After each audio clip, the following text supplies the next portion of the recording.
Hello everybody, welcome back to Lil Euphie's Creative Corners. My name is Lil Euphie, and this is my Creative Corner. Today we're doing more pony artwork. I figured I took yesterday off. I was doing some yard work with my best friend, and we were catching up on life and venting about things. It was really nice. We also watched that Winnie the Pooh horror movie.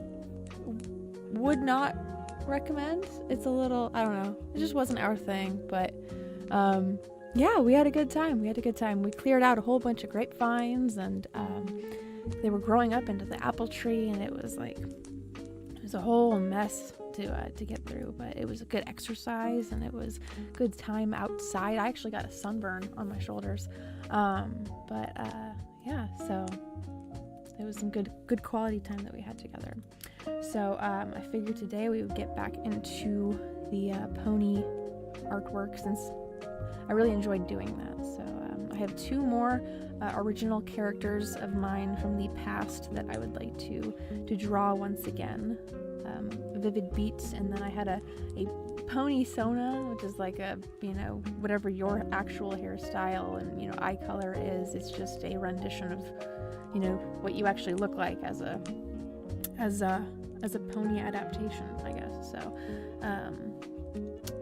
I guess I'll just dive into that. I hope that your Sunday has been treating you well. I'm trying not to get into the other characters because focusing is key. Alright. I did some repositioning of where these portraits are sitting for a more,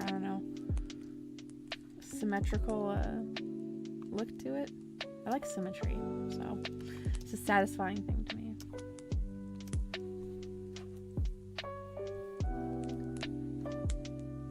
I do need to move this guy down just a little bit because I want to give myself some proper room. But in the final, piece of it, I'd like that symmetry there with him in the middle, and then the positioning of the other characters' faces.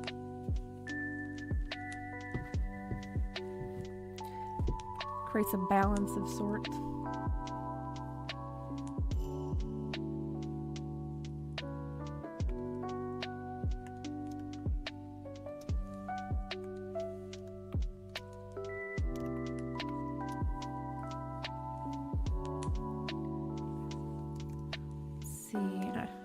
If I start off with the right brush.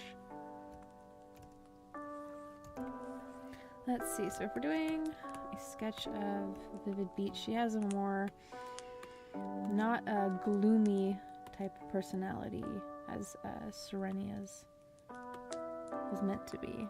Thinking of the intention of each of these characters and their personality types when I made them. She's more of the shy and timid kind of a character. And so if we want this one kind of faced this way.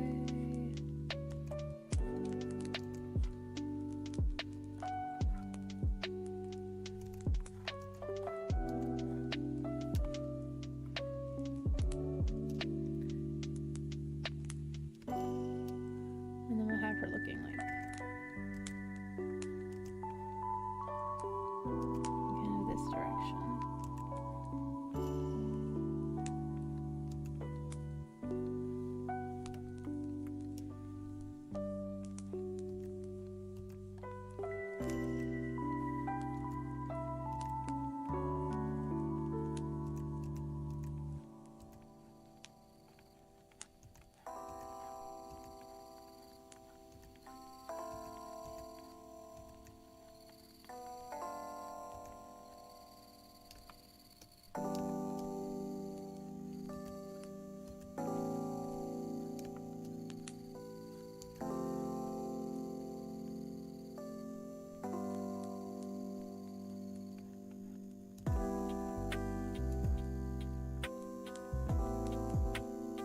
And then I kind of want to give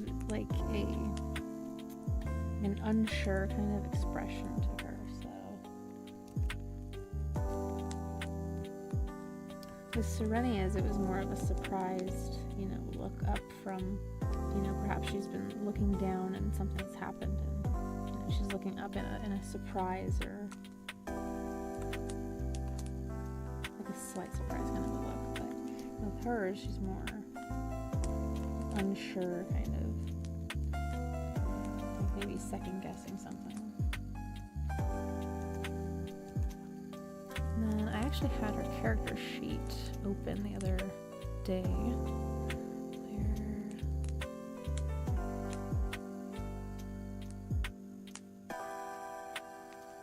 And I'll tile this so you can see both of them.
Her face is kind of more like scrunched inwards, and Tyga's is more like out. So I kind of give like that variation.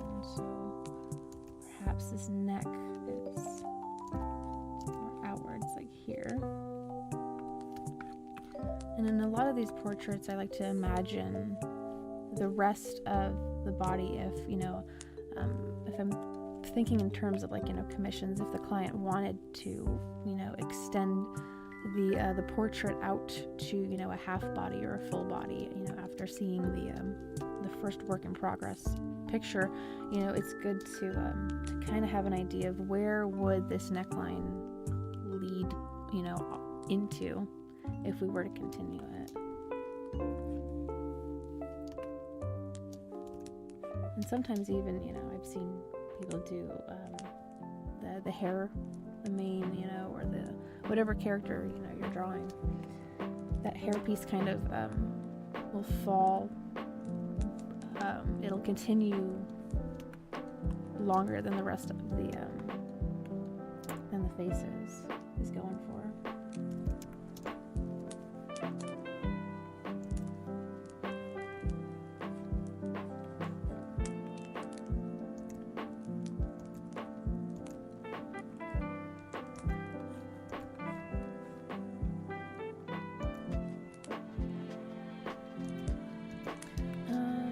Have her ears kind of going downwards, giving more of that expression.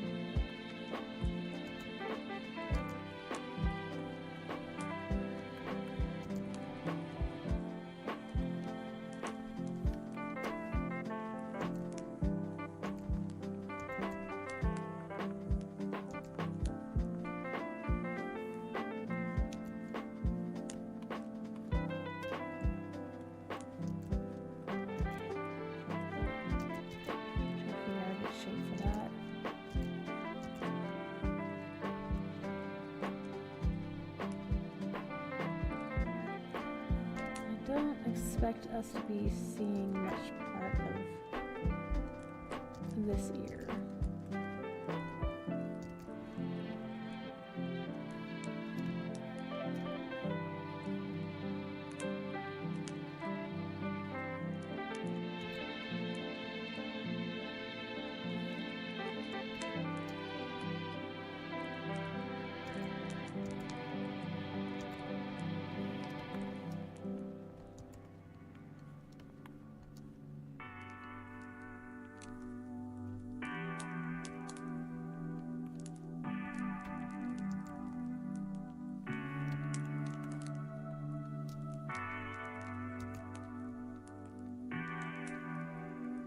I am straying just a little bit from the original design, giving her a little more pronounced eyelashes, or like an eyelash shape, I guess.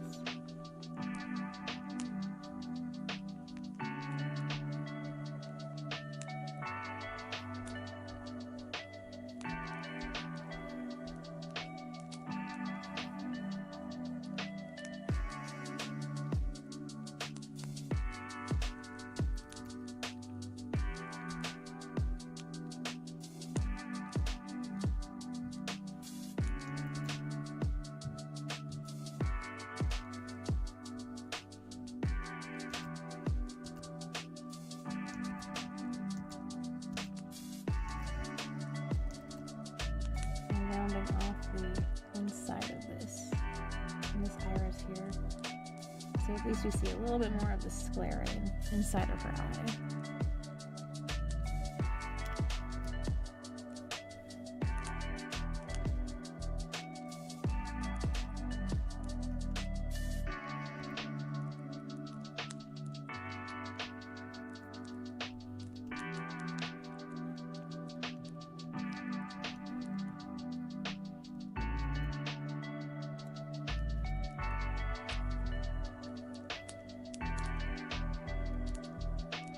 Thank you, Barafa. Welcome in. Hello, Scumcat. Good evening.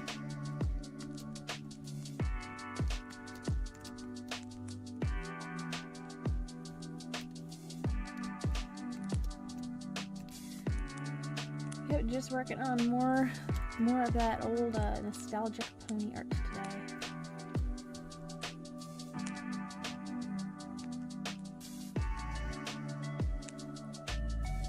And then I'm also going to be redesigning the pony Sona, because obviously it does not the old one does not reflect what the current self looks like. So I thought that would be fun to do later on after I get this one done.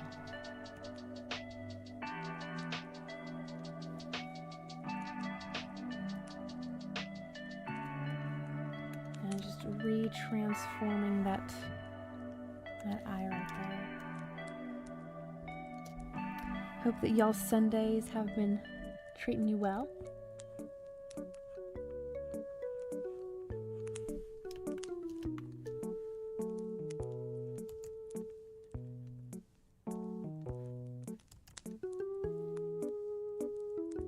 Oh my goodness, yes, please. I would love to see them. One of the other people that me and Wolf work with at the conventions also enjoys My Little Pony characters, and I kind of I shared my OCs with them, and I was like, oh my gosh, this is so cool, we have this in common. let me show you my OCs. So hello, Luciana. Welcome in. Hope your Sunday is going well. Today I am drawing my old OCs from, my goodness, middle school, early high school. I am 27, so it's been a hot minute. Sure, you can share if you'd like.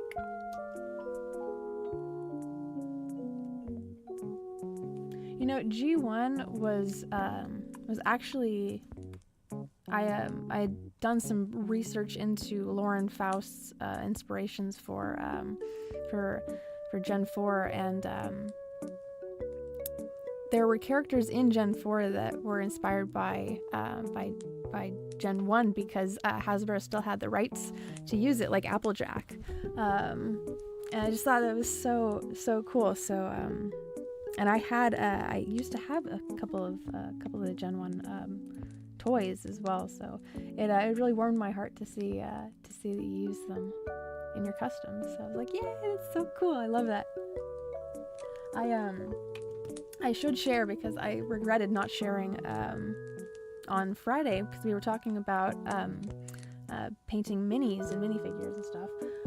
But I used to have a friend in high school that did clay modeling, and I have let me get a good background for this because my hands. Okay. Goodness. There. This is the side with the cutie mark on it. She made me a little custom model of my own figure. So, and that's who we're drawing today. And I had another one of Taiga and a larger one of Vivid, and those unfortunately did not survive some of these storage places that I was moving things around, and an ear got chipped off, or like a piece of the tail was chipped off. So, but yeah, thank you. On the board fox on the end, we turned into French because he likes drawing, so I like to draw again. Oh, that's cool. You know, it's cool to have that kind of stuff in common. Yeah, just like how it is here. So, yeah, if you have a page or a social media page that you like, that you post your artwork on, be sure to share. I'd like to see.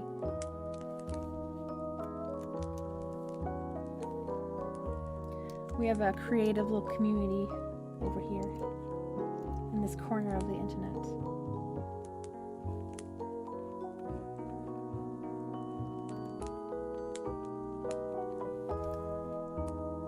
One of the I think it was before I was doing Twitch, because I used to be on Twitch before I moved over to YouTube here a couple of, I think has it been 2 months or 3 months since I started? I can't remember, but I had been on hiatus for a bit. But before my Twitch days, I used to, very briefly, I would stream with a couple of my other artist friends from DeviantArt. We would stream on Picardo, and it would be like 3 or 4 of us all had our canvases open, and we would be drawing, and there's a little chat on the side, and it was good fun. So we would be chatting back and forth in a voice call. So, but again, that was like, yeah, in like early high school, I think. So, oh yes, collaborative drawings are so much fun. I loved participating in those. They used to be on DeviantArt. They used to be like the art memes where you would like trade them back and forth between you and another art friend, and you would fill out like a 20 questions little questionnaire thing. I remember doing those. Those were a lot of fun. Back when I had a lot more time, because of, it's when you're in early high school, like you've got homework to do, and then you're working on hobbies. So like, if that's what the situation in your household that you've been blessed by, then that's the outcome. You got a lot of kids these days that they're on they watch tutorial videos on YouTube on how to do things that a long time ago were locked behind taking like a college course, or like you would learn it in an advanced placement in high school. But that knowledge is available on YouTube, and now or other like Masterclass and other streaming platforms. That now if you have time to work on hobbies, they turn into careers, and it's really cool.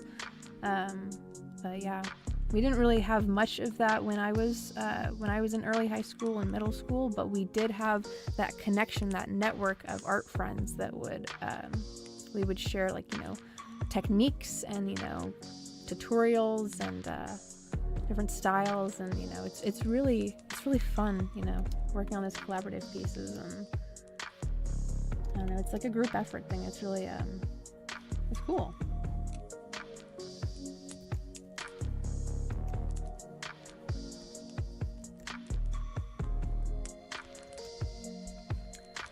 I'm trying to have her neck kind of come in.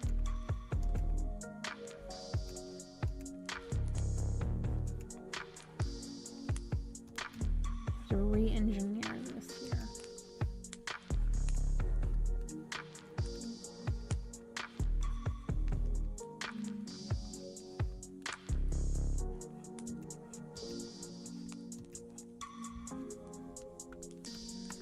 Flip that around, just resetting that perspective.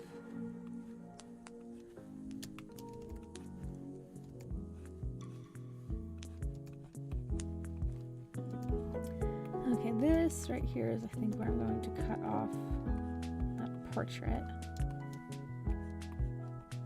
I need to make this ear here a little bit bigger, so I'm going to use my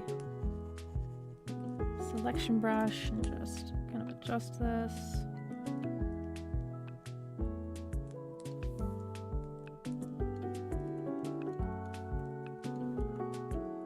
Move this over a little bit more.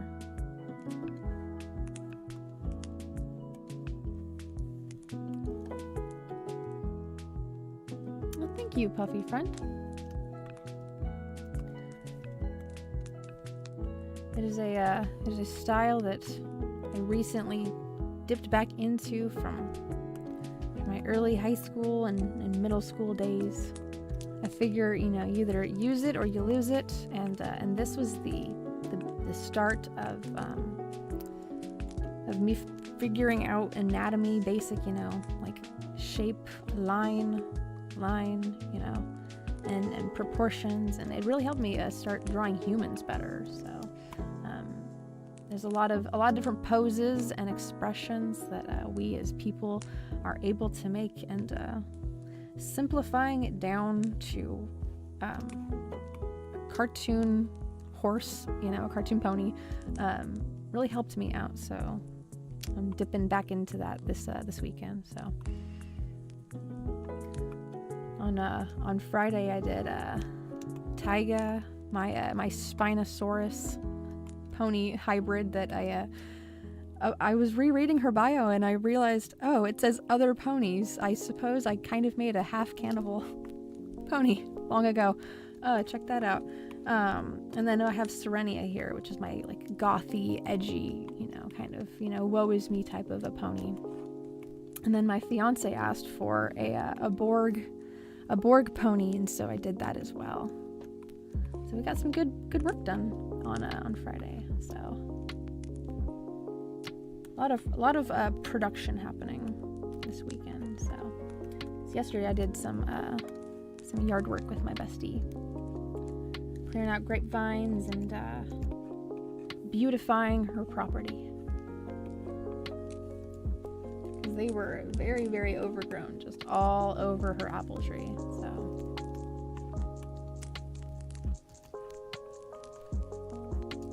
I didn't even realize after a while that my shoulders were sunburnt. I didn't think that I would need sunblock for the day, you know, with it being like just a little bit overcast. You know, it was raining the other day. Me personally, I do not have a cat, but Wolf has his own cats, and then his folks have 2 others, so there are 3 on the property, and then there's one that also kind of is like an outdoor kind of cat. So he has the cats on the side of the family. So I have a dog. I have a black Chesapeake Bay Retriever. His name is Boomer, and he is an old boy. He's got some gray hairs on him. He loves following people around the house, and I tell him, like, just stay in one spot. I put your bed right here in the middle of where all of us usually hang out, you know, because we're usually all on our computers working on our own projects. But if I put his bed right there in the middle, I figure, you know, he'll be happy, you know, to be, you know, if somebody walks by, because, you know, with him being old, he gets kind of tired easily, and I worry for him, you know, like, you're tiring yourself out, man. Hold on.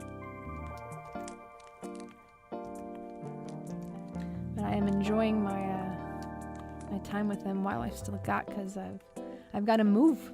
I've got a move planned in the future, coming up here soon. Got good news about me and Wolf's future house. Those people got out. They got their stuff out.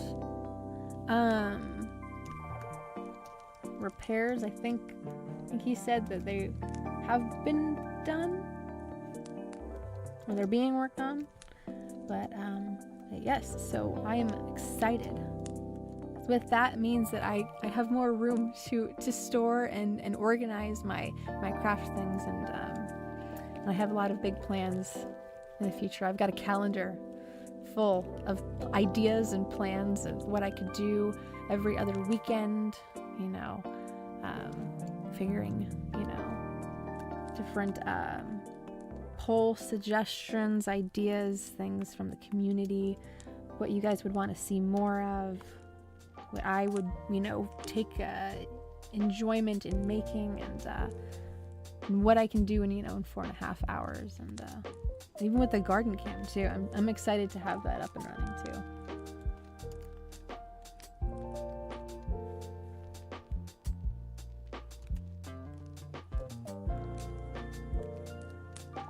Wolf was already talking about finding a dog, and I'm like, hold on. So eventually we will we'll be looking at a dog, and I don't know, maybe someday we'll have a cat too. I know that the cat that he has over at the place that he's at right now, he's already said he's not going to be coming with. But I understand, because we do need to I don't know, I'd like to figure out and organize a good budget, so, because that is a responsibility, you know, you got to make sure that you're able to take care of it before you take it on. And you know, because at one point I had really liked and wanted to adopt a pug, and I did not realize at the time, because like, I was in early high school and just, you know, just totally in love with the pug. Looking back on this, I'm like, I don't know why. I think that I was just looking at them being cute, but they have a lot of respiratory issues, and their eyes also kind of, you know, have the little pop out thing that happens. And me being, you know, in early high school, I would not have the money for the vet bills that, you know, would surely come up. And so, you know, that's again responsibility, and I'm kind of, you know, I'm kind of happy that I was not able to find, you know, a pug to adopt, because I don't think that I would have been ready for that.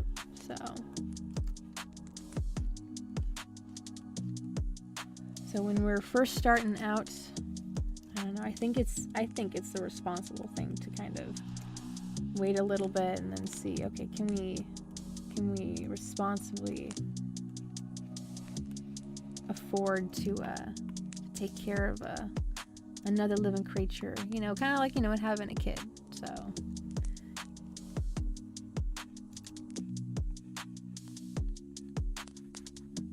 should being responsible with stuff. But yes, if you're asking about Roscoe over there on the left by the fireplace there, he is reminiscent of my Twitch days, when I used to have a little cat animation, and then I made my own, because I wanted to change the eye color of it. It used to be yellow, and the tail flick used to be a lot faster, and I thought that was a little overwhelming.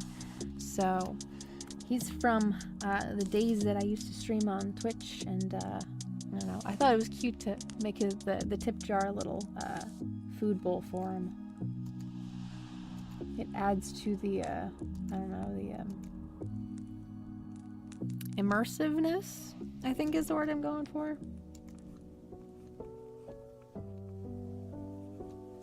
Something like that.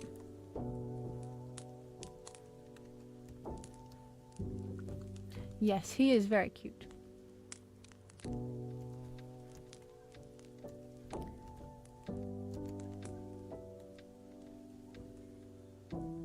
love that YouTube has those emotes. I saw them being used originally. The first time that I saw them being used, I saw them in the live stream for the Neko Atsume VR adaptation that they're working on. And I thought that they were custom made for that, but then I was looking in and I was like, oh no, that's just they have that there, you know, that's just default. So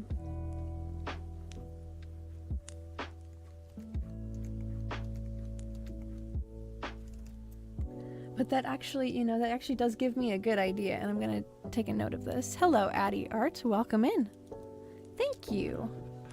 Again, if any of you guys have art pages and you want to share your art, totally feel free to link them in the chat. I'll check them out.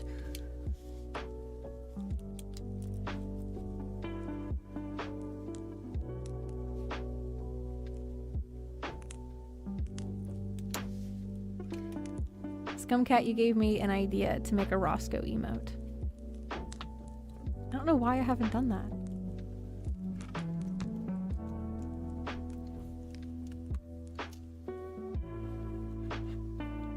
But yes, we are working on pony artwork from my days of more youth.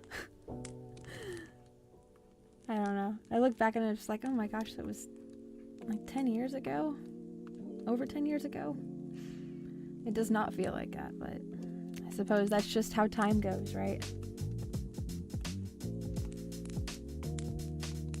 I have a younger brother that's got into 3D modeling, and I encouraged him to work on these pieces where it's just a basic donut, but once a year he'll redo that piece, and it shows like a progress of how much he's improved over time.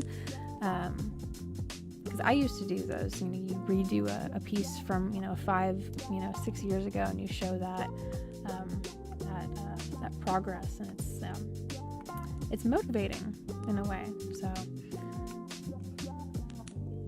So this is a character reference sheet from like 2015. I don't know. There's not a year date on this, but it's around the time that I was graduating high school, and this is actually an update of an older character sheet that I no longer have anymore because that machine is long gone.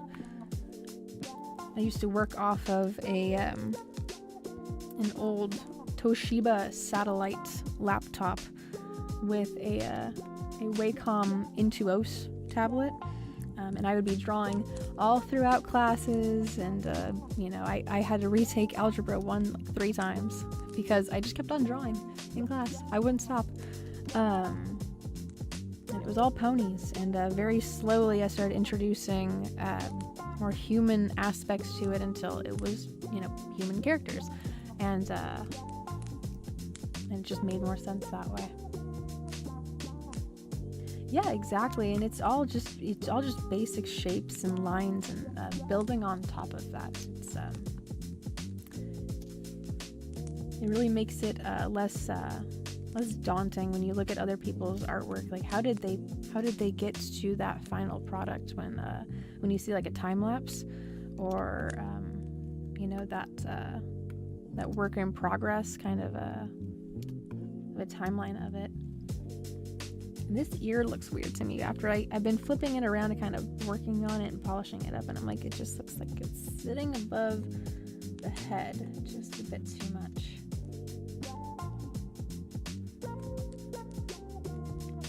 It's good to get this other point of view and perspective going on.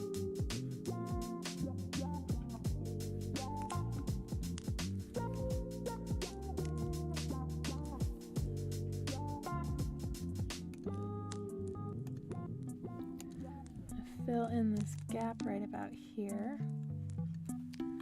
I'll start putting in her poor bent horn. Thank you, Streamlabs, providing the links and the encouragement as always. If you like any of the artwork that I've got going on today, I've also got a little TV over there on the left with a little portfolio thing. If you like any of that, be sure to like the stream, subscribe, and share even if you feel so inclined to do so.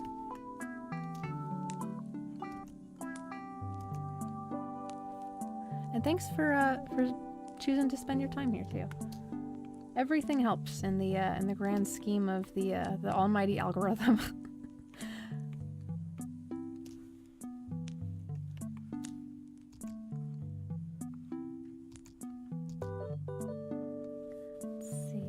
I think I'm going to do this on a separate layer because I'm going to do some erasing and I want to make it a little easier for myself. Just thinking a little preemptively.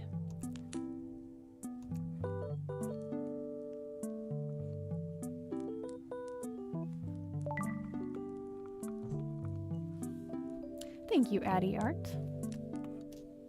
I do appreciate that.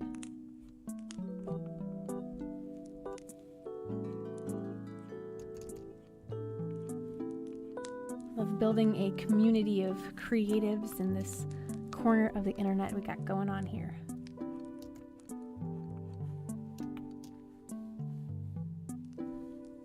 One of these days I'd like to have, because I can't animate for crap, but I would love someday to commission an animator to make like something of an intro that's very reminiscent of Bob Ross's Joy of Painting, but it's of my mascot, painting over, some sort of a landscape scene.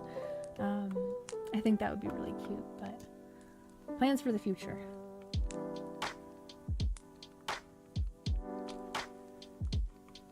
I have it on a note card somewhere in my pile of ideas.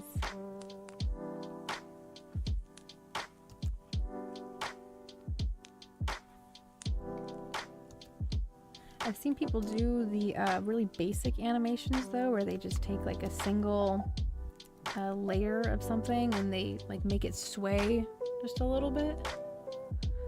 So that might be something that would actually be good for me to learn to do. Because if I've got this kind of, nice music going on, maybe that might be something to improve the stream that I could learn and then offer to other people too, and then we could learn. I don't know. Learn that together maybe too. I don't know.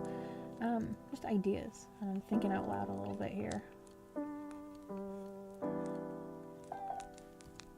Just kind of reorientating the position of her horn. Her backstory is that when she was a little kid, a little foal, there were some other foals, some other kids that were, I don't know, just picking on her for some random reason. I don't remember why, but she was running away from them and was not looking in front of her, but it was instead looking behind and trying to make sure they weren't following her, running around a corner. And she didn't see that in front of her where she was running there was a brick wall, and she ended up running into it, and instead of her horn snapping off, it just bent in half. But because of that, the bullies ended up, finding her anyway, and saw that, her horn had, already been injured, and, saw that, she was already damaged enough that they just laughed and they walked away. But because of that, her ability to use magic was a little bit damaged as well. But something else had happened a few years later, during the time when they start getting their cutie marks and they start discovering their individual talents and their what makes them special. She ended up getting what she originally thought was cutie pox. There's an episode about it, where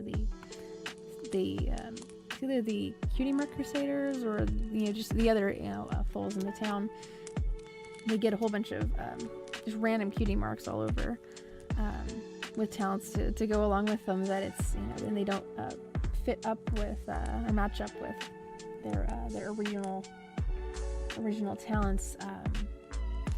But with hers, it was not cutie pox per se. But was instead just 3 different cutie marks on her. Being proficient in singing and in painting and in dancing as well, and keeping a beat.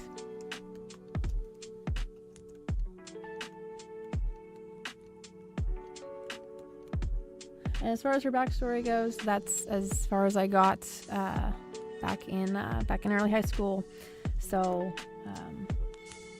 if I'm gonna add on to it or build onto it, I would have to. I don't know. I want to like deep dive into the, you know, personality type and the other interactions with different characters.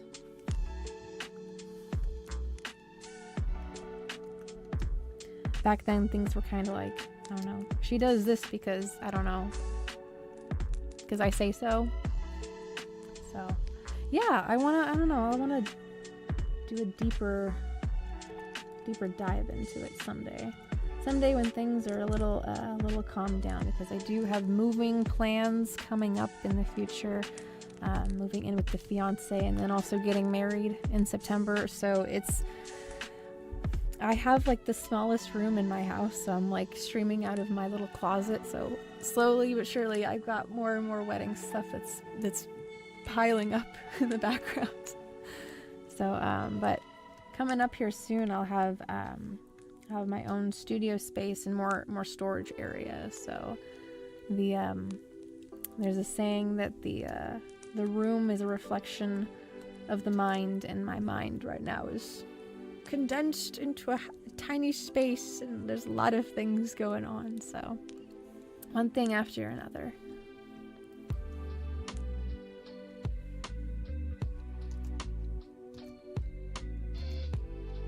Let's see, I'm gonna move her mouth up just a little bit. Kind of erase this over here.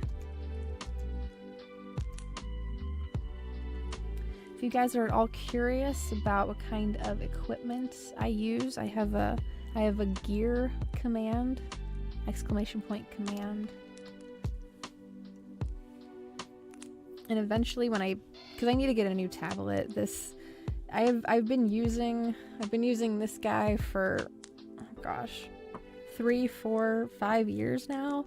And there's little scratch marks on it and stuff, but I can still use it just fine. It's just kind of, you know, it's whatever. It's just kind of old. But eventually when I get a new tablet, I will update it and keep that updated, I guess. So, but yeah.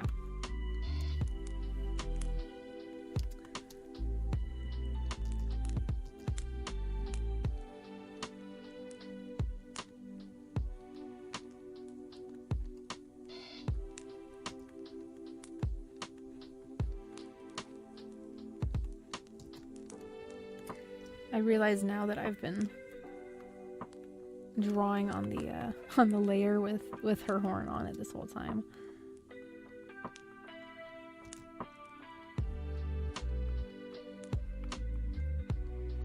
It's another emote idea actually I just had. Today's just full of great ideas. We have a Roscoe emote idea that I got. I was like, you know, that might be something. I don't know. Something about like being on the wrong layer, maybe. I think that'd be fun. The weekend that we're working on emotes, I'll pull this out and maybe we'll do something like that.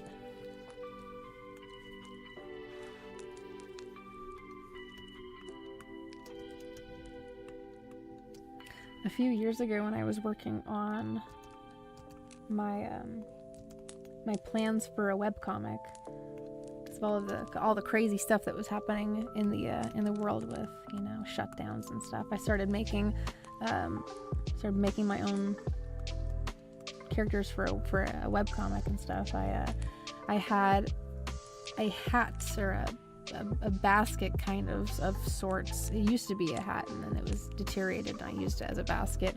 But it was full of note cards with a bunch of random names and numbers and color patterns, and I shook them up and I like threw them on the floor. And the ones that were close to each other, that were like a name or a number, a color, if they matched up and seemed like fitting enough, then I would, you know, make a character out of that. So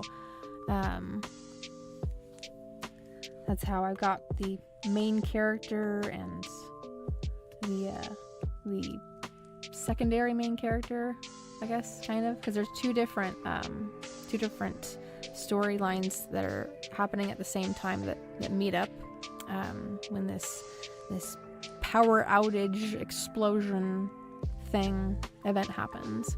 So the details are still kind of they're more visuals than written in details. I have some like actual like word typed out details, but a lot of it is like a campfire scene, or, you know, a scene where it's like a really foggy old decrepit you know, a streetway, you know, with some street lamps. So just kind of setting of a stage, and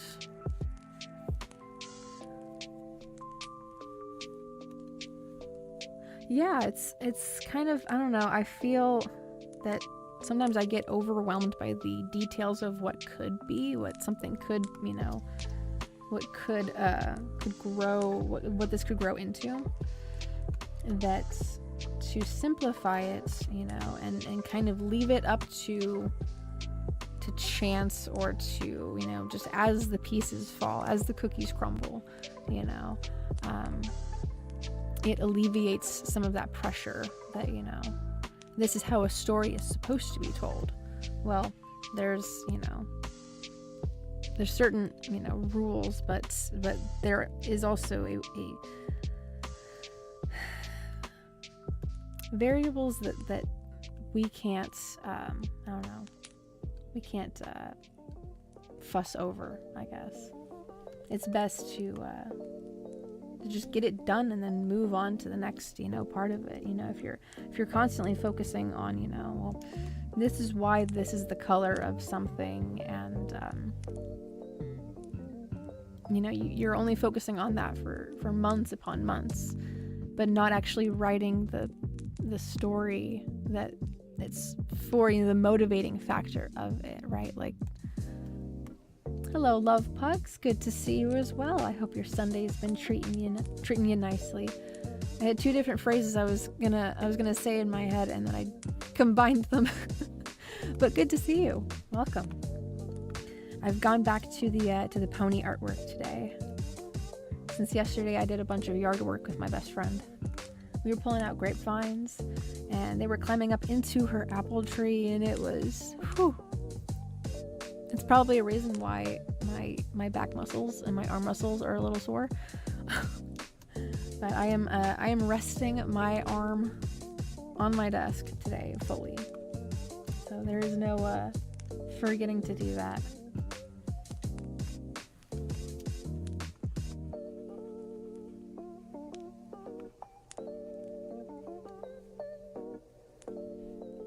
That's the other thing that I'm really looking forward to when me and Wolf get a lot of our stuff moved in, because my parents have graced me with the ability to take the treadmill with me.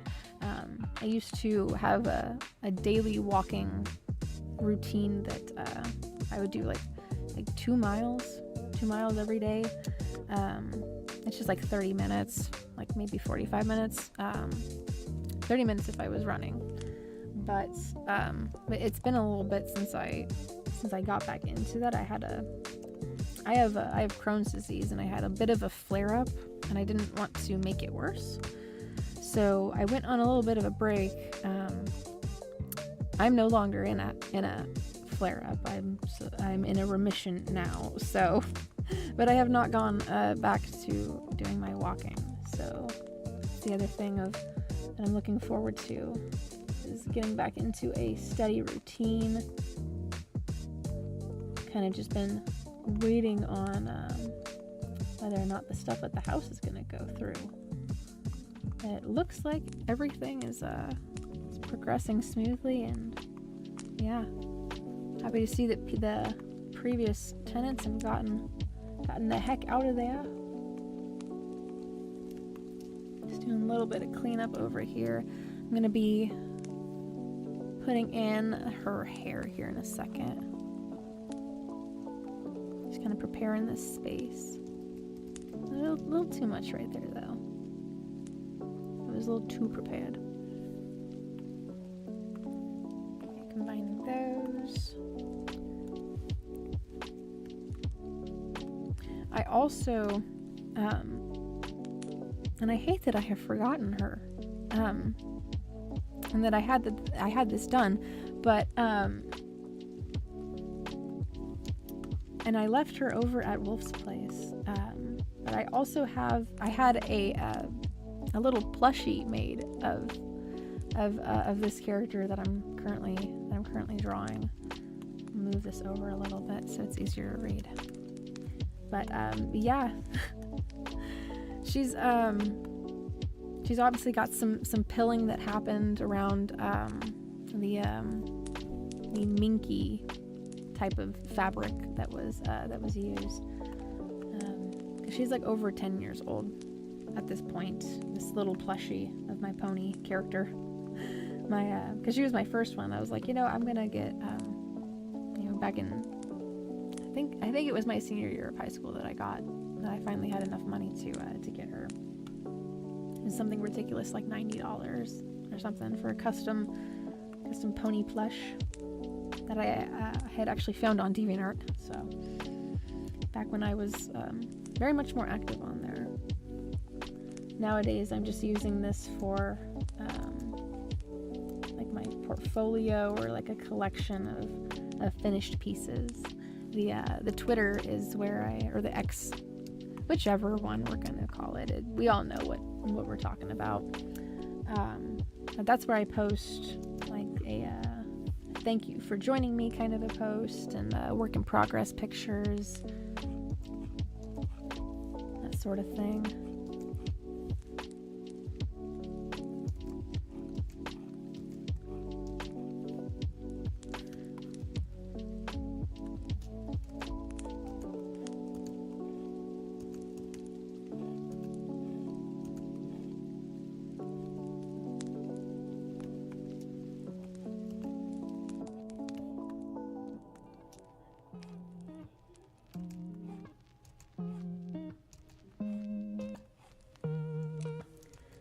Figuring this hair can just wrap around her neck a little bit, kind of like Serenia's down here.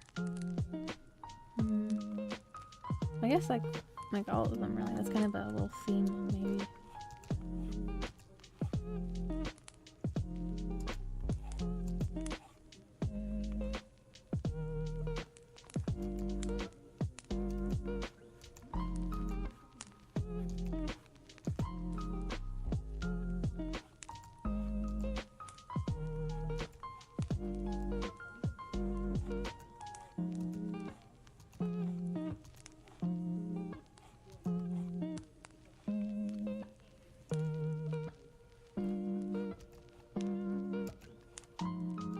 Adding in a little texture here, showing where the hair is going and some direction maybe.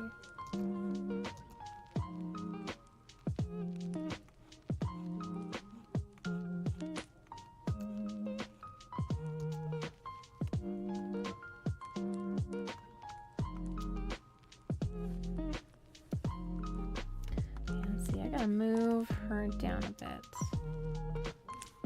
Flip this around.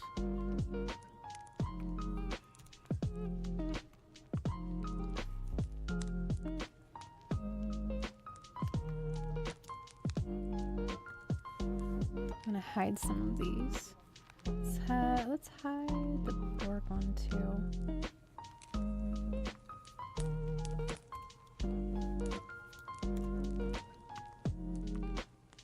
There we go.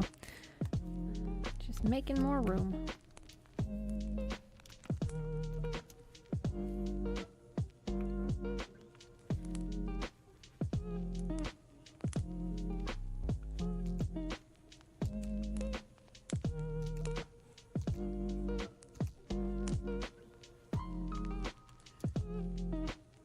Oh, that's so cute! I love having the custom stuff, like with the little mini figure and stuff, and the plushie.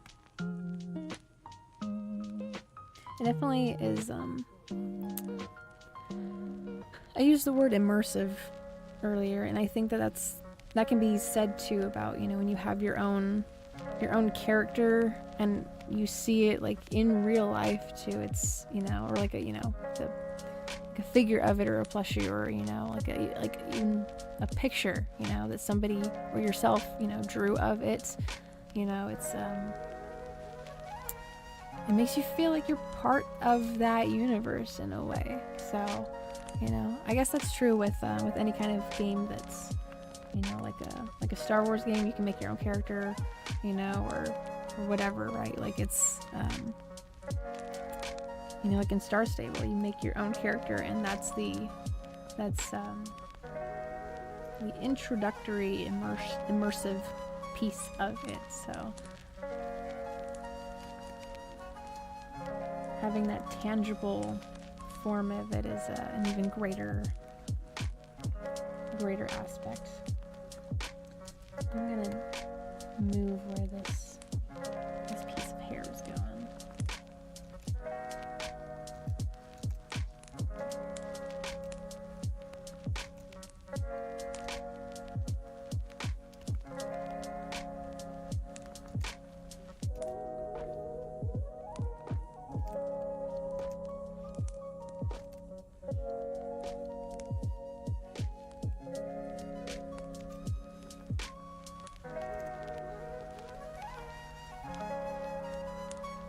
Flip this around. It's good to get a different perspective every now and then. Simply by like flipping the horizontal flip button.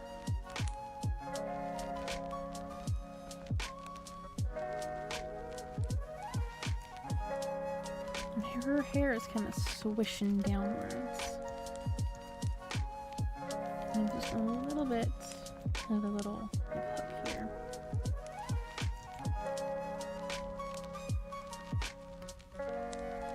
Hello, James. Welcome in.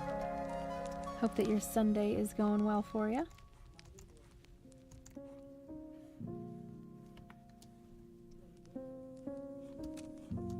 I have gone back to my pony artwork from Friday. Keeping the theme, keeping nostalgic.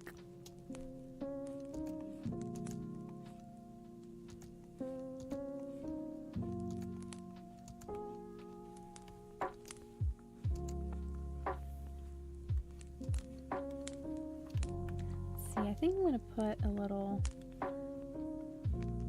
This line wasn't supposed to be here, but I think it's. I like this little cowlick here.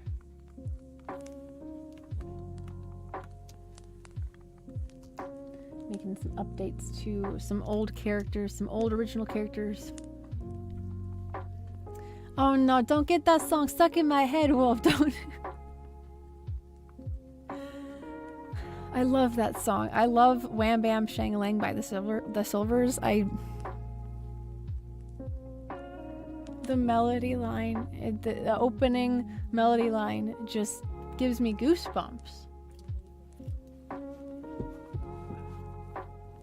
Yes, his name is Funny Skumka. Oh my goodness. Me and my dad went to a concert that had, is I was only interested in seeing Hollywood Undead, but there was also Cypress Hill and Cheech and Chong. I think it was also Cheech and Chong, but there was definitely some devil's lettuce that was being passed throughout the crowd. So after Hollywood Undead, my dad was like, "Hey, do you wanna head out?" Because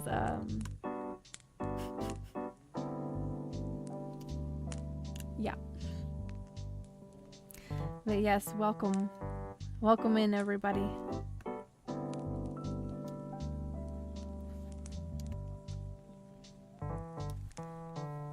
Later on, that's going to be the first thing that I put on is Wham Bam Shang-a-Lang after the stream, which like I would put it on if I wouldn't get, you know, copyright issues. So, you know, a lot of times while I'm drawing and I'm not streaming, I'm listening to music with lyrics in it, with, you know, I'm listening to Korn, listening to Tool, listening to Seether, Shinedown, you know, Breaking Benjamin,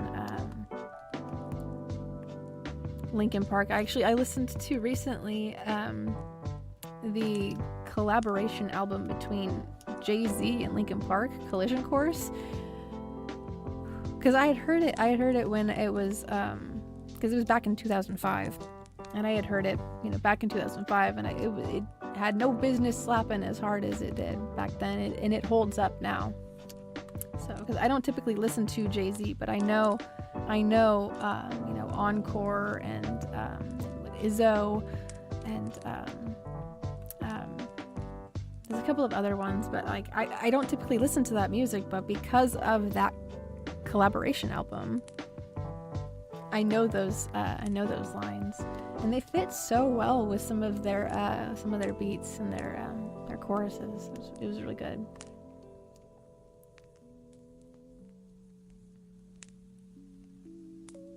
Oh yeah, they bring in an interesting crowd. My tolerance is not at that point.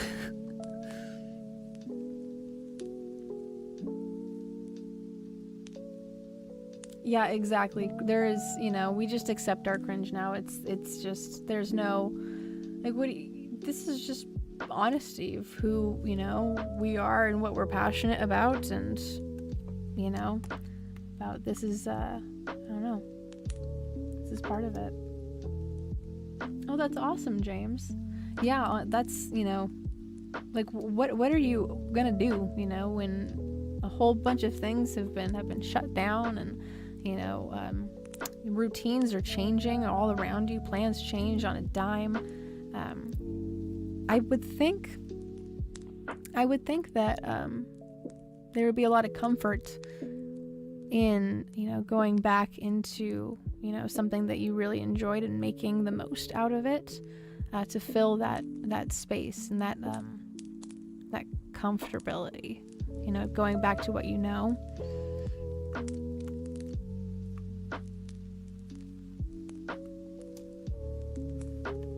That totally makes sense, though. But good on him for making a full webcomic. That is a lot of dedication and time, and that's why I say, like, when things are have slowed down a little bit with, you know, with the wedding and moving stuff going on, when things are a little more organized and calmed down. I'm trying to fix this little strand going on here. When things are a little more organized and calmed down, I have more of an organized schedule. I would like to dedicate more time to working on mine too.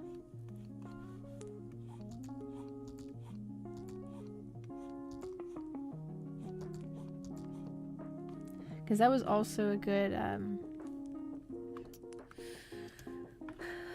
outlet for a lot of like theories and ideas about how the world and people work. It was a good outlet for it.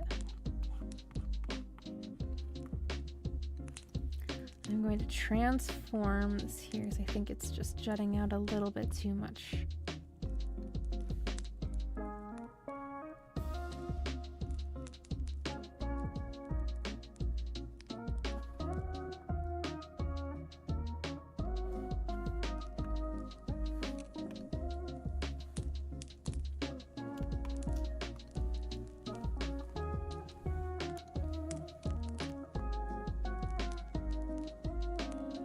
Oh, yep. See, that's always the thing with projects is, you know,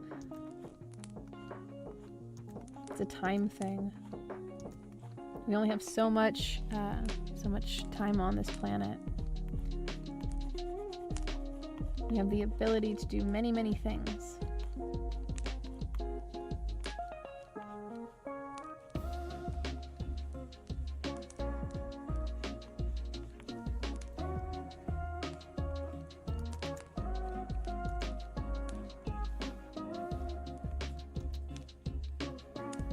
I have a lot of different unfinished illustration projects that sit in a folder. Now I also have some unfinished music projects that I have to work on as well. So on top of the webcomic, there's also music that at some point I would also like to combine into the comic itself. I know there's some platforms that allow you to be scrolling through the comic with like a music backing track that plays along with it.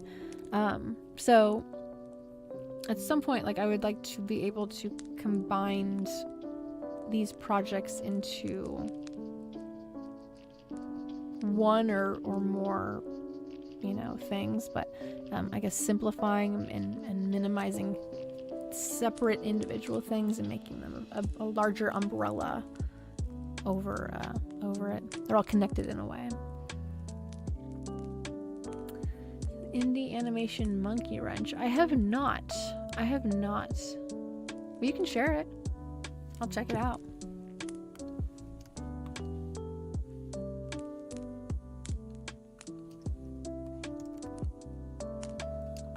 See, this piece right here is looking a little stiff to me. I am going to just kind of add on to there.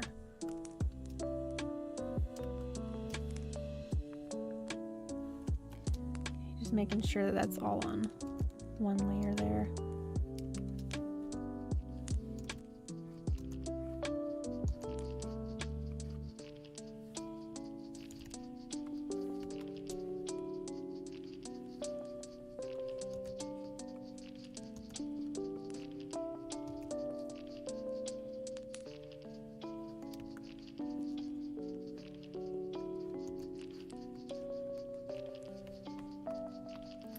Okay, let's see. Part of her face, I don't know, each time I've been moving the canvas back and forth from left to right, it seems a little squished in. I know that she's looking downwards anyway, so it's gonna kind of do that anyway.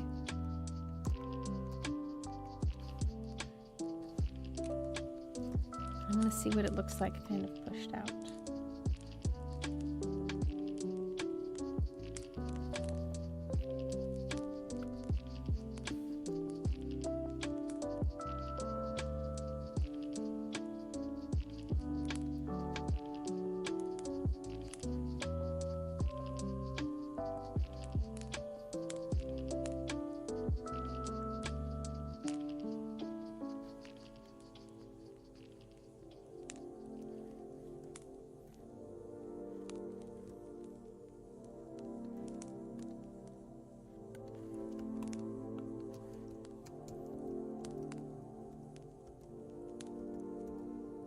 Okay, so I brought her jawline in and then kind of pinched her chin inwards a little more.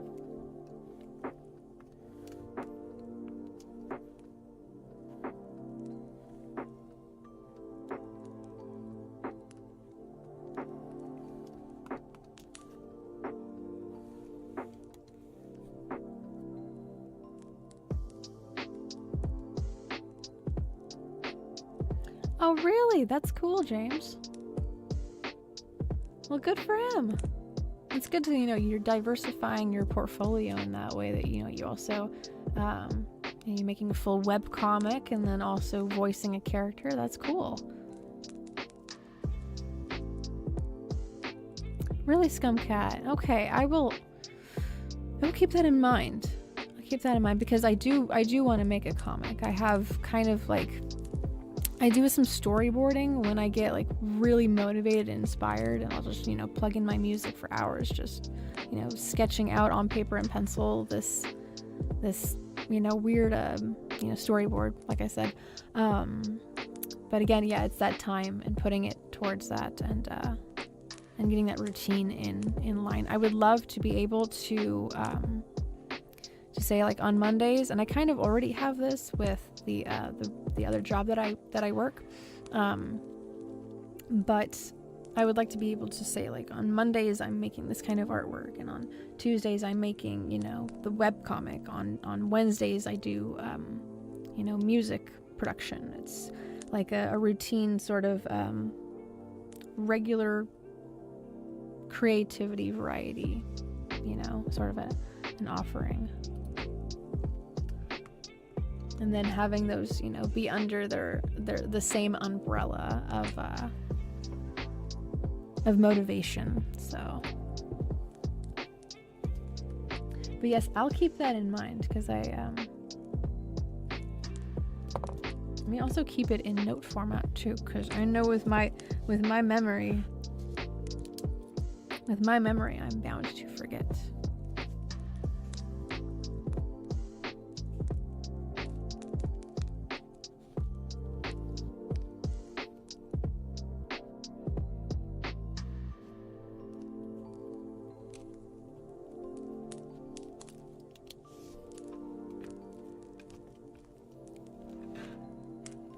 All right, got that noted.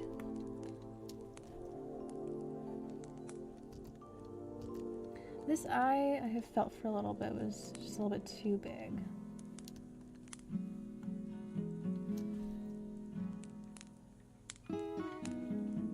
Okay, I'm gonna go in here and do some cleaning up.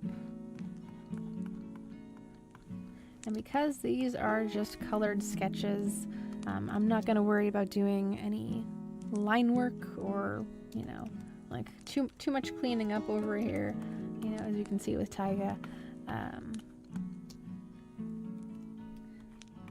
So after I get this cleaned up a little bit, I'll put in her little microphone cutie mark, because that's the one that we see.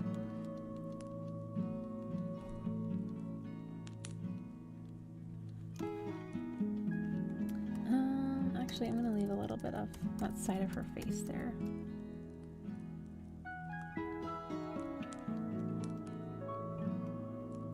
And like I imagined, we don't really see much of her ear right here. This is a line for her horn, though.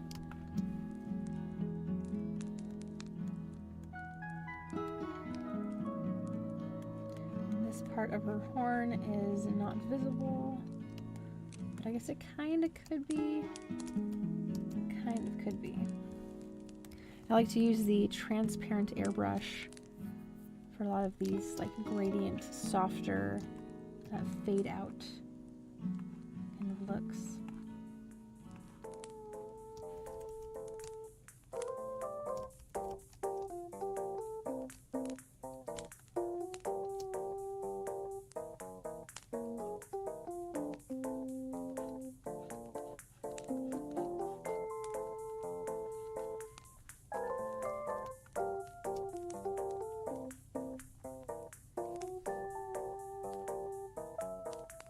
Oh, really?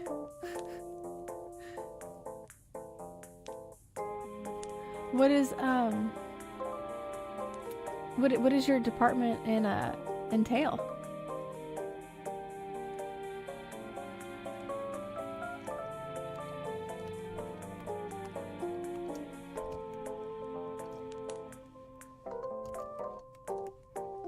I had looked into the careers page for Neopets, because somebody, I can't remember who it was. I'm terrible with names, I'm sorry. Oh, the everything department, my goodness, I'm sorry. Wow. But I had seen, I think a similar thing is going on with Neopets, because I had looked into the LinkedIn Oh, my mom does accounts payable as well.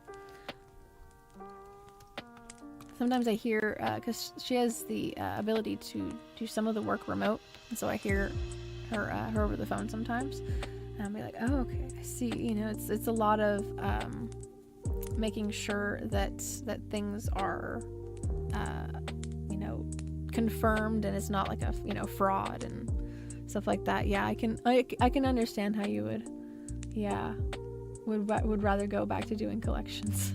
I could get that. Yeah. But I saw that there was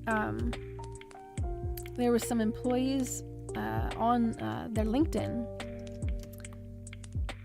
and there was like comments and like reviews, and one of the like lead art directors over there was also doing, you know, the like graphics interface kind of design for it, and I'm really butchering the description of this, but it seemed like it was whatever they can use you for, they will. So with that in mind, and also in going back to, you know, that importance of, you know, dedicating time responsibly, you know, with different projects, that workplace would be like a project in of itself.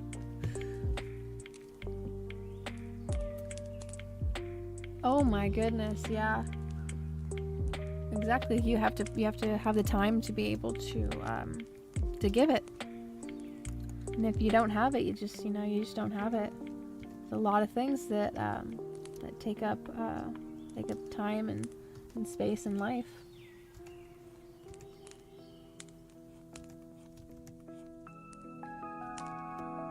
Me and my best friend yesterday, I'm drawing on the wrong layer.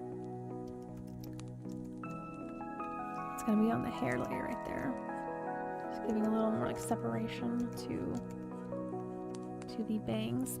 But my best friend and I, speaking of, you know, dedicating time, you know, responsibly, we watched that Winnie the Pooh horror movie. I mentioned it briefly, but in the very beginning of the show, but I personally would not recommend it because we couldn't finish it. There's a whole scene that starts getting like really, really uncomfortable that we were like, we're not going to watch this. But I'm at like the artwork on Pony Island. Let me check that out. But the beginning parts of the Winnie the Pooh horror movie is all in artwork. Like it's very like stick figure-esque, like simple, like childlike sketches, and they were really eerie and made both me and my best friend uncomfortable, like more so than the actual real life masks and models that they used for the rest of the movie. But the whole premise of it was that Christopher Robin had been feeding these animals, you know, the 100 Acre Woods, you know, Winnie the Pooh, Eeyore, Piglet, Tigger. He'd been feeding them for years, and he goes off to college, and they had gotten used to him feeding them so much that when he is now gone, they start, you know, starving.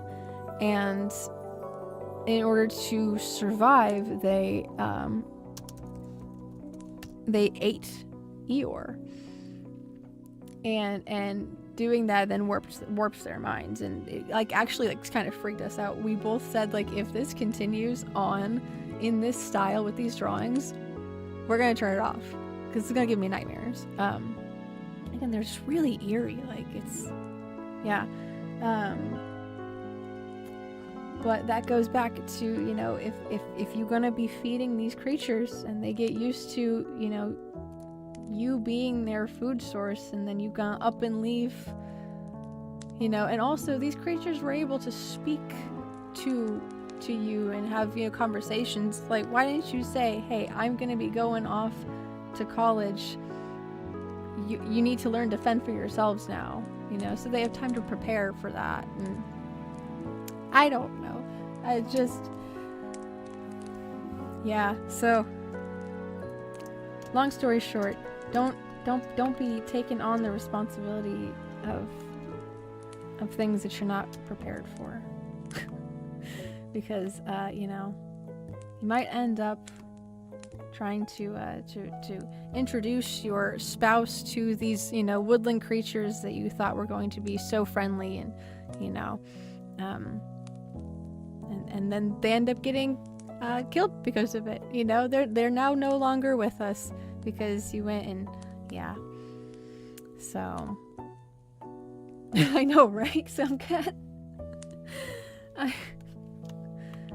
And the acting was like, and I understand it. I think that this was made by college kids, and because the cinematography was good, but the acting probably could have used a little bit more work.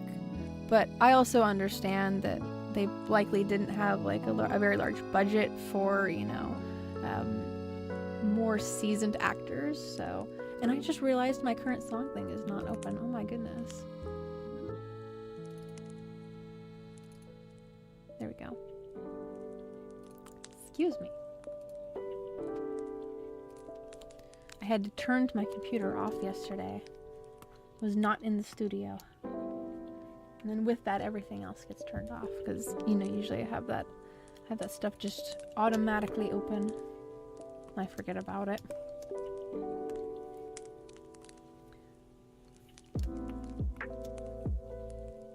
See, this part of her face, I'm going to erase. It kind of fades up into the hair.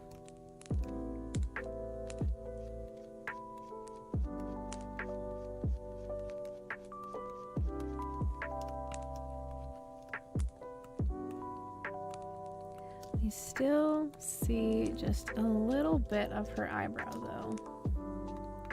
I've erased just a little bit too much of it.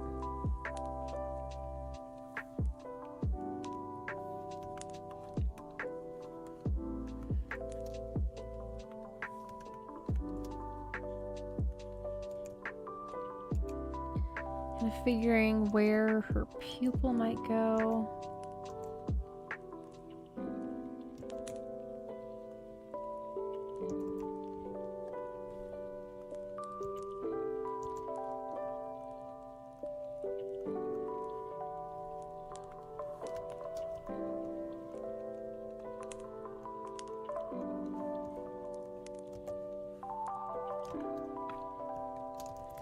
These need to be smaller.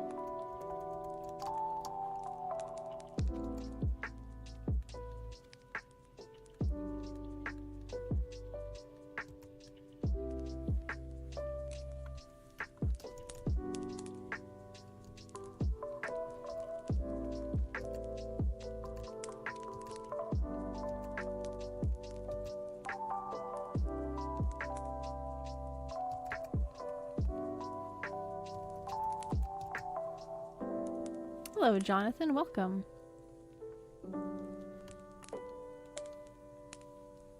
Yeah, she's my more shy and timid kind of a character. She's the youngest, being the first OC of mine. I have like 4, so. I used to draw a lot of other people's OCs. I used to do like requests. My goodness, I did a lot of pony requests back in the day. Back when I had so much time to actually do like, you know, free artwork. And everybody was like, I'll take some free artwork because, you know, because why not? And then I started doing art trades. So, you know, like I'll draw your pony if you draw mine. And that's why now I have a whole bunch of artwork of my OCs from other people. And then I started doing commissions, and so it was a slow transition into like, hey, if you want me to make artwork for you, I need some monetary funding for this.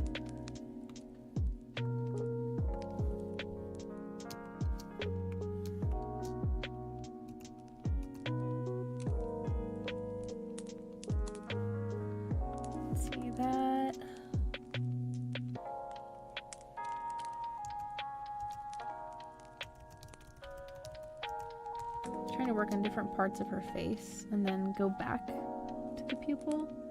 See if that might be something.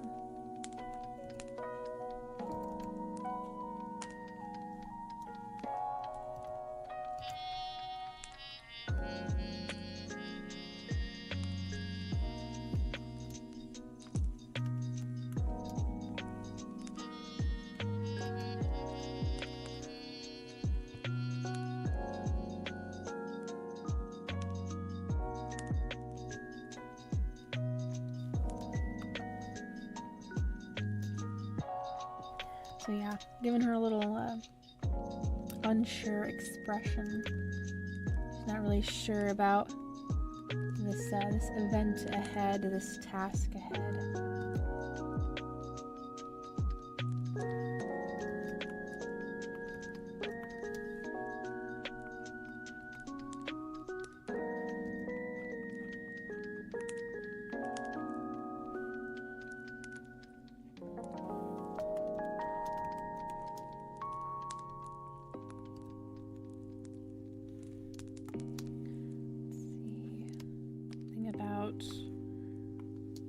The placement of this microphone.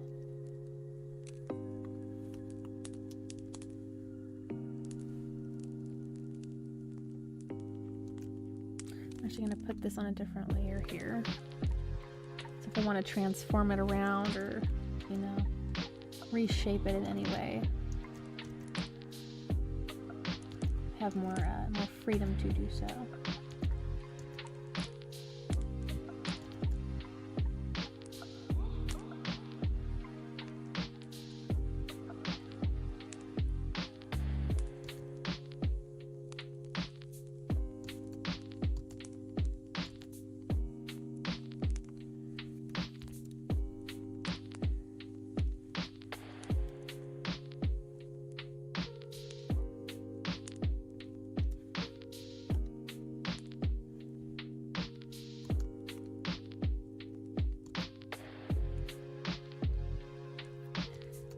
This microphone cord kind of goes down. You don't see it much, but it trails down her neck a little bit here. Going down there.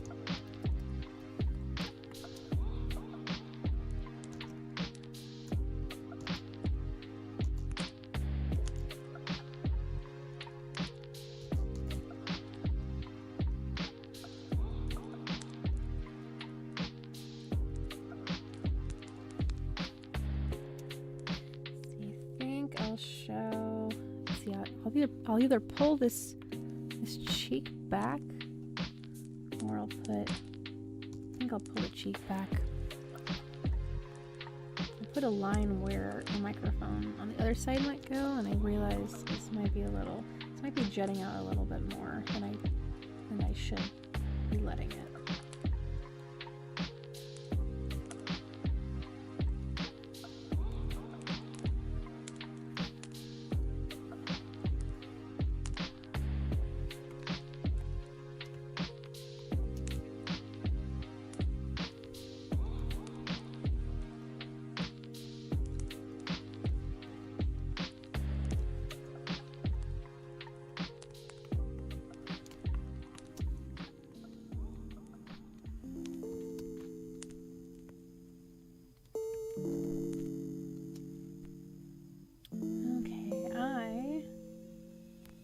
Start putting in the colors for her.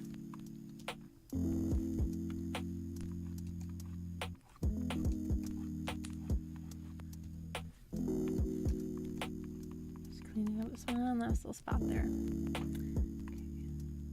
I have a whole bunch of layers here that I'm actually not using. Gonna downsize those.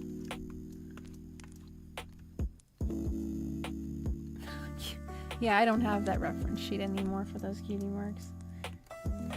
No way.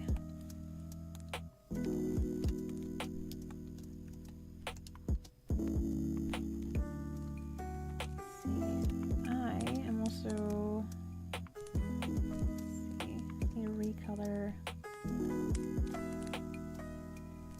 to recolor these to black. I was originally sketching these in just a darker purple color.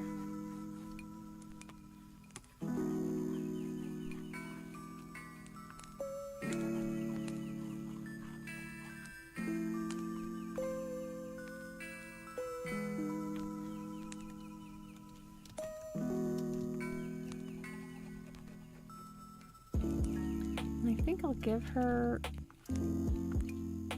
some little eyelash marks. I need to be using the same brush from the other day.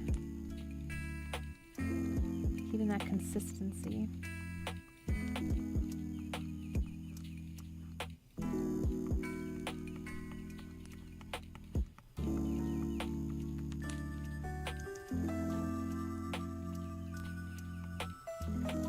Up here, her ear is back here.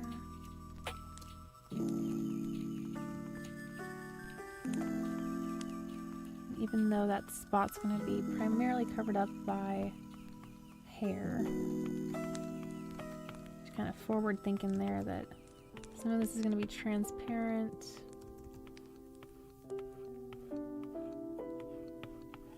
This would probably be helpful to throw that in there too. Alrighty, love pugs, you have a good rest of your Sunday. Hope that you rest well. Thanks for joining us tonight.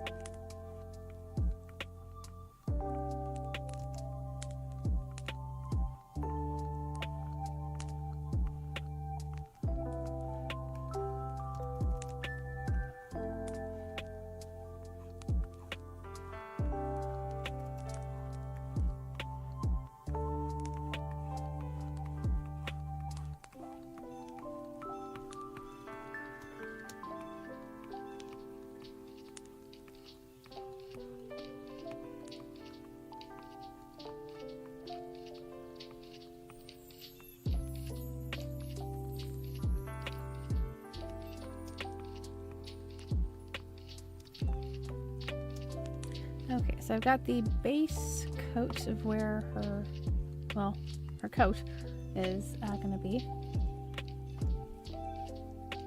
Let's throw in let's do this back part of her hair.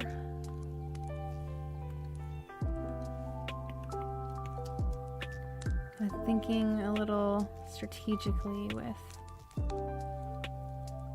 the layers that we've got here.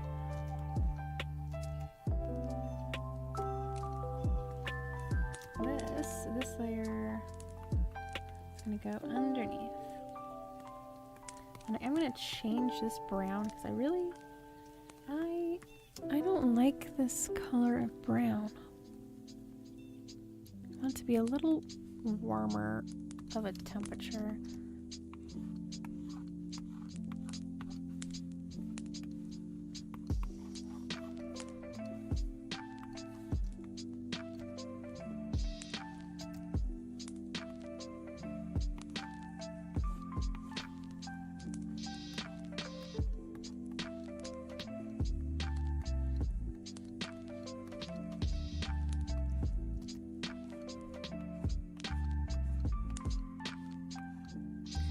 Working on this little swoop that her hair is doing here.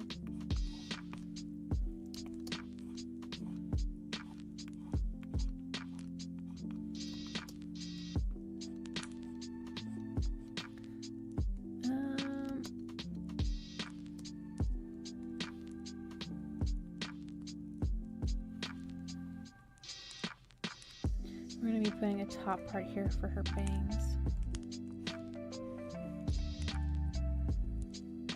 Actually, that part of her ear is going to be on a separate layer.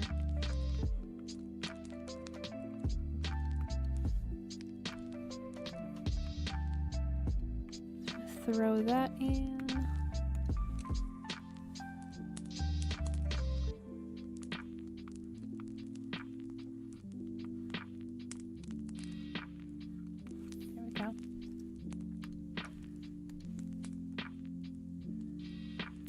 rehearing last night. Should be sometimes this week. Oh, awesome, Scumcat. Thank you so much. I do appreciate that so much. Like, it was such a blessing to see. Even like the selections of the hairpiece, I was like, oh my gosh.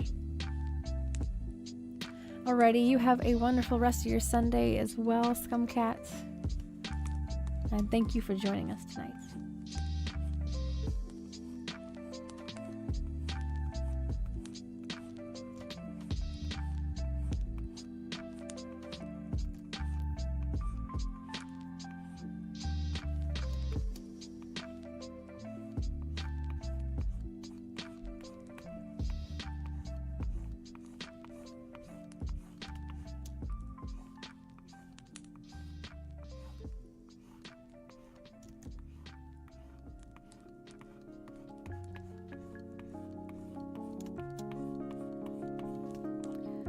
Just making sure all of those spots are good and covered.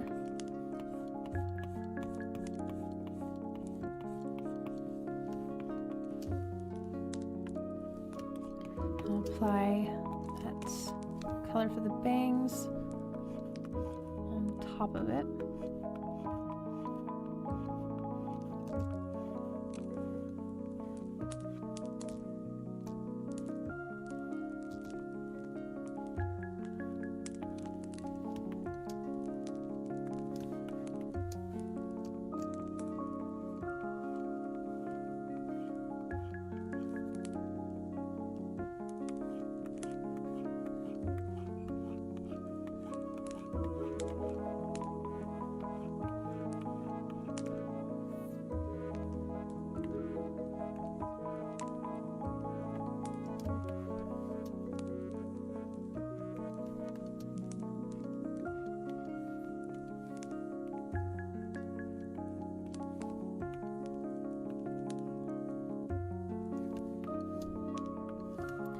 Figuring out the ordering for these layers here.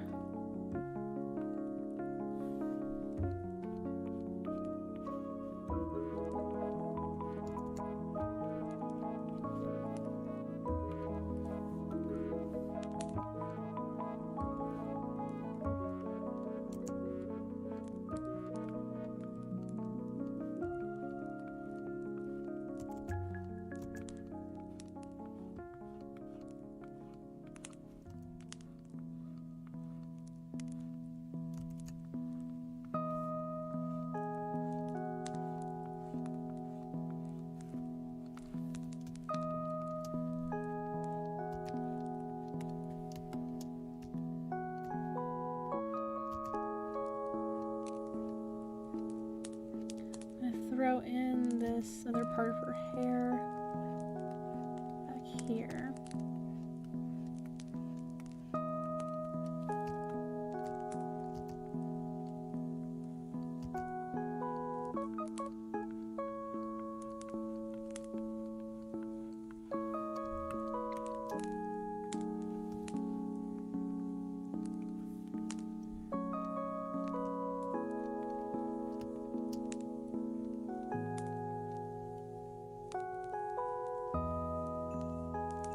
Well, that's weird. I hope it wasn't damaged in the freakout. Posted in media.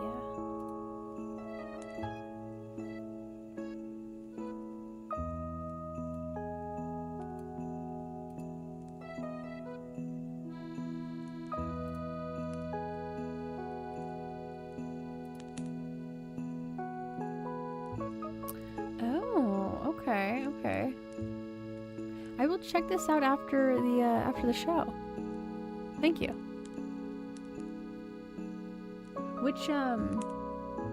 Which character did he voice in it?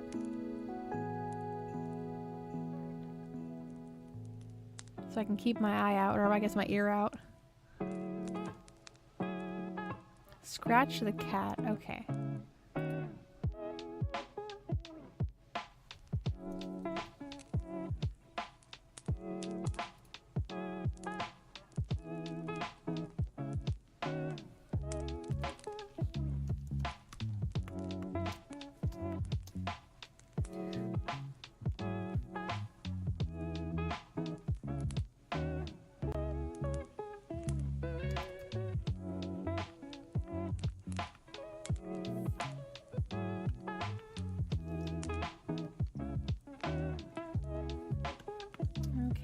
this same layer here, I'm gonna bring in this other part of her hair.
Just going over any spots that I might have missed a little bit of opacity in.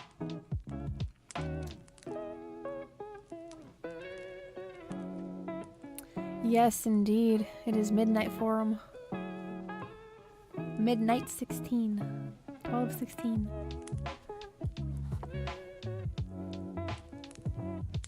I know not everybody is on the West Coast like I am, so that's why I put a little time thingy over here that I'm like kind of, there you go, now I'm pressing on it. So at least people know that, you know, even though it's midnight for you, it might not be that for everybody else and stuff, but it just makes it easier to like understand, like, you know, oh, why is Euphie up? You know, it's, you know, like, let's say, like, I don't know, midnight, right? Like, or 3 in the morning, you know, if you're in a different country or something. Because it's not. All right, let's throw in the sclera here. I'm gonna do this between the skin or the coat color and these bangs here, so this little overhang will fall more naturally. I've got an off-white color that I'm using here. Using a pure white color for the sclera, it's just, I don't know, it always looks a little too bright, maybe, I don't know. Just my personal preference though. This, I'm going to use a soft, transparent watercolor brush in order to erase it.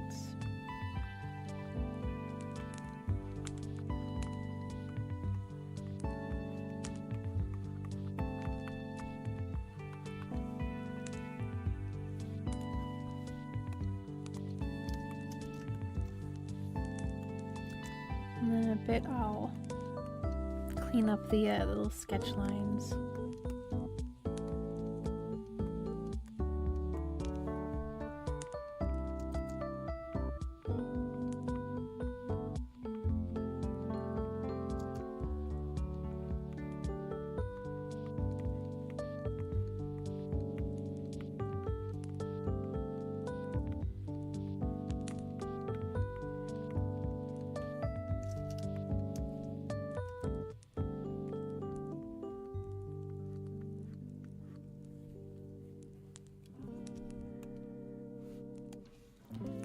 Back in with the transparent watercolor. I'm also going to clean that up a little bit. I need an airbrush here.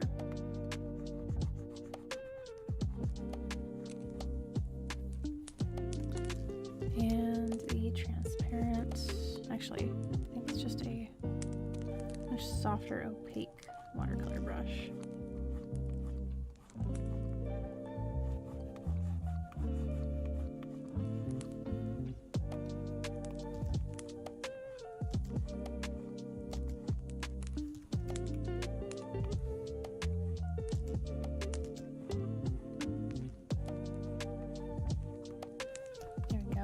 really soft.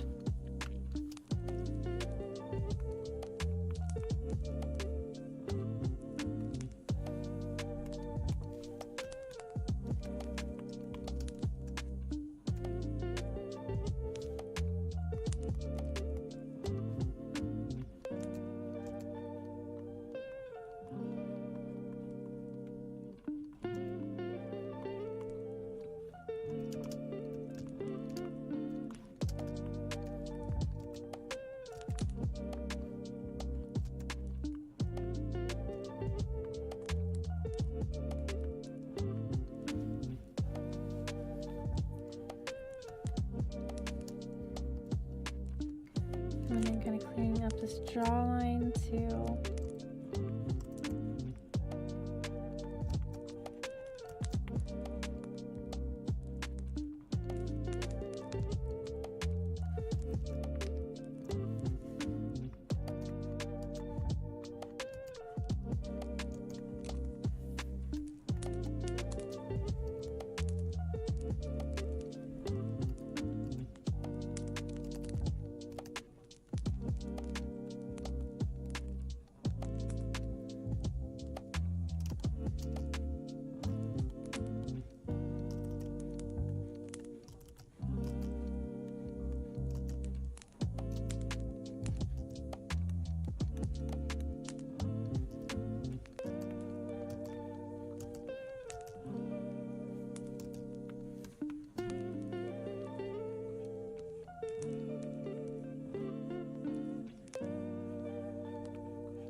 Making sure I'm not getting too lost in these details here.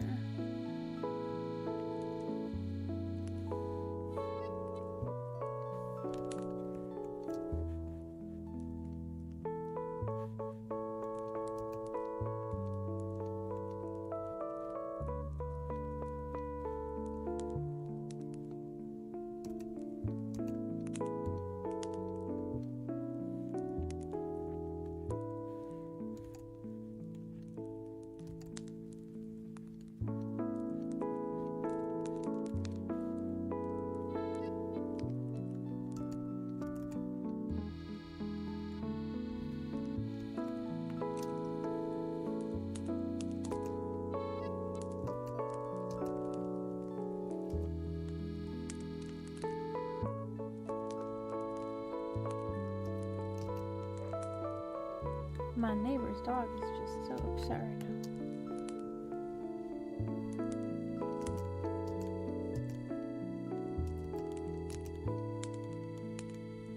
I'm trying to prevent it from being too stuffy in here.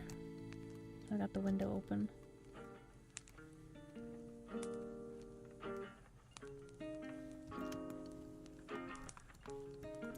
Okay, I'm gonna put in, let's see, this was, and then label these.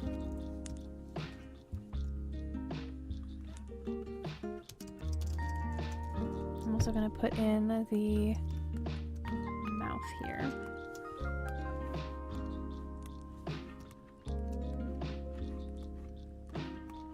This is a bit too saturated.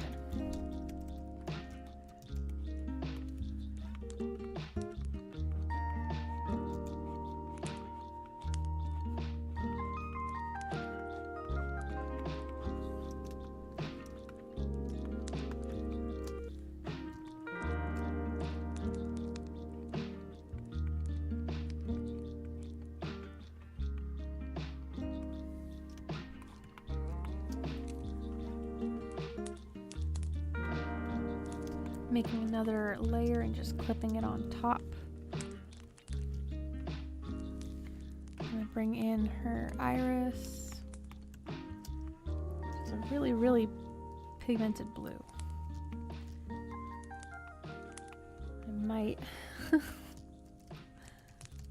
I might alter this just a little bit.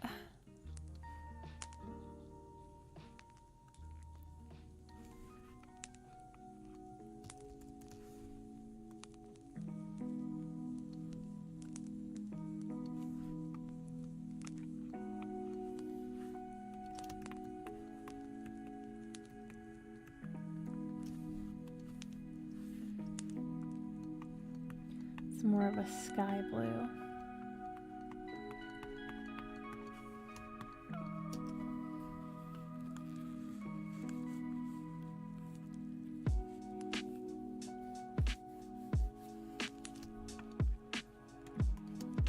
Okay, I'll throw in the pupils as well.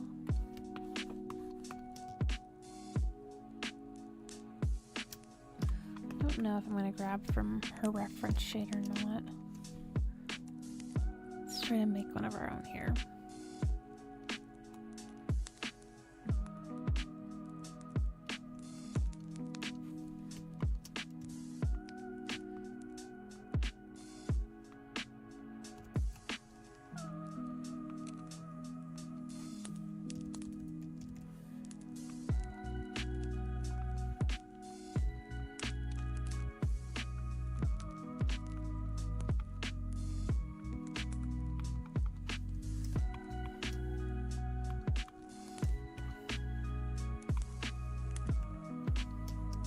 I'm going to add more line width to her eyelid, her eyelashes, and put in her eyebrow color and the light mark as well. So that's the areas of improvement I can see.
Something about like this pupil here.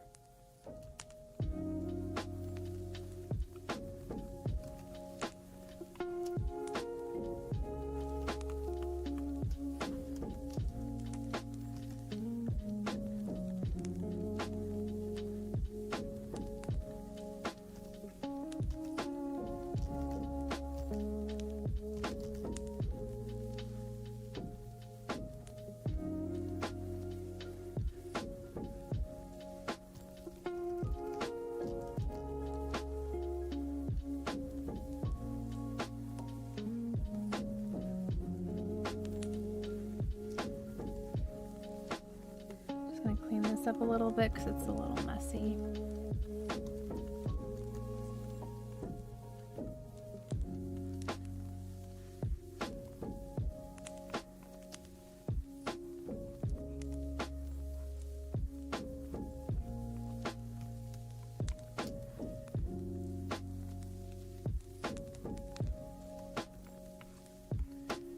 Okay, I'm gonna go over here. Do some preemptive cleanup.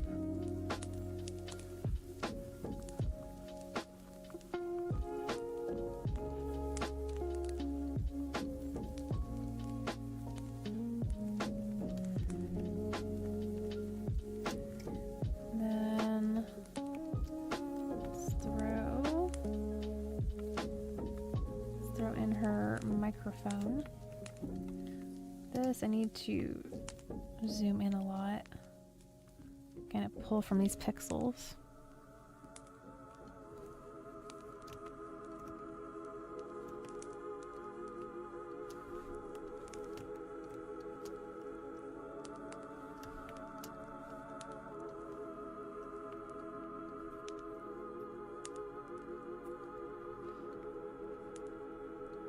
I am going to make this a different shade of blue.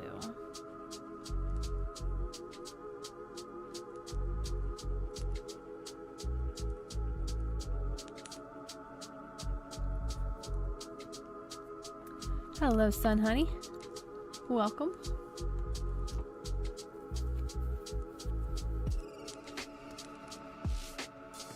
I need to do the eyebrows as well.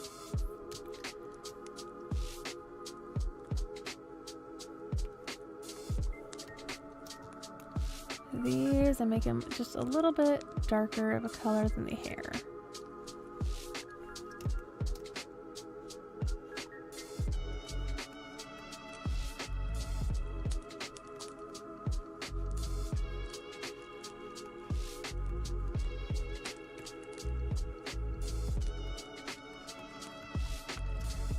Hide this layer up here so I can see where I'm painting underneath.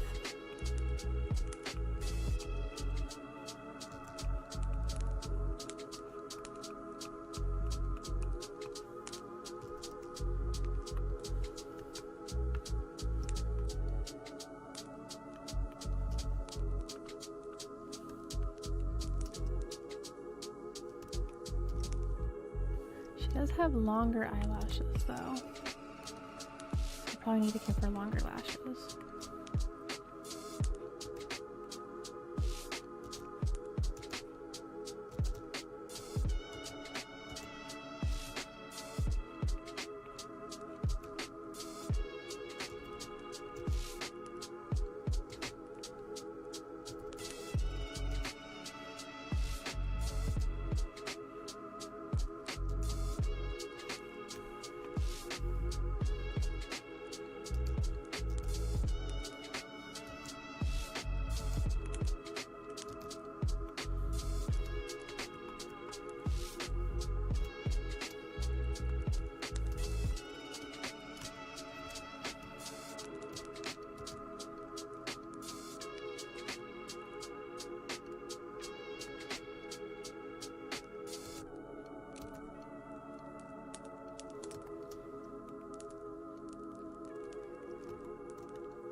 Okay, I'm going to color some of these lines here, these sketch lines.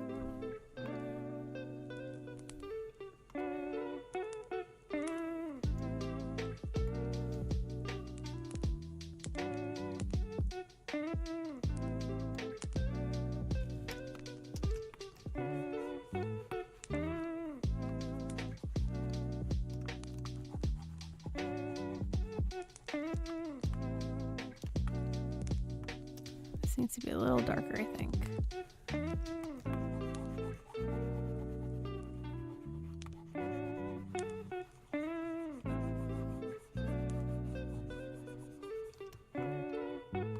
And I think that this layer here with all of the sketches on it could be a little darker.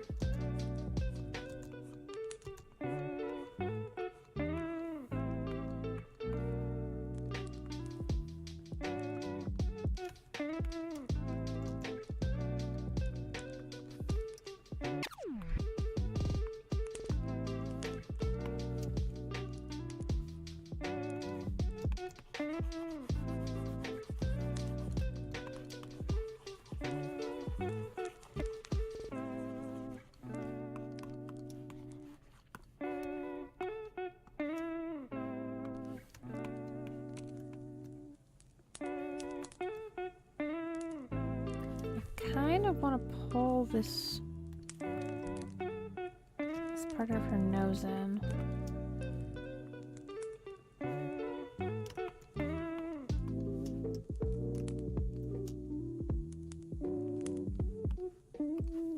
Yeah.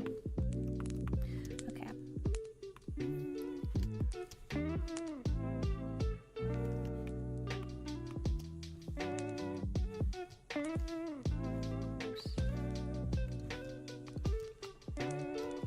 Giving a nice little fade up here, and then applying black again to it.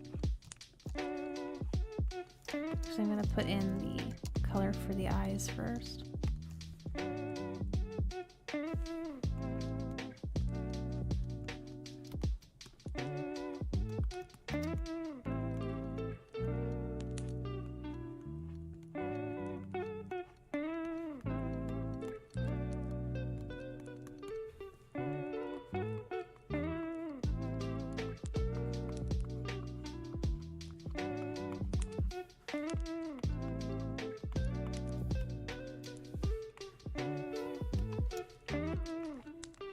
There we go.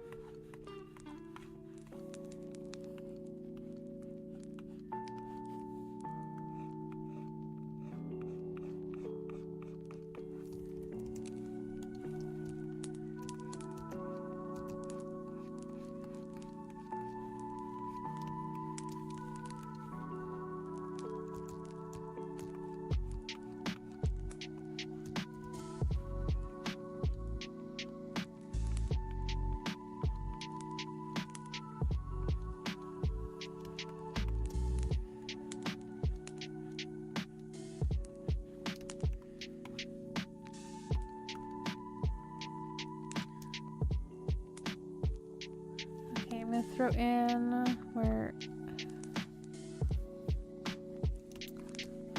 looking for the layer for the hairline.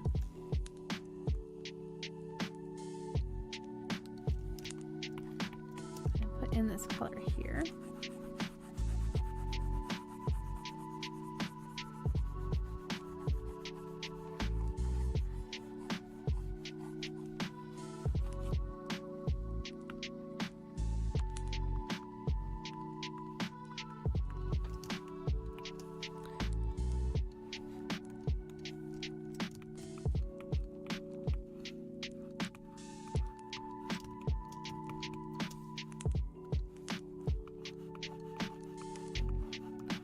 And then just applying this brown color.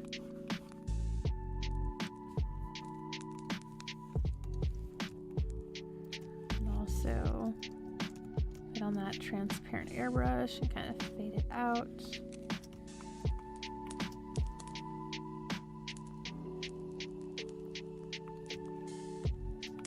And going over to these bangs too.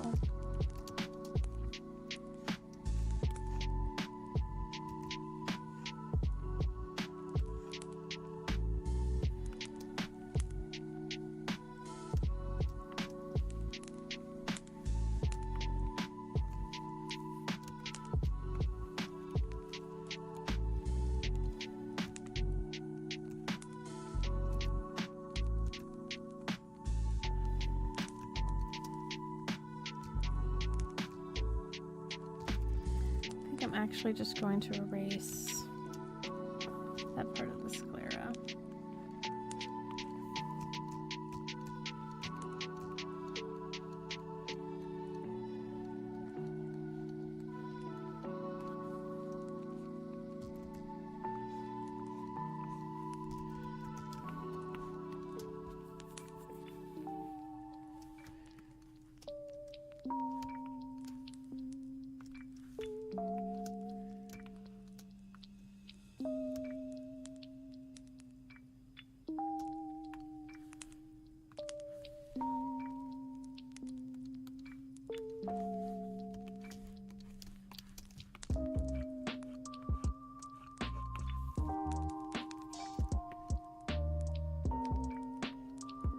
Okay, last part of the line coloring here is going to be this little microphone.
Okay, I'm gonna lighten up this color for her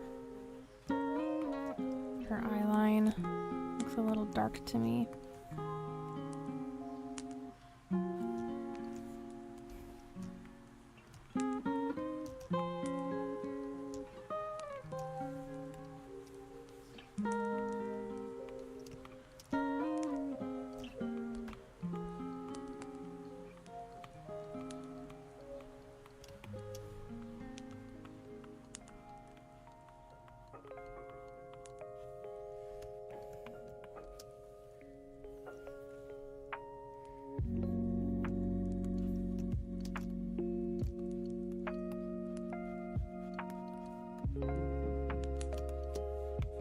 Kind of airbrushing it into the previous color.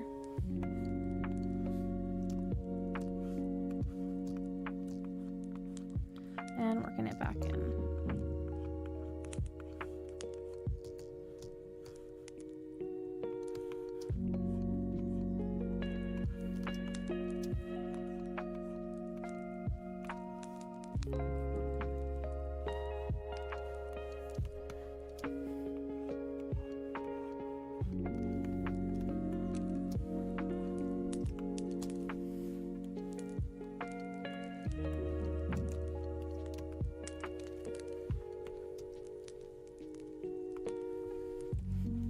Okay, I'm gonna throw in the little light markings.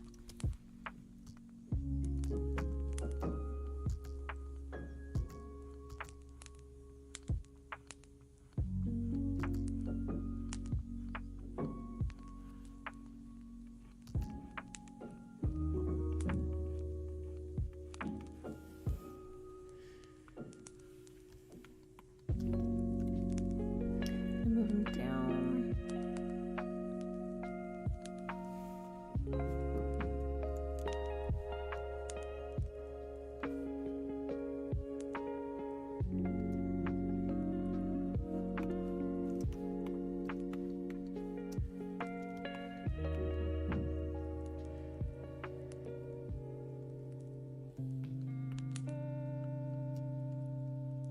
Just kind of looking over it.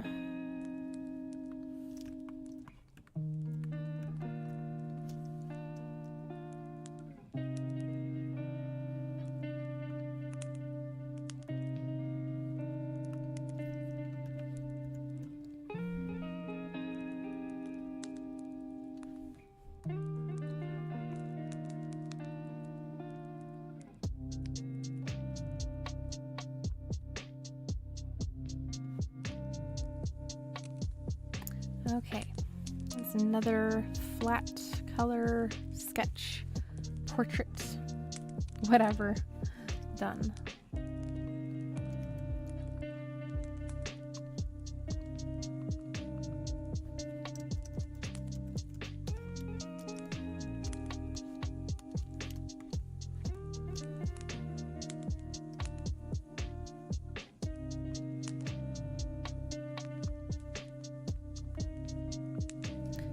Just setting up this new folder.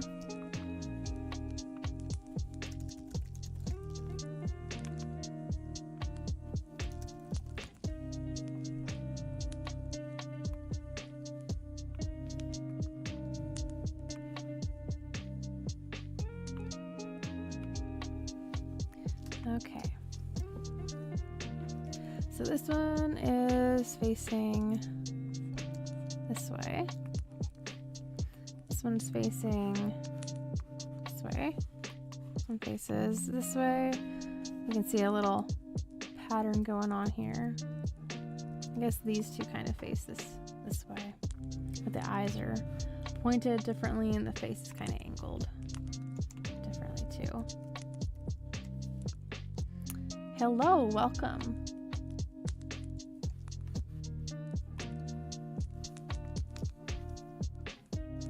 Doing some nostalgic artwork from my early high school days, middle school days. I think I should actually pull up the character sheet for this one. 1 second. I've got it somewhere in here.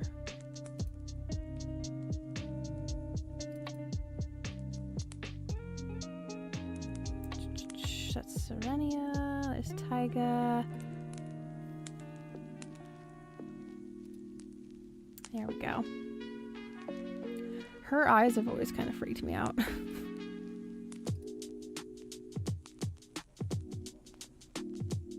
Wonderful. If you enjoy the artwork I've got on display here and then in that little TV on the left, be sure to like and subscribe and all that good stuff.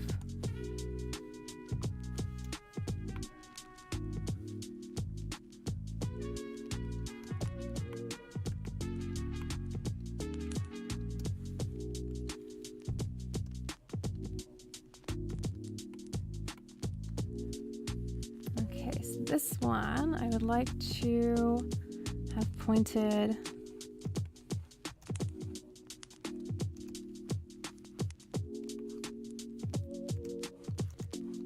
in this direction, looking towards the right.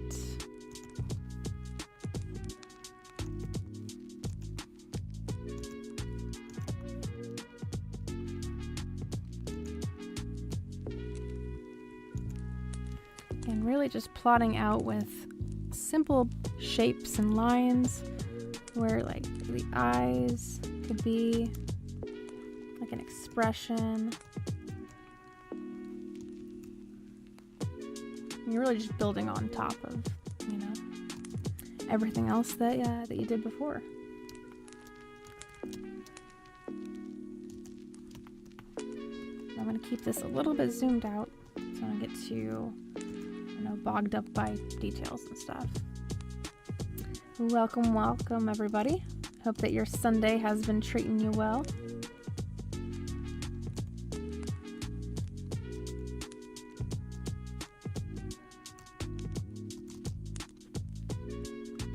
I've been doing this pony artwork over the weekend. I did one on Friday, and then yesterday I did some yard work with my best friend.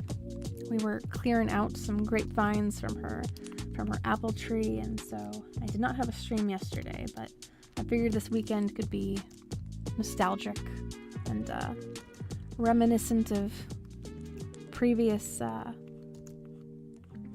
focuses.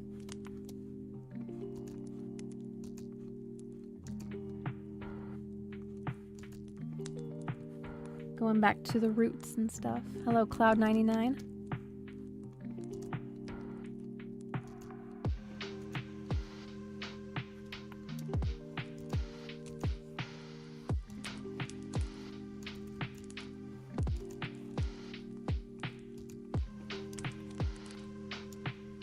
Just getting set up for where the ears are going to be at.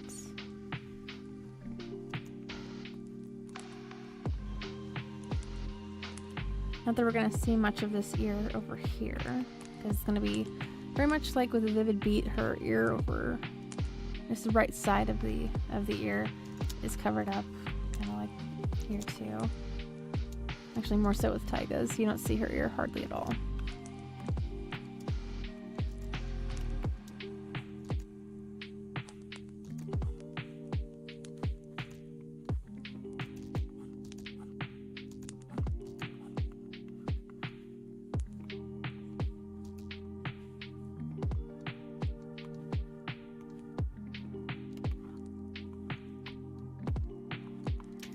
See, I want to give an inclination that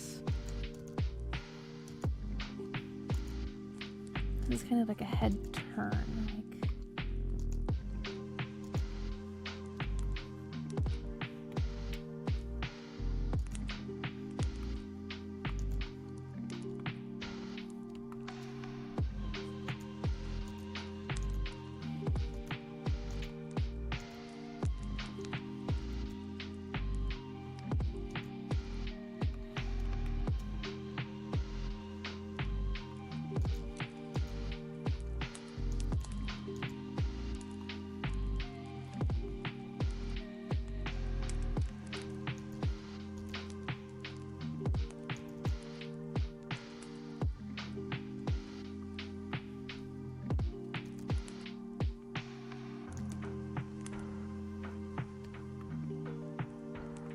Alrighty, James.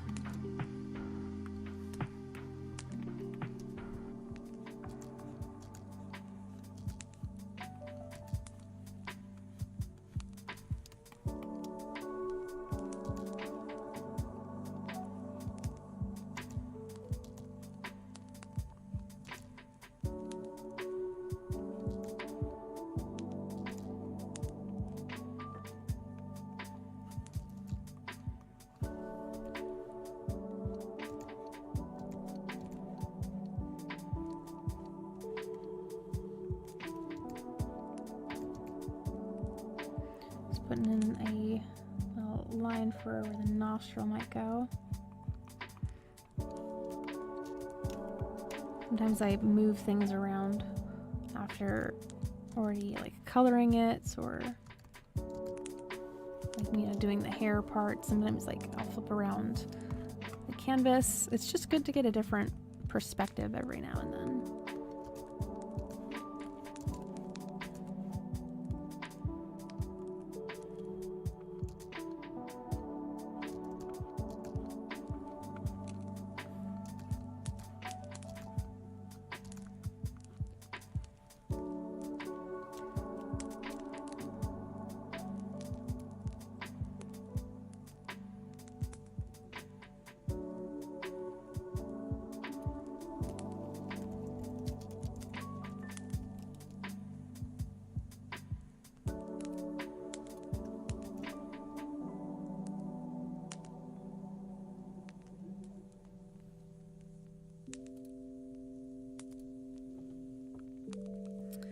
Give me 1 second. I need to send off a message.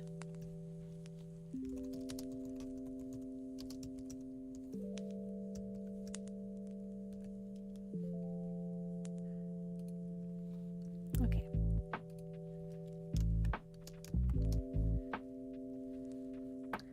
Okay, so it's actually a good thing that I looked away from the screen for a little bit, because this needs to come in.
Side of her ear.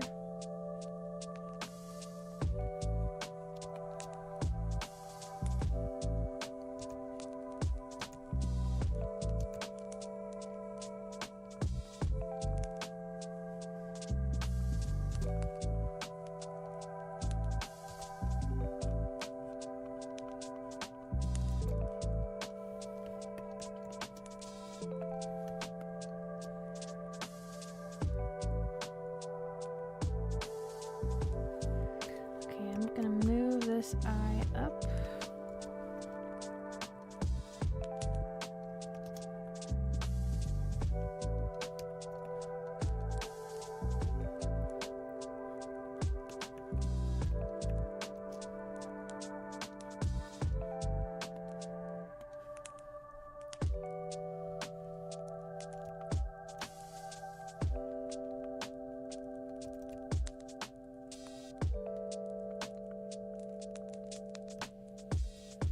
This eye, I don't know how I'm going to transform it just yet, but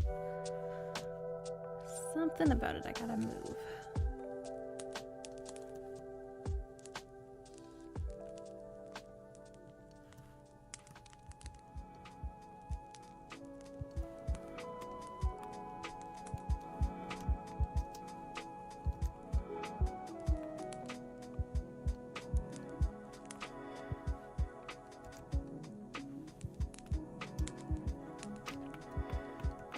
see this one. Here, here, here.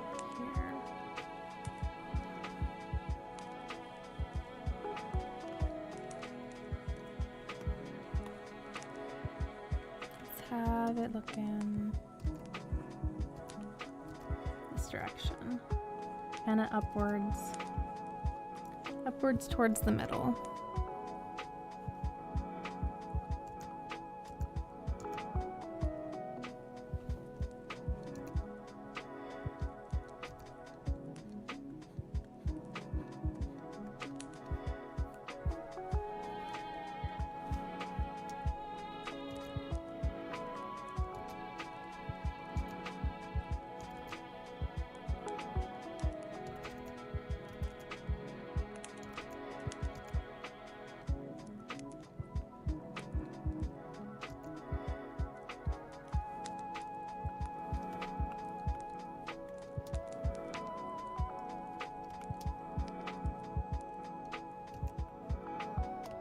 Trying to decide on an expression. I don't really have one planned out for this portrait.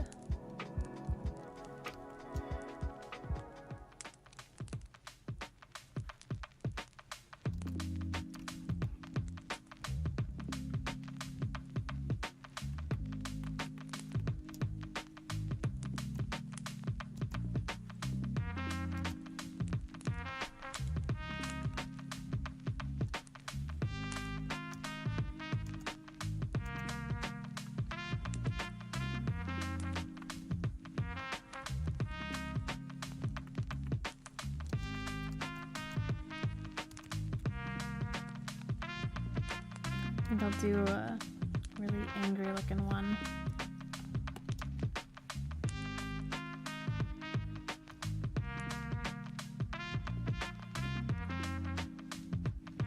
And with that, it's actually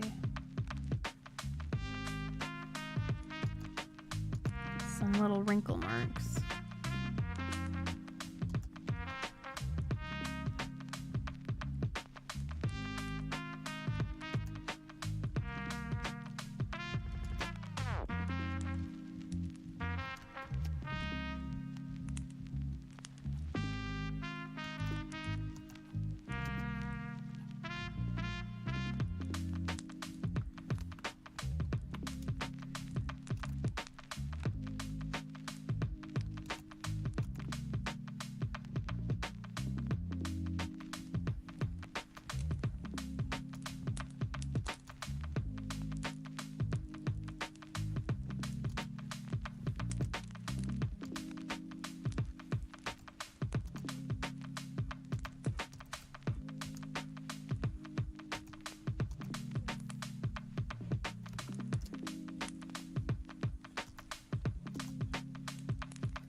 Putting in some eyelid lines, figuring out where that's gonna go. This little wrinkle that comes down here underneath the eyebrow.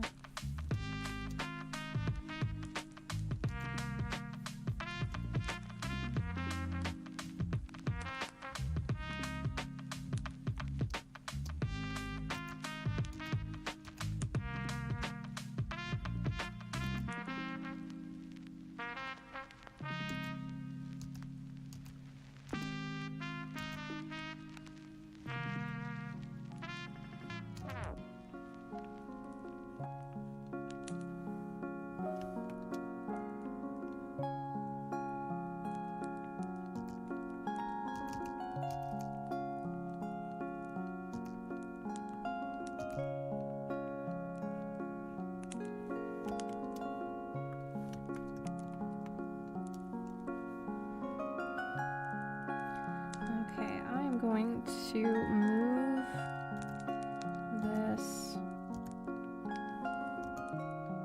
part of her face up a little bit. I'm gonna push it in.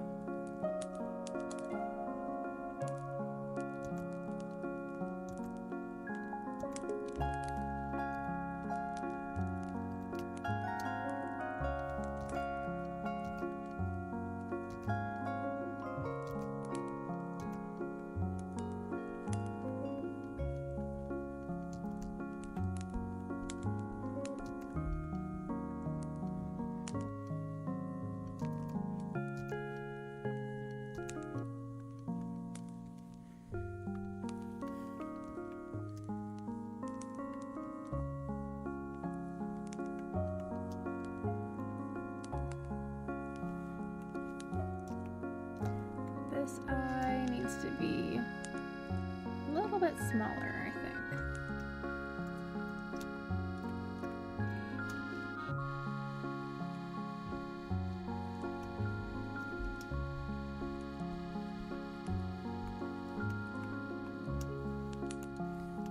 Making it so it's not so congested, not so busy.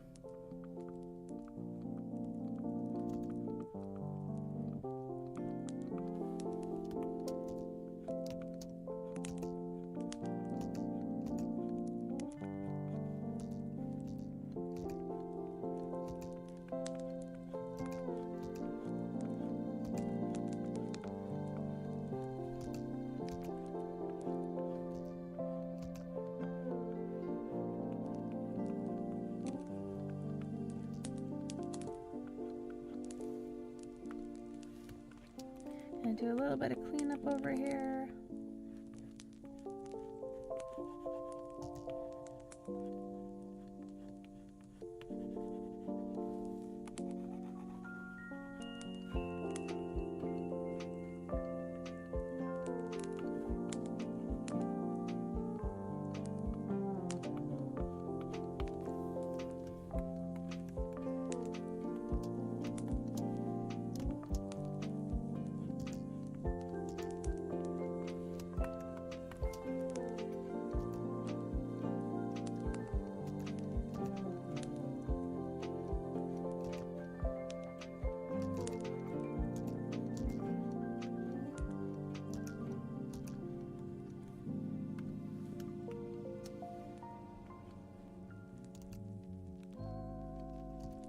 I need to reshape this mouth just a little bit.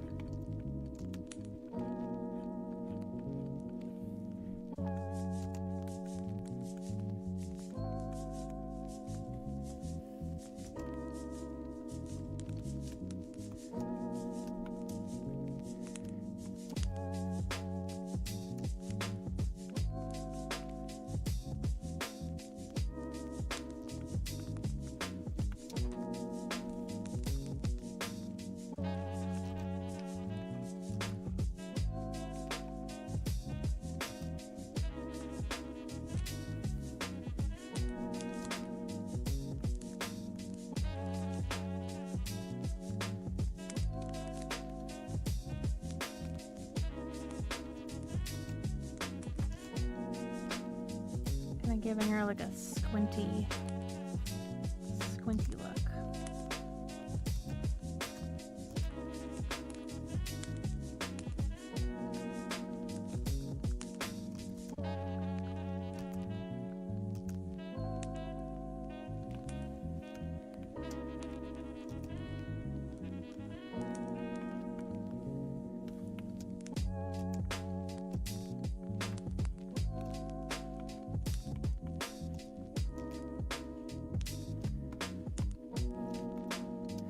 Okay, so I'm going to throw in some spots where the hair could go. I'm also going to put in some of the accessories too. She does have like a necklace that goes around.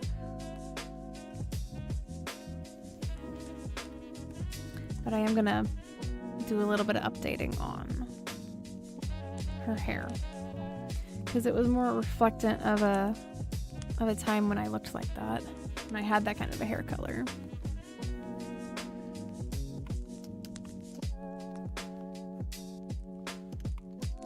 I'm gonna hide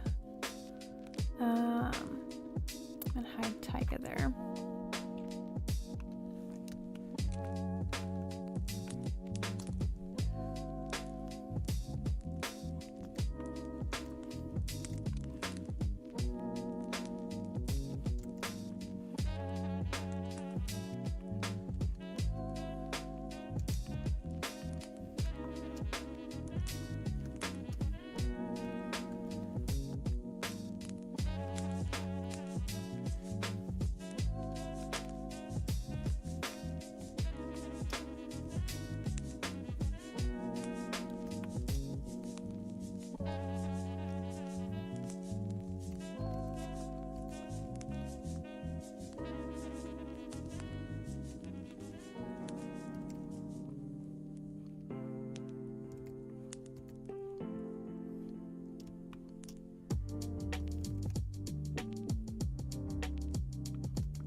trying to still incorporate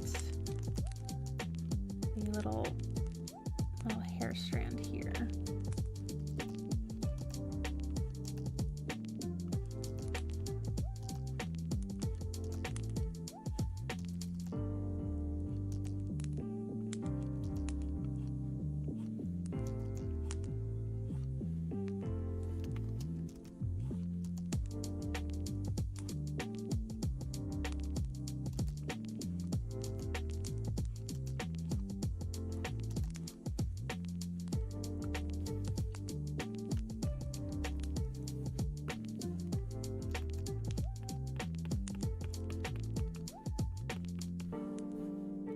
Actually, I think I'm gonna move where this ear is, because I want it to be a little more visible behind her.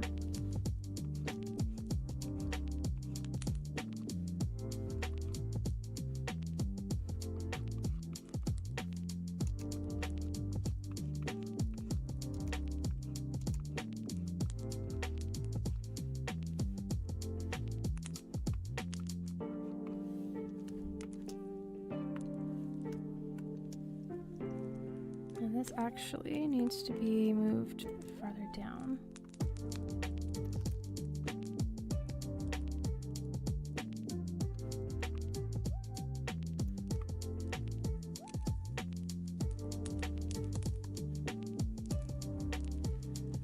A raid? Oh, okay. Welcome everybody.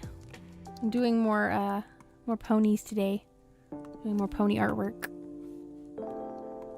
Right now I am working on kind of a redesign of the pony Sona that I had back in high school when I used to have a bright red orange to blonde hair. So yes, today I'm drawing ponies again, because yesterday I did some yard work with my best friend, so figured I'd keep the theme for this weekend. Kind of figuring out where the there's spots where her bangs are gonna go.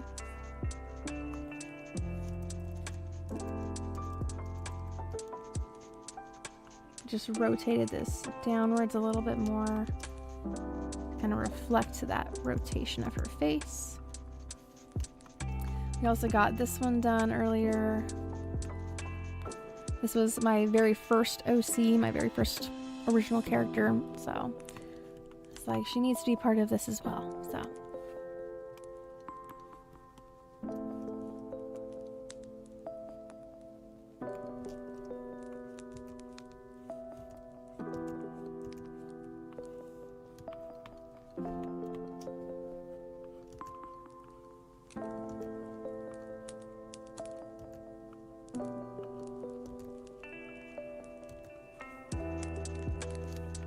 Hope that everybody's Sunday has been going well for them.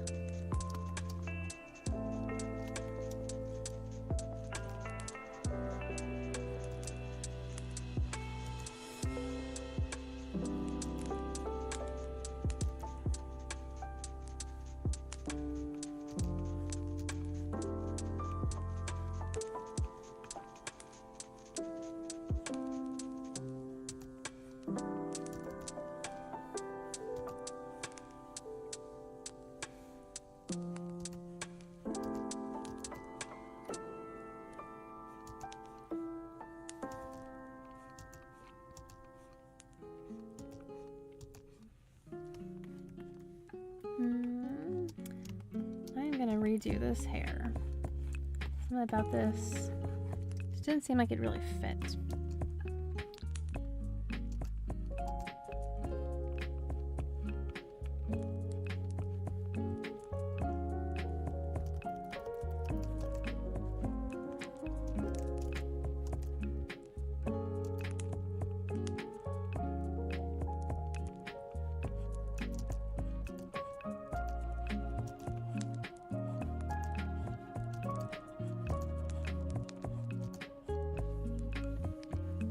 Hello, old Joe. Welcome in.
Thank you, Oljo.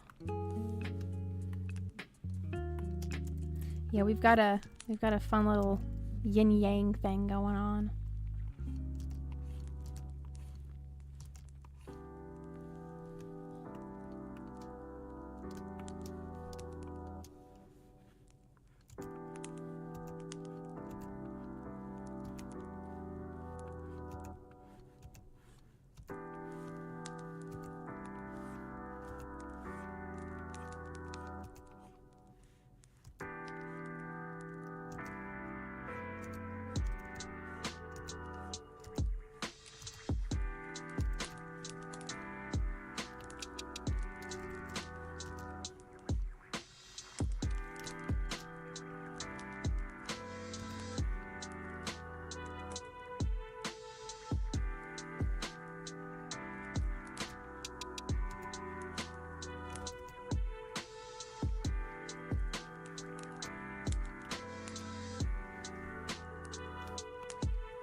I'm gonna zoom out just a little bit here.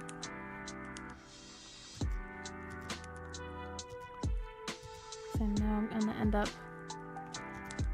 putting a part of her hair in the wrong, well, I shouldn't say wrong, but like a spot that it just doesn't make sense at.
I wasn't entirely sure about this part of her hair.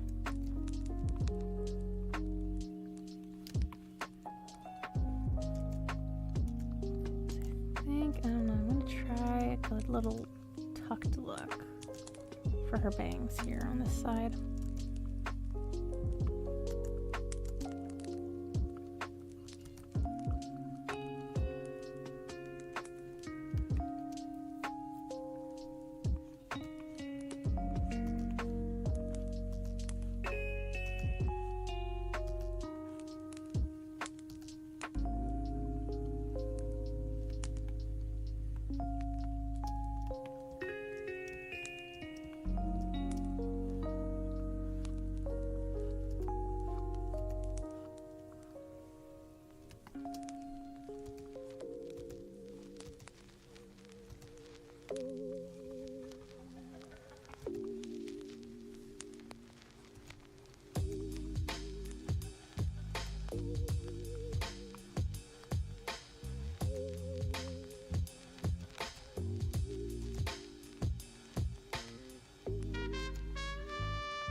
Okay, I'm gonna do some cleaning up on the hair right here.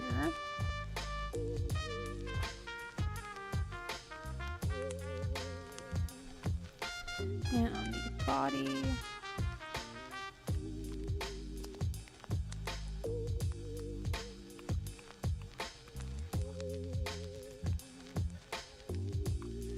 Right there, we can actually use a transparent airbrush. Kind of fade it out.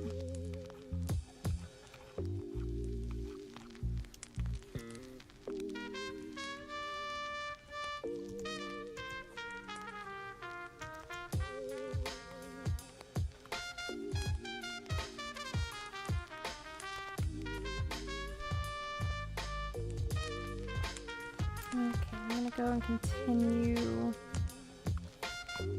down this way with the hair.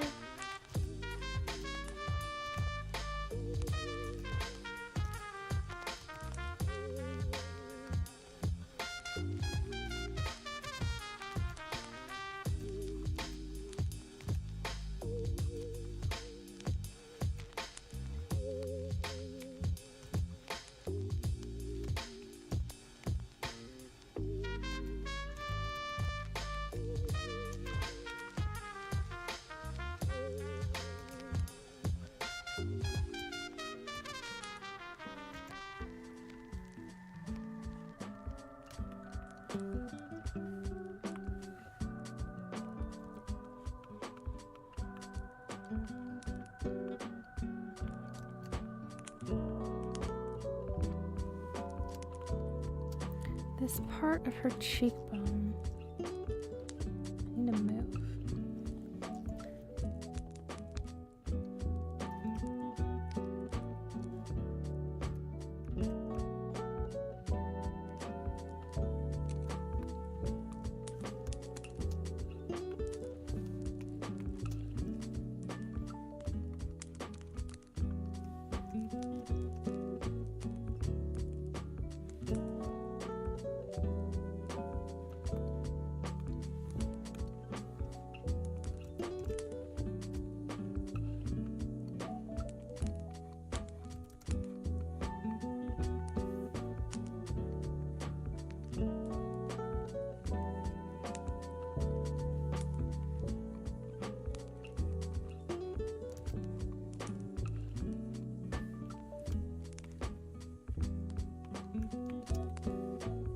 Just doing a little bit of cleanup here.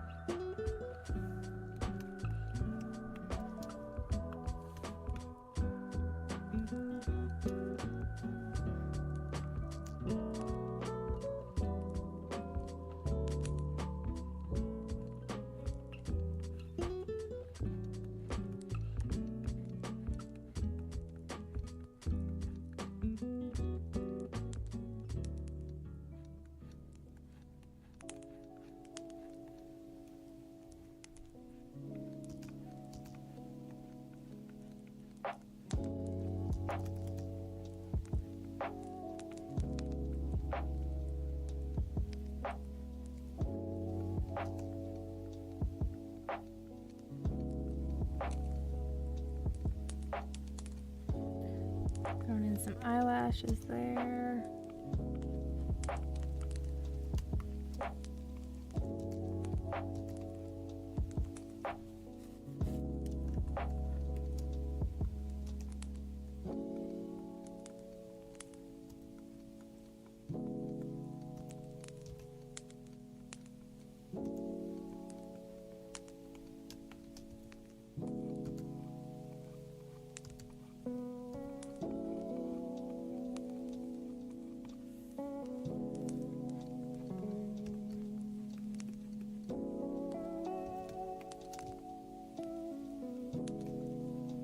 Thank you, Jonathan.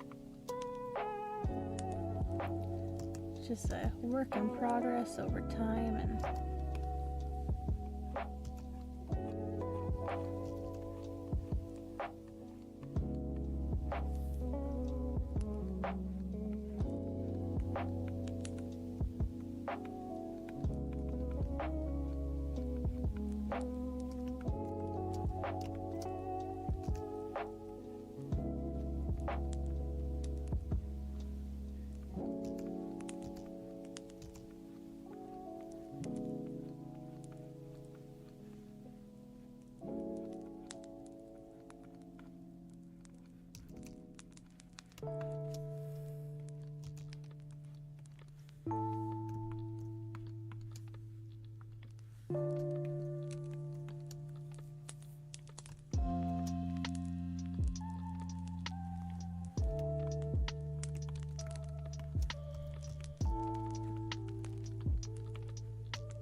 Gonna make this part of her mouth a little more concave.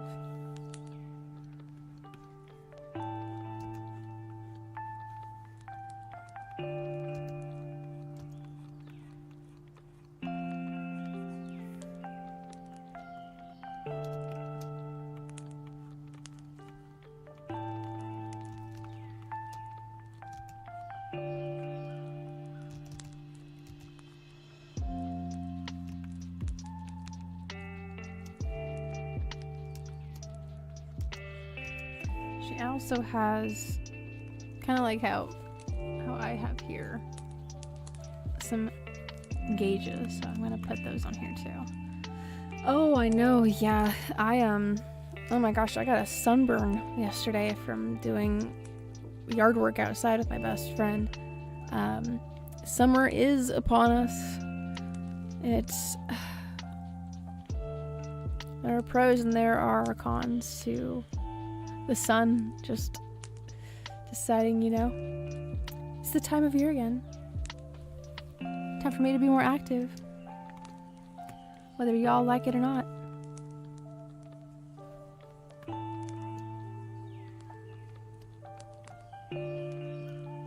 Oh gosh.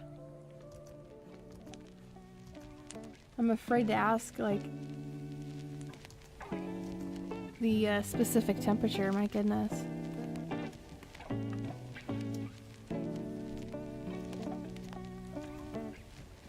I'm just happy that it's not like sweltering and stuff in my room, because then it becomes difficult for me to continuously, like, you know, be swapping out my artist gloves. Thanks, Spank. Oh gosh, that is torturous, Jonathan. I can't. Oh, and humidity.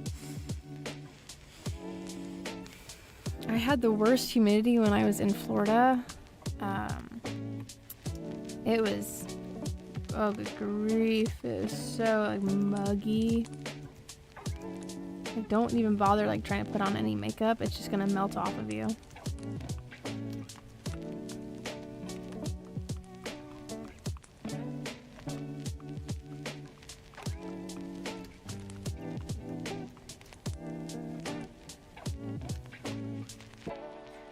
She needs some top lashes.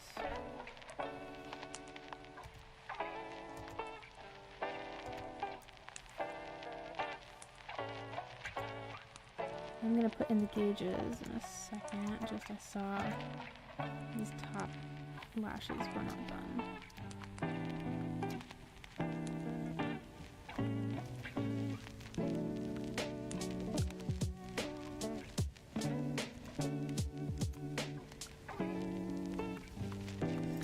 Also, I know, I'll put in that gauge.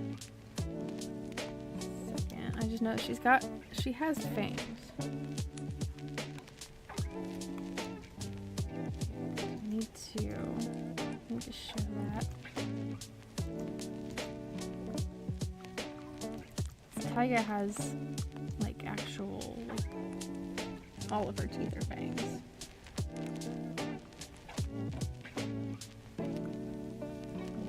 and she's just got fangs there for her canines.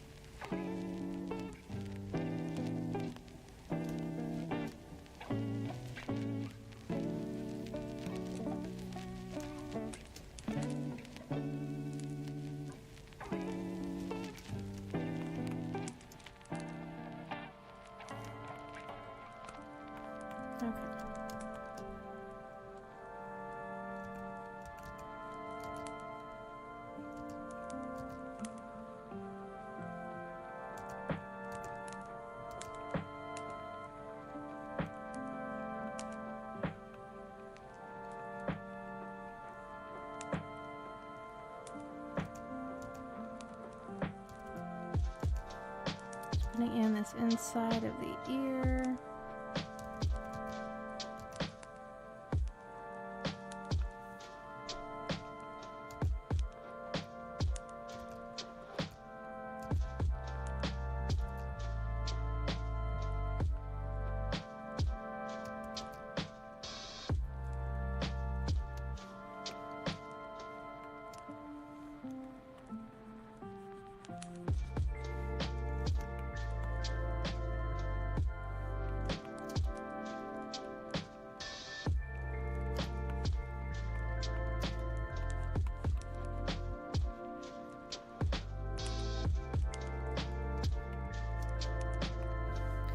Okay, just putting some better defined sketch lines here for the hair.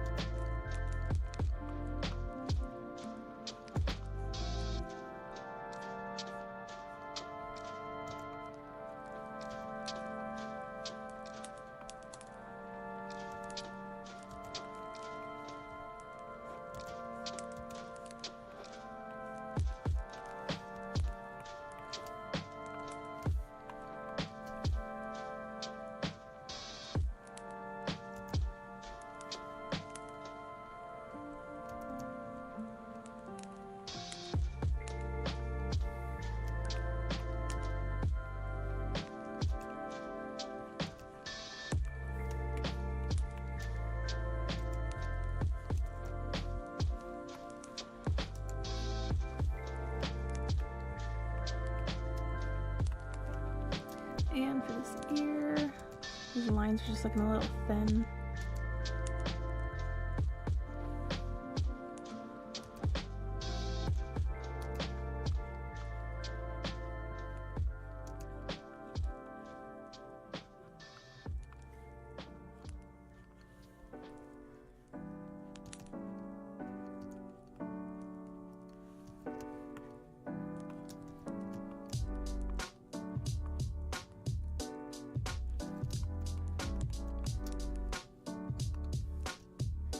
Okay, putting in some direction lines.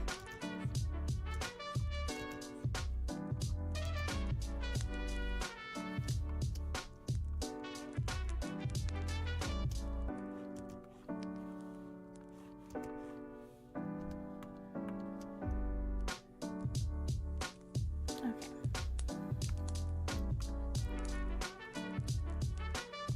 Just making sure I didn't get rid of any layers of sketches that I still needed.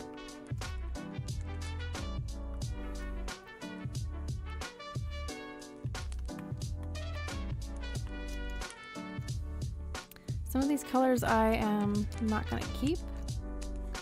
Some of them I will. Like this is like way, excuse me, I gotta stretch. Way too yellow.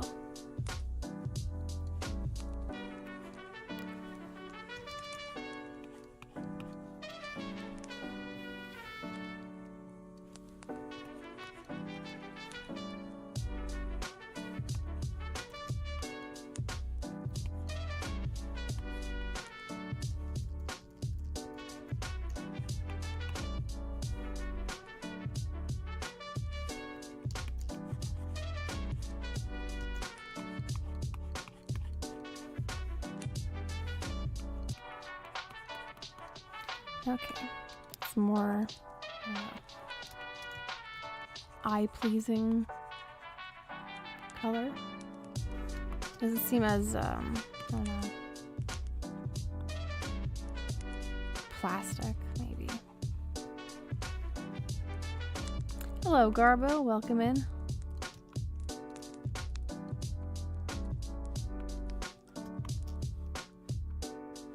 Well, better late than never, right?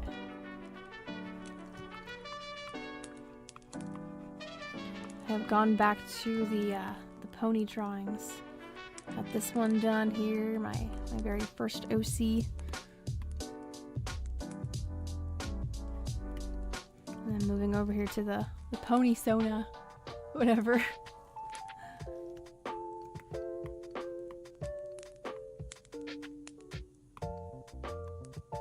Gonna keep it right there.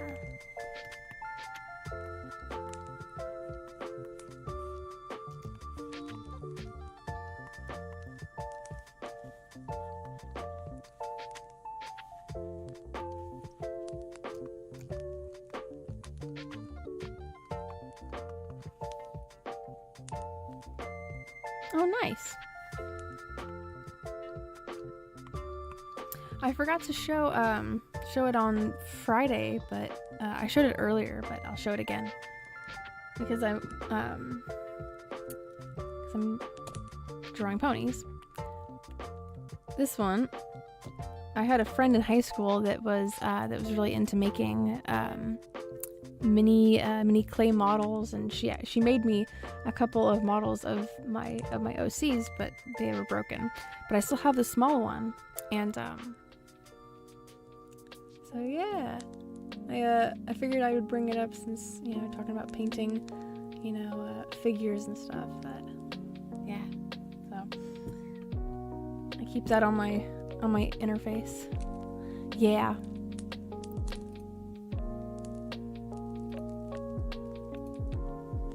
The other two, an ear chipped off and a piece of the tail had chipped off. So, but it was the thought that counted. Yeah, the friend that I had back then, because we don't talk hardly at all anymore. She was really good at fine details. She made a teeny tiny little octopus inside of a not glass, it was a plastic little cork jar, or a bottle, I should say, actually. But it was so small, it was like smallest little thing I'd ever seen. I still have it somewhere. It's buried in a junk drawer somewhere, but yeah, she was really good at making teeny tiny details. So yeah.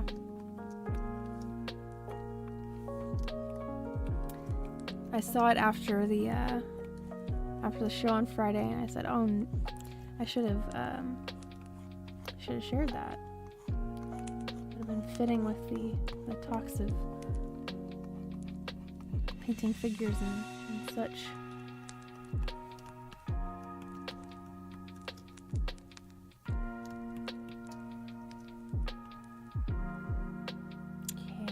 Do this part of the hair here inside.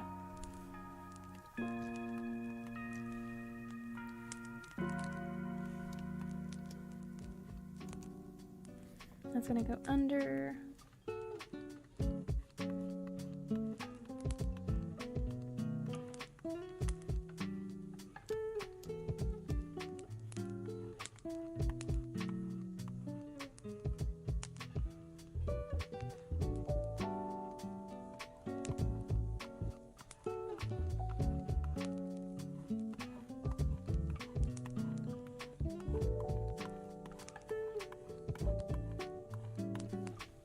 Okay, I'm going to fill the rest of this in the dense watercolor brush.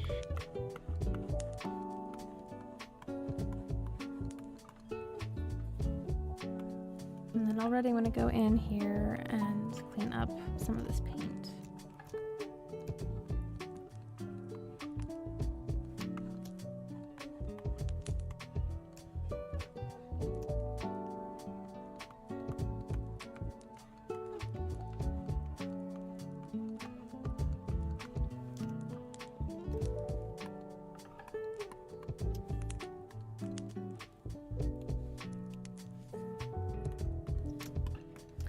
Okay, I'm gonna go and come in here with the bangs.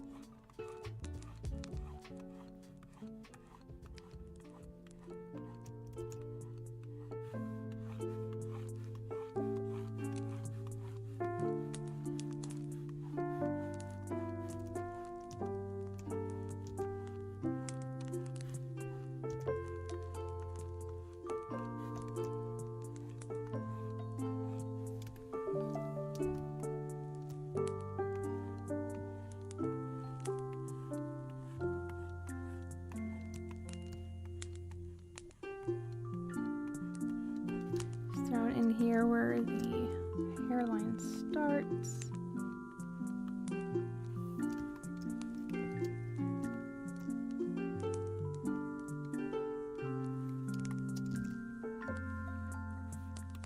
And switching back over to that dense watercolor brush. Instead of texture, I'm needing density.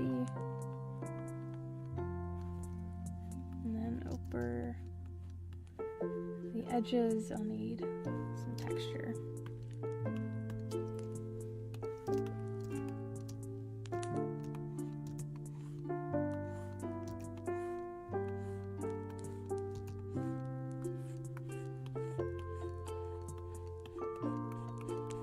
Come in and clean that part up just a little bit.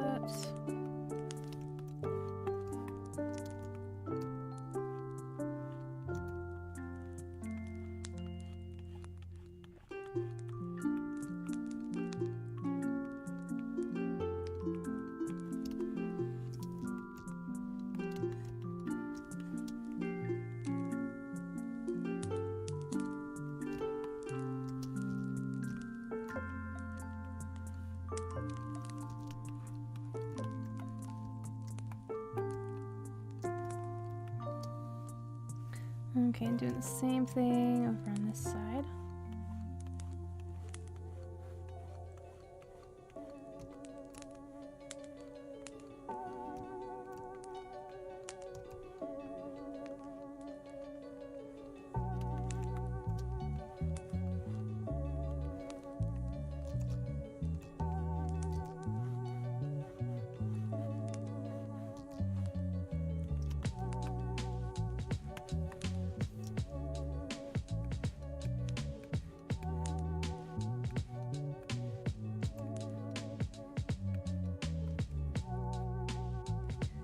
These two pieces of hair are going to meet up and connect.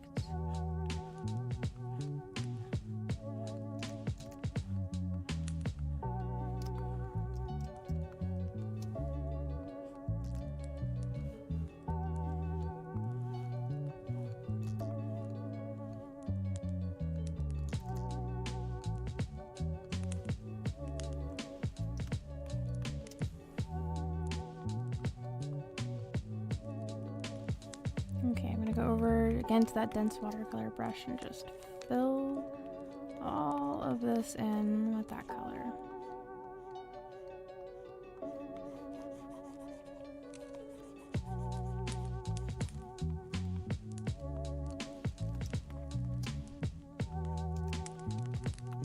Just being a little careful right there.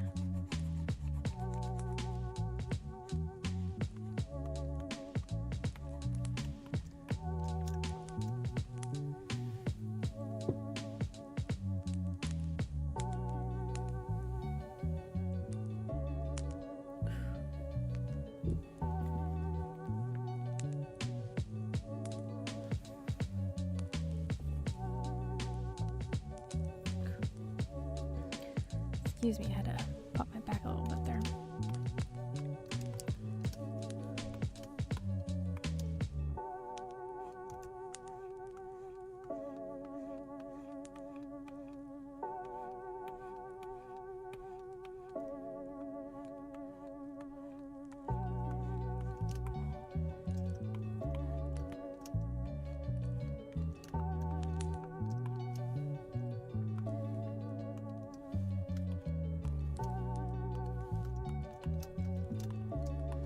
Do a little bit of cleanup on this hair.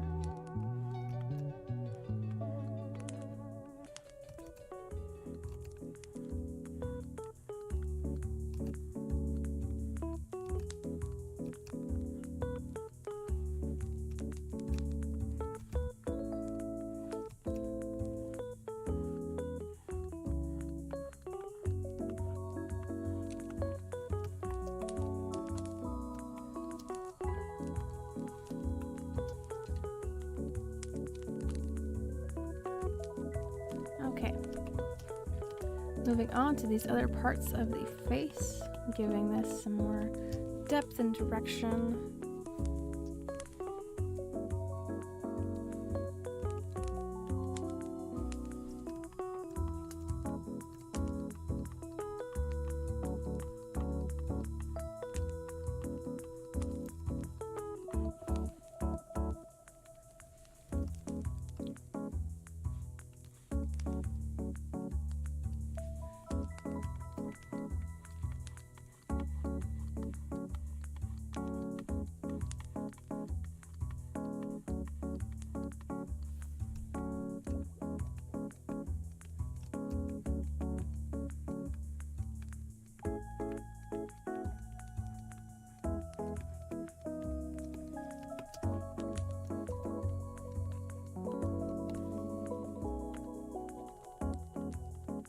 Gonna layer or label these.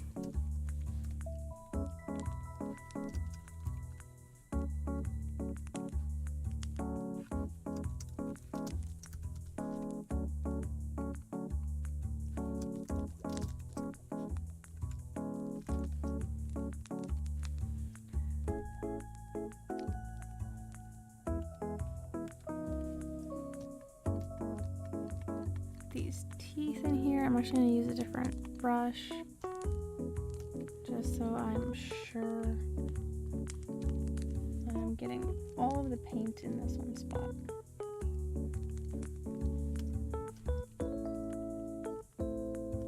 This will be teeth and sclera.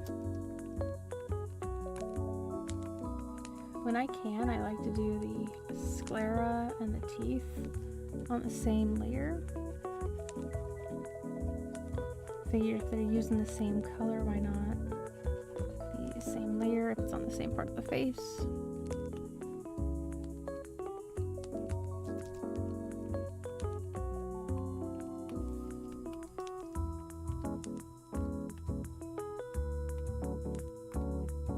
Clip that layer that's above it to the bottom one. I'm gonna go in here and grab this color. Let's see what it looks like.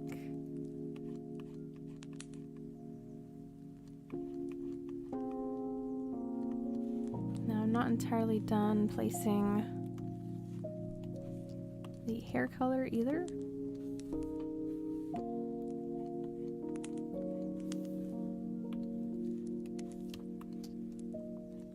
But I'm not gonna end up overlooking it. I mean, it's my own hairstyle and hair color. I'm gonna make this a little softer.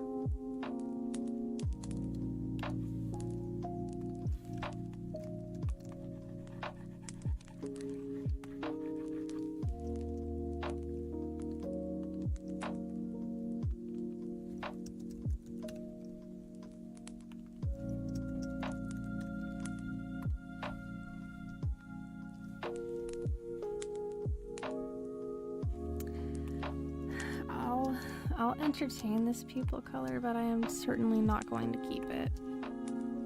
I just wonder what it would look like.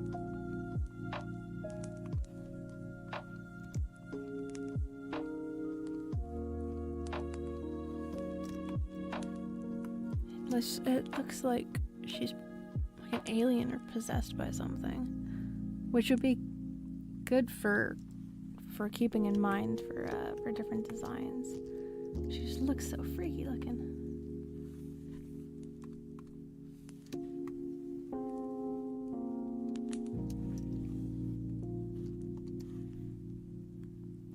So we're gonna change that to a darker green color.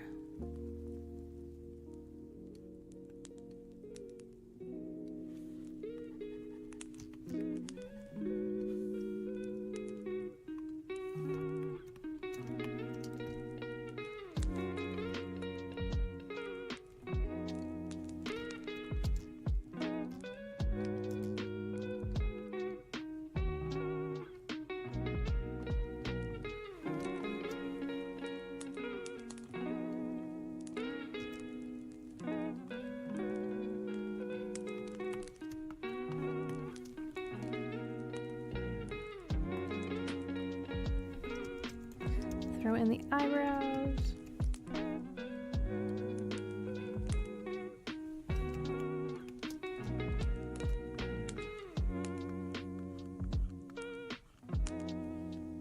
It's a bit too saturated.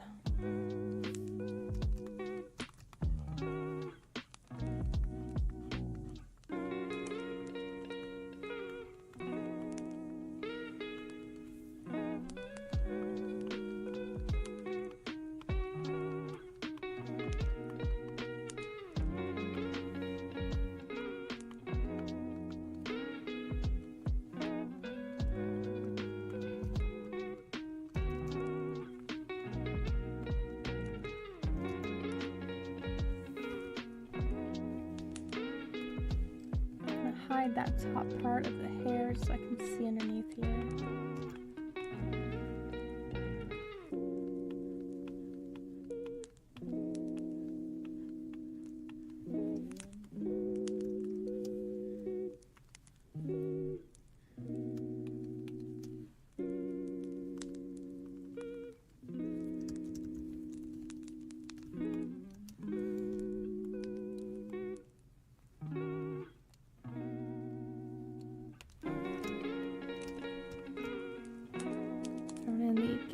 Color.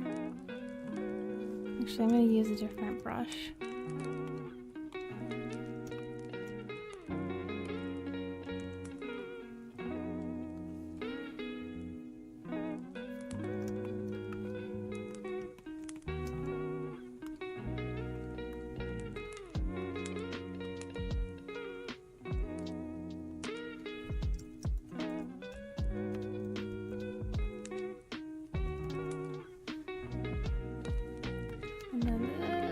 There's a color there that I can grab.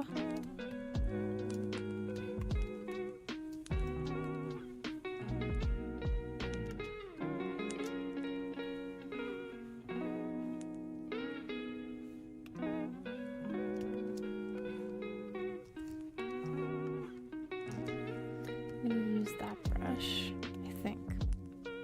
It's kind of more of a hair strand kind of a texture.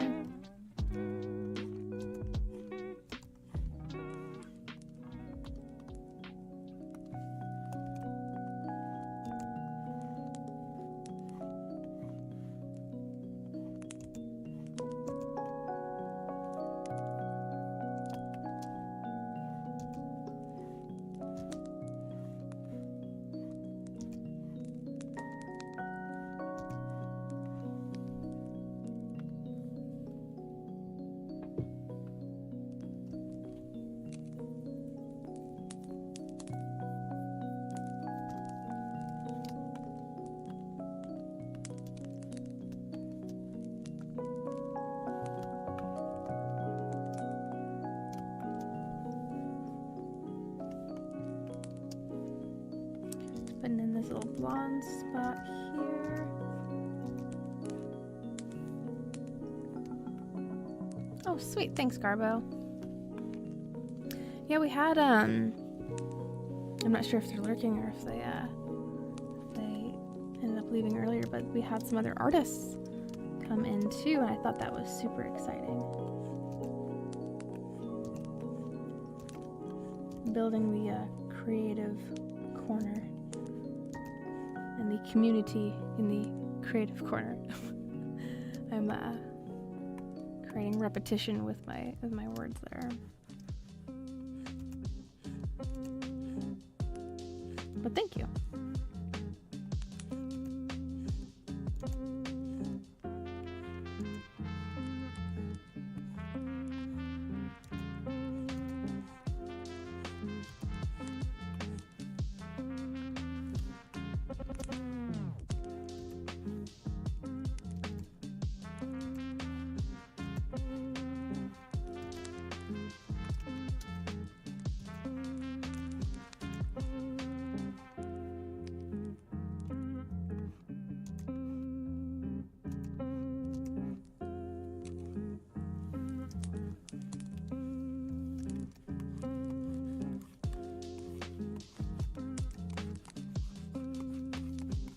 Just fading that out a little bit, as well as over here.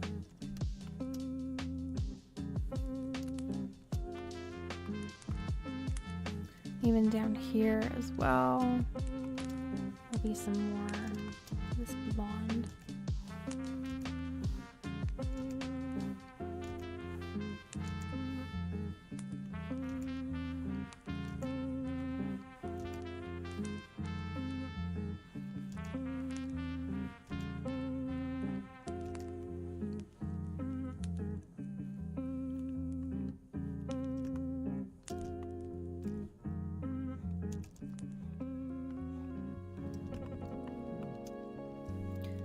Coming in with that transparent airbrush again, just creating that kind of depth there.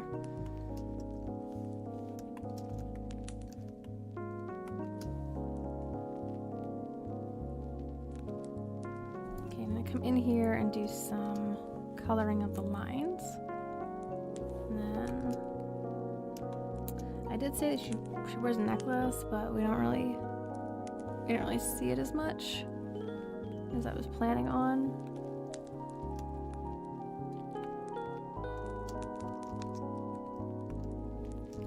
So, I'm just gonna go in here and color these lines, these sketch lines, and just make it look softer. That's really what it does.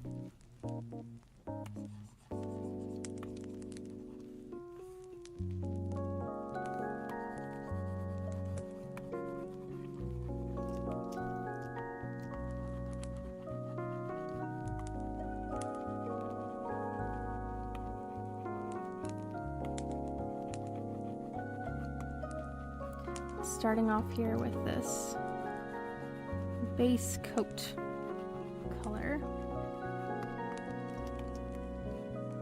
Using an airbrush, making it really soft.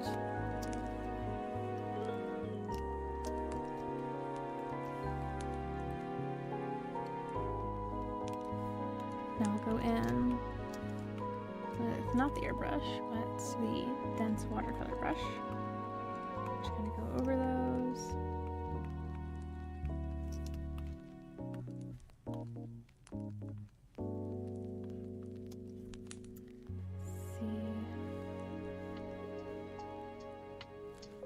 Go over here with an airbrush.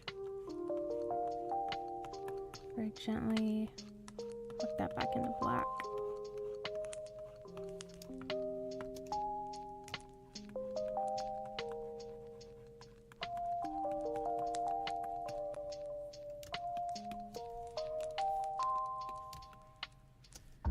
Using a transparent watercolor brush, and now gently brushing this back into its spot.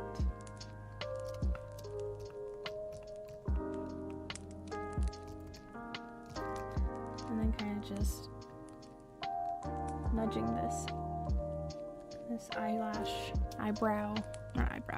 eyelid back against the muzzle here.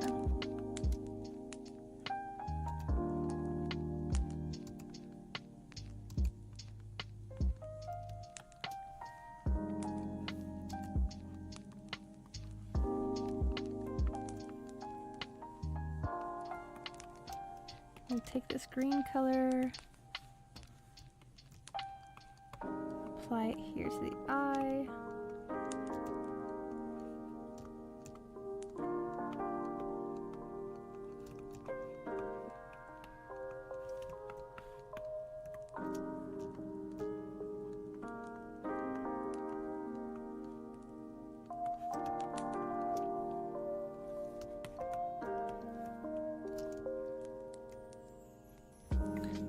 Take this off-white color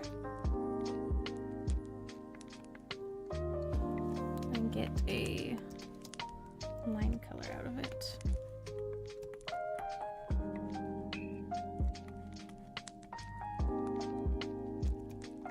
That's just the teeth there, and it kind of spills off into the coat color.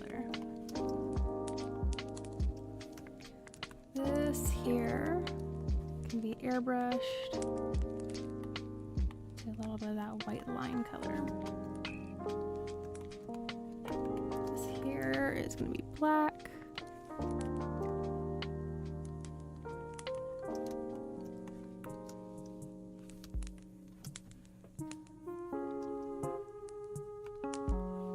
Go in and color, see these lines for the hair.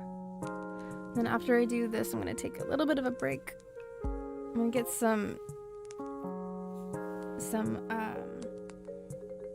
muscle relaxing cream on my back, like some Tiger Balm or something that's got that like menthol in it. It is getting a little uncomfortable.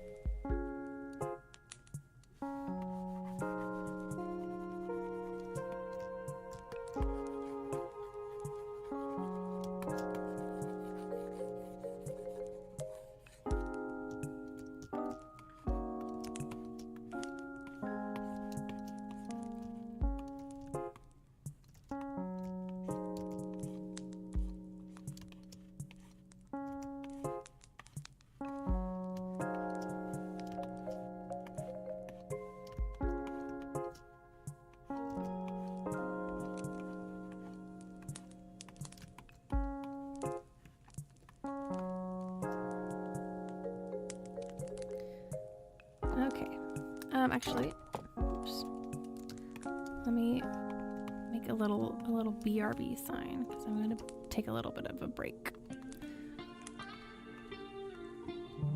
And then when I come back, I'll put in the little light markings and continue on cleaning up this one. So let me...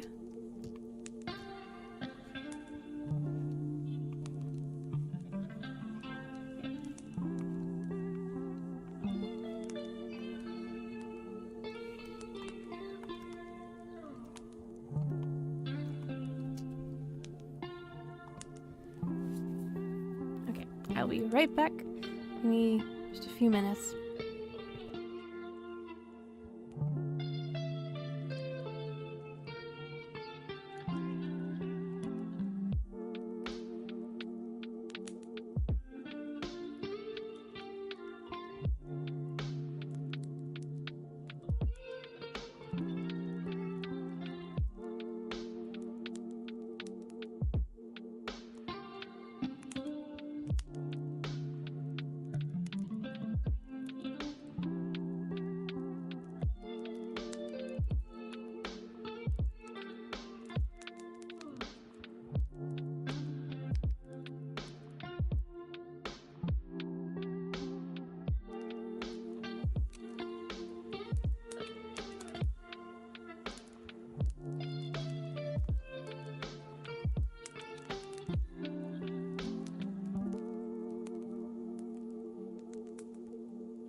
Okay, I'm back. Excuse me.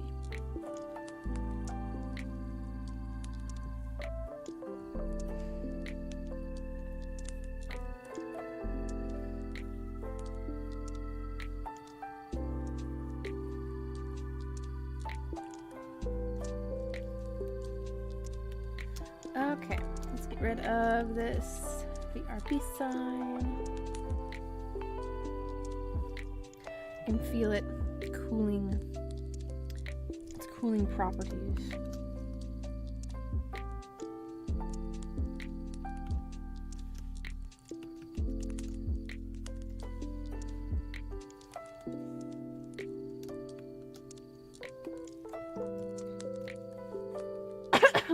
Excuse me.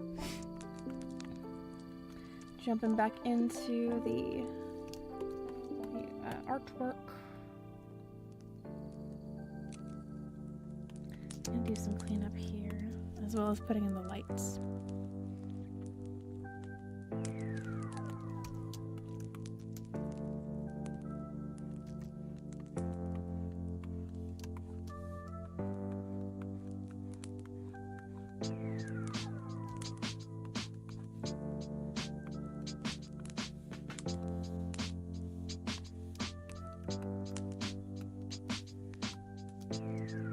I think I'm gonna lower her eyebrows.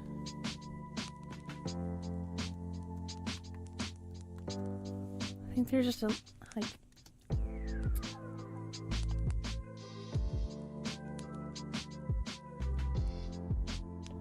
I was looking at it, excuse me, from across the room, and I don't know, I think that they just look, I think they might look better if I lower them just a bit.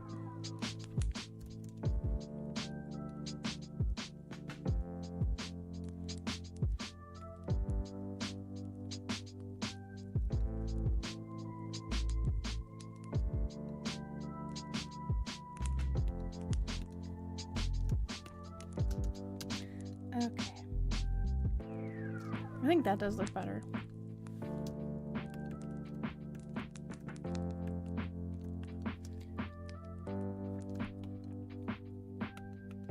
Okay, the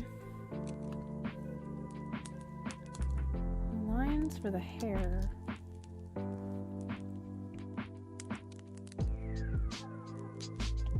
Excuse me, I need a drink of water.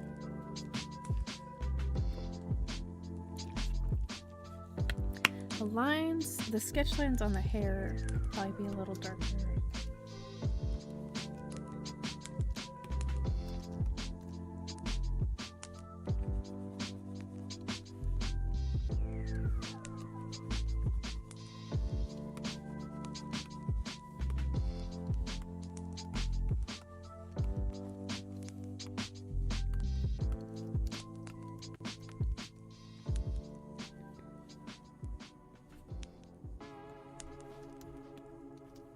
Okay, let's put in these lights, these little white mark lines.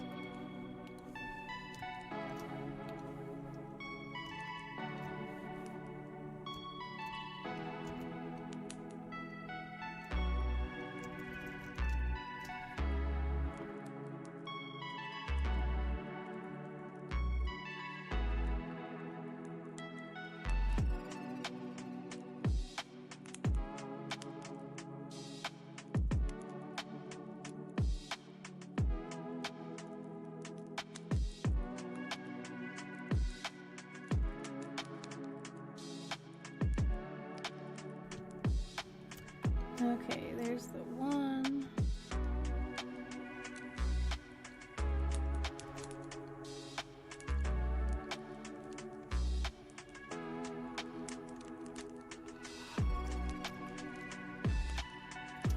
There's the other one. I think with the pupils though, there's a little bit of cleanup I want to do with the pupils.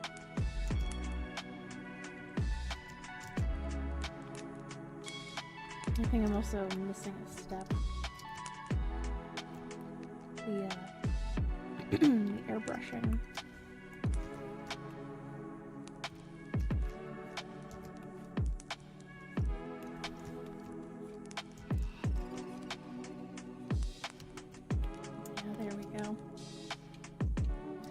I didn't do that on hers either. So let me actually go back over here.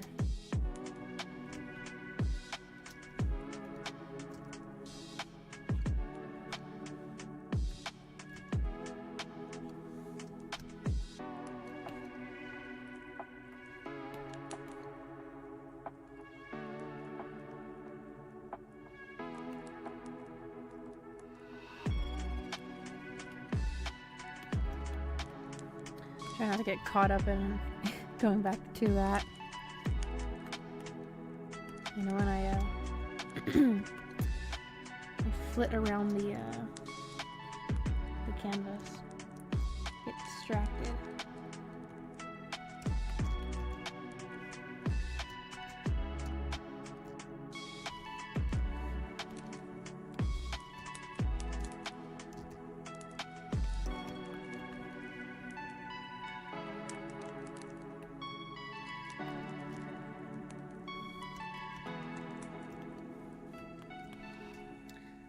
Okay, so I think that's another one good. I'm not gonna bother with like doing a lot of like shading and rendering with these,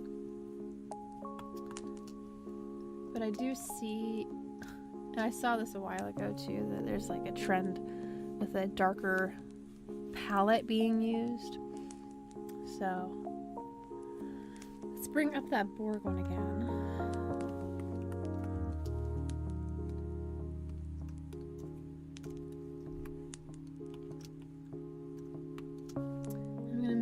That one, I'm gonna move that one to the front. I'm doing some placements.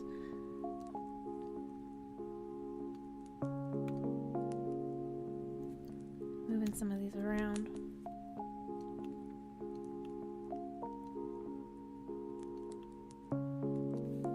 Let's have that pony Sona be up in the front.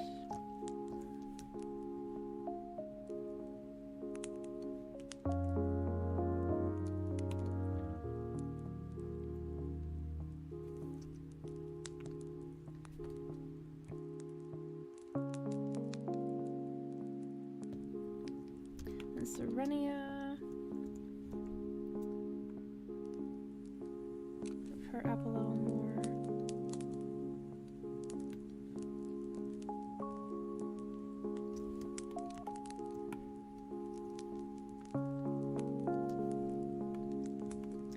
Let's make this guy bigger.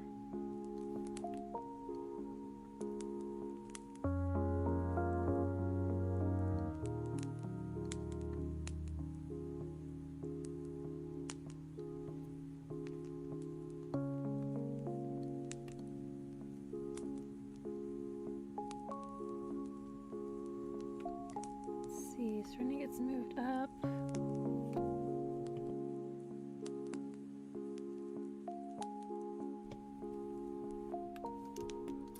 And then, let's see, I think I'll move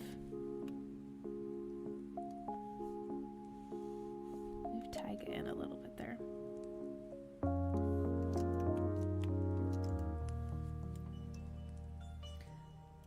And let's change this canvas. Actually, no, I'm not gonna do that. Like, I was gonna change the canvas size, but... Hello, Danny? Yes, they are.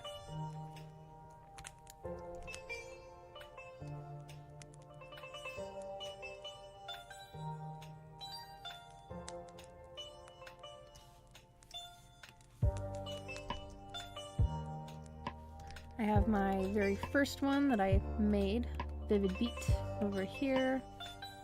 I have Taiga Fire, which is my Spinosaurus pony. I have my pony Sona, it's supposed to look like me. And then I have the the gothy kind of like edgy OC Serenia over here. And this was a random Borg looking one as well. So yeah, I did this one and this one today. And then these three, Taiga and Serenia, the middle one, I did those ones on Friday.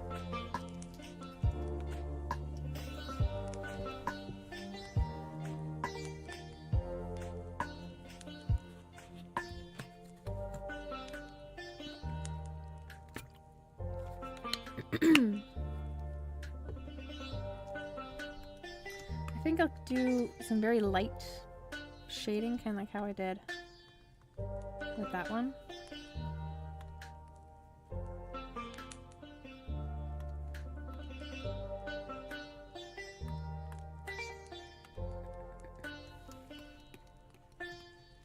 Let's see, for Taiga, I want to do, let's see, I'm going to experiment around with some colder temperature kind of a way of shading.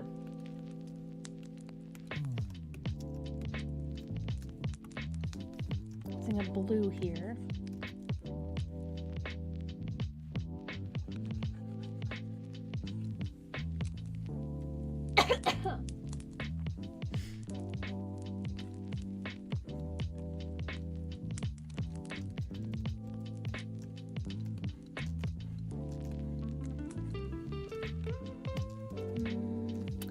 Let's see, maybe a purple.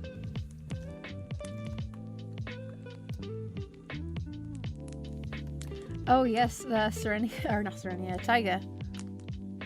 Yes, that would be the dinosaur pony hybrid.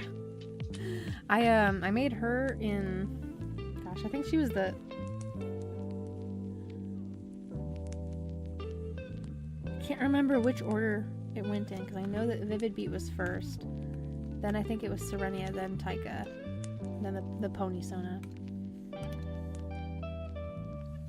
But I made her originally. This actually wasn't her original design. I wonder if I can find her original design. But I had changed it because it clashed too much. If I can find it, I'll pull it up. Excuse me.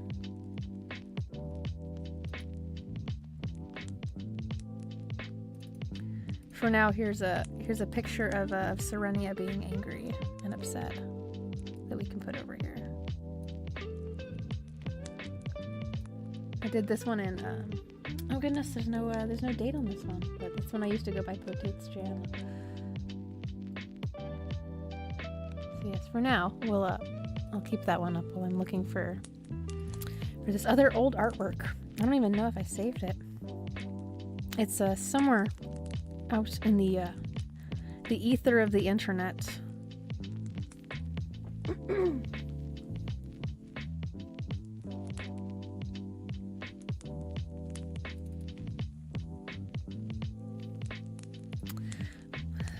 Well, if I ever saved it, it's not in the obvious folders.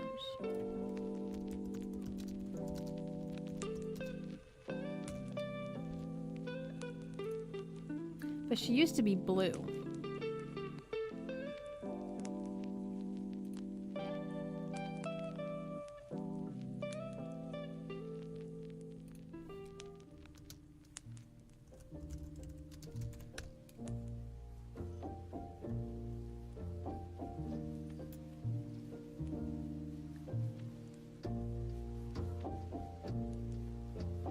And I don't think I have it on my on my DeviantArt account.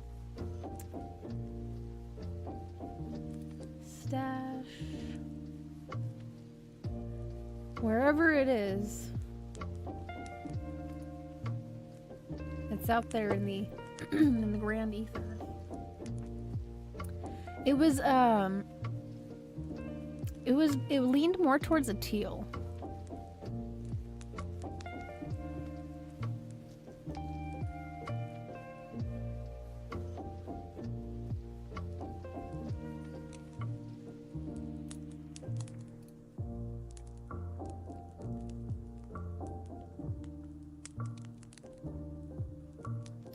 But yes, I have I actually have other artwork of these characters that I could put up.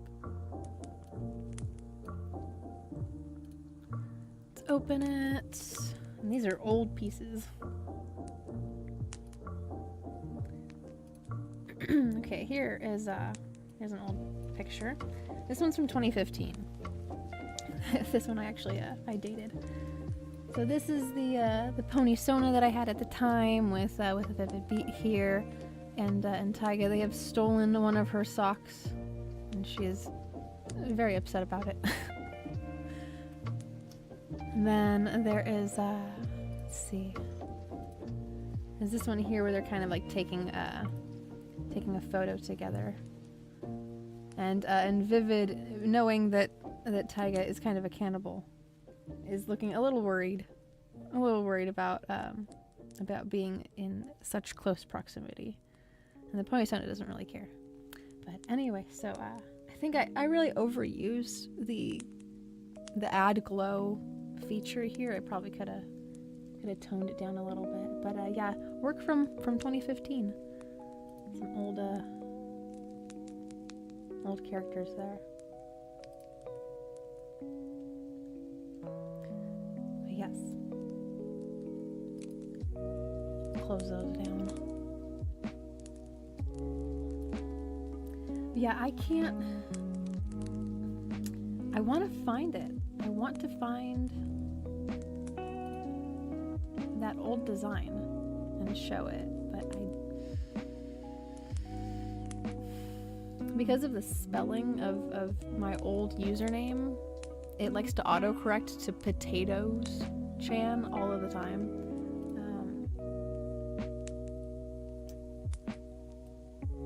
And I was very much not called potatoes chan.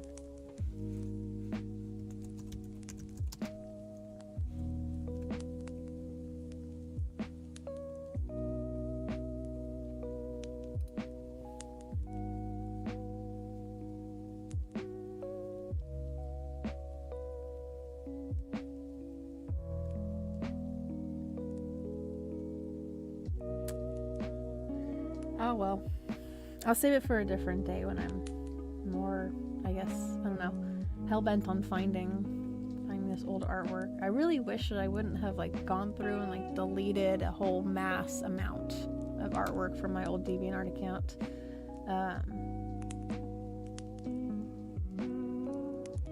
I was trying to do like a whole clean slate thing because I was retiring the pony artwork and moving to humans only. But really, like, there's something to say about, you know, like keeping those old works, you know, and I had talked about this earlier, how, you know, it's it's important to look back on how much progress and growth that you've made. So, you know, you still have your time is not yet over on this planet, so it's like you still have potential to do more, to grow more, to, you know, I don't know. And that's just saying that in artwork, you know, in that sense of it. Anyway, let's try this purple color here. I've given up on trying to find her old design. Thanks. Yeah, I had more time back then to put into the pony artwork. Right now it's a nostalgic weekend for me. Hello, Peggy. I like your profile picture. I think it's rarity based on the white and the purple. Not to nerd out too much over it, but because I'm embracing my cringe. I just was like, Rarity was my favorite of the main six. I just like her color palette a lot. Actually, you know what? Now that you're okay, since I've been showing old artwork, let me pull up this. I was meaning to do other cafe versions of the main six, but I started it with Rarity and didn't get around with any of the other characters. So, but yeah, again, work from 2015 when I used to go by Potates Chan. So, this was one of the pieces that I ended up keeping. So yeah.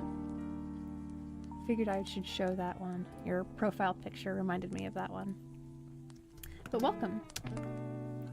If you guys enjoy the artwork and want to see more, be sure to hit the subscribe button and, you know, hit the like button as well if you feel so inclined to do so.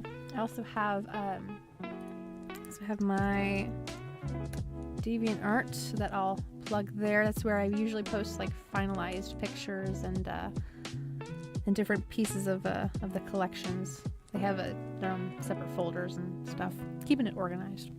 And then I also have my my Twitter. That's where I post like work in progress pictures, and also a thank you for joining me for the night's kind of a post that I'll make with a picture of the work that we made. Yes, thank you, Garbo. Welcome, welcome. And as well as any other kind of links that I have, there's the link tree. It should pop up in a second. All right, Danny, have a wonderful rest of your Sunday, and thanks for stopping in.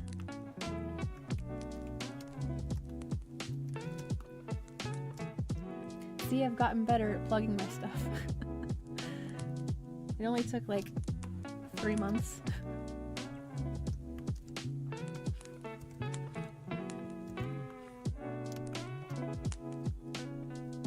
Do a little bit of working from the background to the foreground here with the shadows.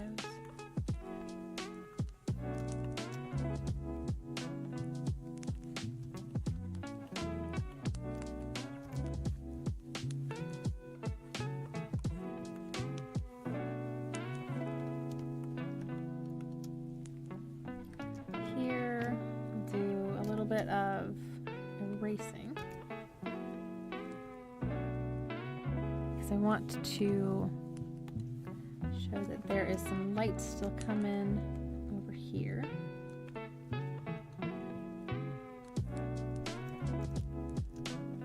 And swap over to the transparent watercolor.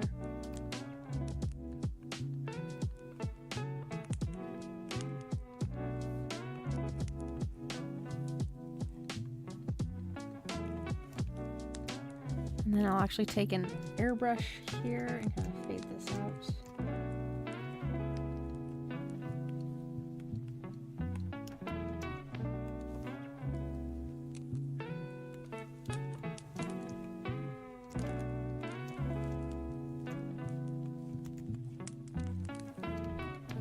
Let's see, we'll put some of this, let's see, that's way too dark right here, but we'll take an airbrush. Kind of fill this spot in.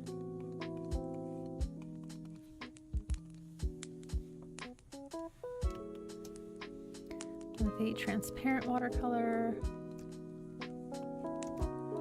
just kind of take this spot away, and in doing that, it creates that shape.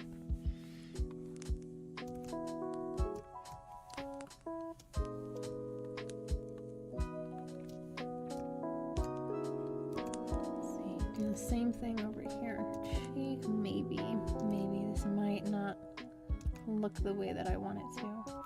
I don't think it will. So I'll just leave that alone.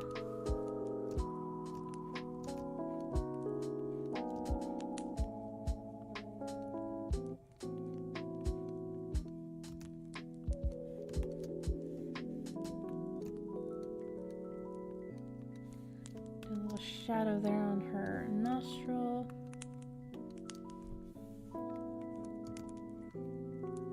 And then very, very, very gently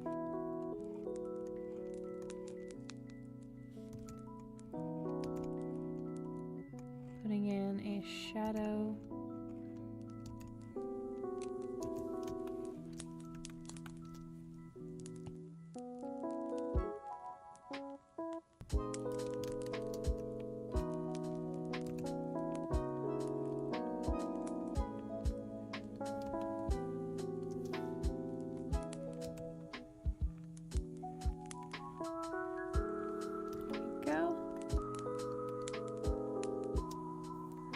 Do some shading right here on this eye.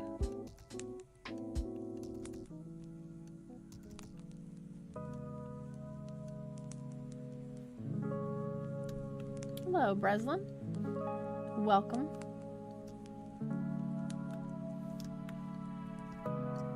Hope that your Sunday has been treating you well.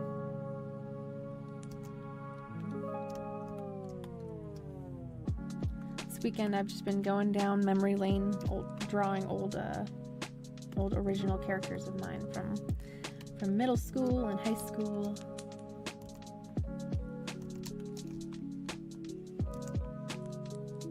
Giving them a little bit of an update if I think that it needs that. With this character over here, I made her hair color not look so I don't know. I made it look warmer because it looks too cold, and then this one obviously reflects how I actually look these days rather than how I look back then. So just making progress. Exactly, yep. Those member berries.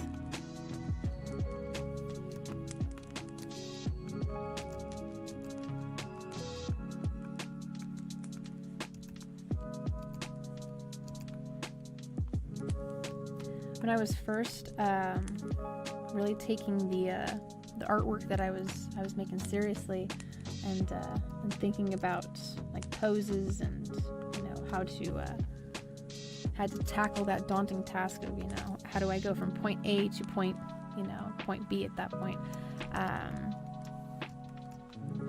and drawing these cartoon ponies, it made it simpler. It made it less overwhelming, and because it's just circles and basic line placements and just knowing where to put those. So it made learning how to draw humans easier for me to manage. So I figure it's also kind of if you don't use it, then you might lose it, kind of a thing too. Two birds, one stone. Two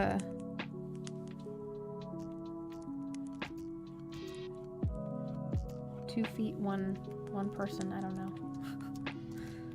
However you want to adapt that phrase.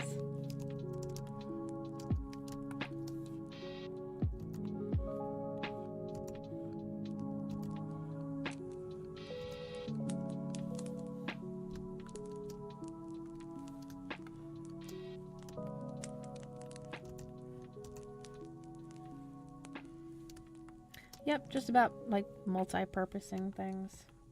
I have another project in the unfinished projects folder that I have a time-lapse enabled on.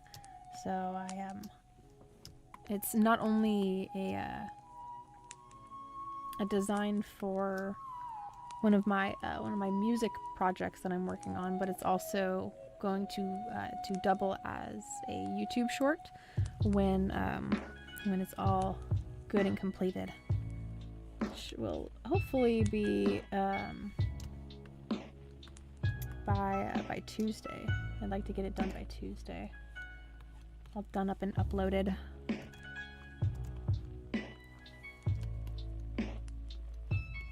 Just throwing in some little shadows.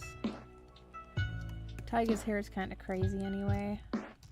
Her bangs like split off here in the middle.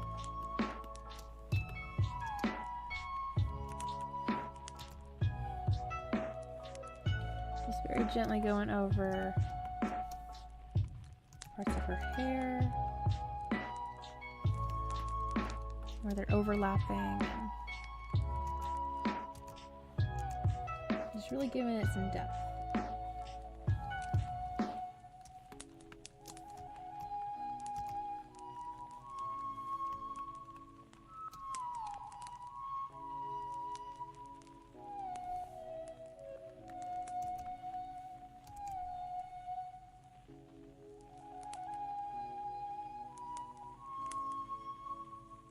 Oh yeah, I have seen some really cool designs for horses. There was one that I was showing my fiance that like it looked like it was from Black Mirror. it was like creepy looking. I was like, oh my goodness. But again, and the design was very complex too, with all the different mechanical pieces to it. It looked like a robot version of Twilight Sparkle, like a Terminator version, kind of. I was like, oh my gosh. But even that, it's very basic. Like it likely started off as, you know, a block of colors. You know, some people start it off with like a silhouette. I'm really bad with like verbally explaining things, so perhaps it's better to do like a visual. Like they start off with like the basic, you know, silhouette of the horse, of the pony, you know, rather than like, you know, like that. So I've seen lots of different techniques and ways that people go about drawing them, but you know, this very smoothly transitioned to people. So it was like, okay, there's torsos, and it's just about like where things are proportioned, and you know, different parts of creatures. You know, it makes you start like looking at the world differently, and how, you know, different animals and mammals, different like reptiles, arachnids, just all the different creatures. There's similarities in very small things, even in plants. I don't mean to like nerd out too much, but like I never knew this until I started gardening, but if you look at the shape of stems, it usually, or like the leaf shape, it usually correlates to which family that plant belongs to, whether it's part of the Brassica or the mint family, or you know, that the mint family, those stem shapes are usually going to be like square in nature. And like in the Brassica family, they usually are growing in winter. And I was like, I don't know, it was very,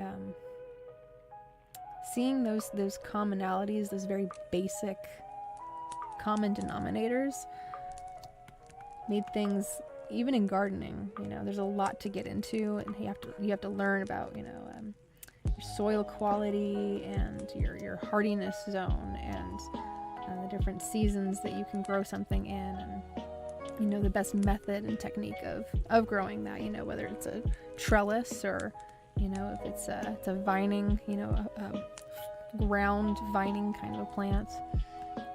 So it can be overwhelming, but when you simplify things down to the very basic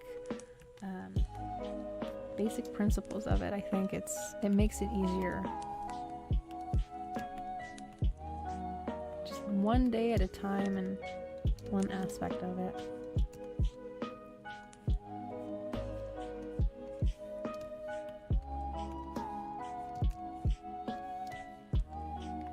Just giving a little bit more of the shadows there to Miss Tyga's hair.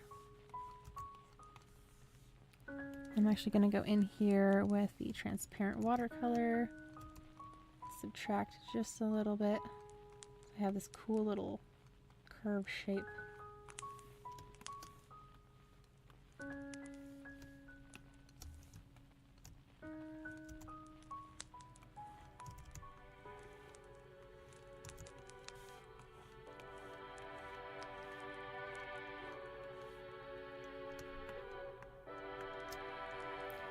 Okay. So do some more shading down here, just very gently.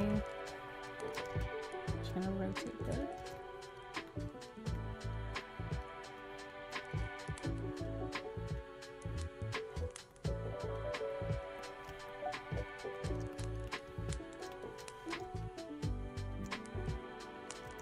And actually her spines, I'm going to give some individual little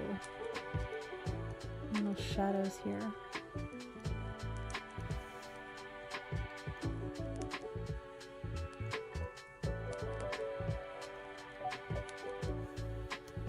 I like to imagine the rest of the pony, the rest of the human, whatever creature that I'm making a portrait of. I like to imagine the rest of the body. You know, just in case the client or me or a friend, whoever I'm making the artwork for, is wanting to imagine what the rest of it could be. You know, if they want it to be more than just a portrait or just a half body. You know, they can see it because I can see it as a larger piece. Let's see, a little bit more depth here inside of her ear, I think.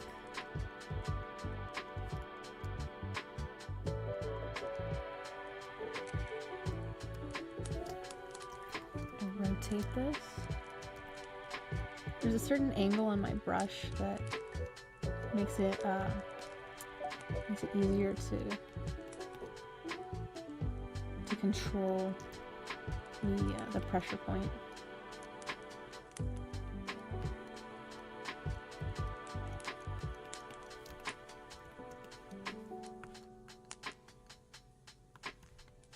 Let's do some shading here inside of the eyelid.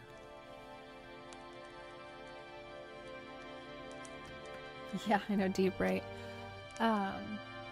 My favorite type of plant in terms of color. I would have to say, I got my water right here, by the way. But thank you. Thanks for reminding me. My favorite type of plant in terms of color would probably have to be the hens and chicks succulent. Because sometimes there's a variant that comes up in certain climates where there's a gradient from green to purple, and I really love that color combination. I'm a sucker for all things like olive green or sage green, and like a dusty lavender, kind of a lavender color, purple color. Whenever I see those color combinations, and they're very frequent in today's fashion trends and like decor. I don't know if it's just me, but I am seeing a lot of purple and green things. But whenever I see them, it's like my wallet just starts crying, and I have to control myself. So it's actually been great. It's great. My self-control has improved. Yes, and black. Thank you. Black is a perfect companion for all colors.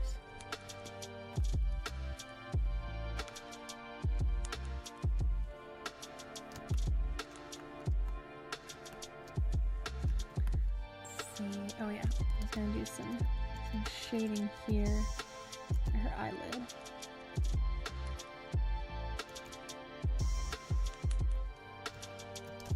And a little bit of depth here. It's actually gonna go right here where her face marking is.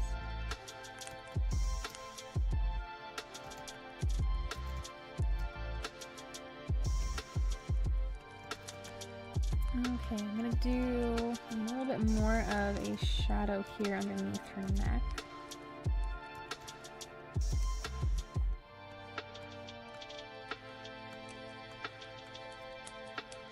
Just being kind of careful because I'm not using full opacity here. So it might look a little uneven.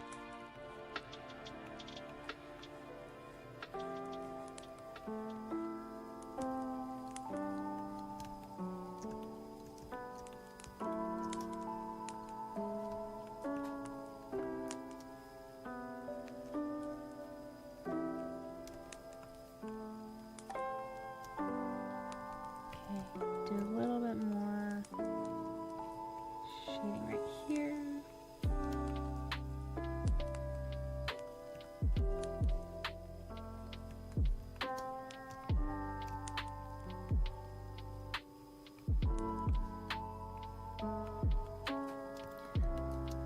trying to make some sense of her crazy hair.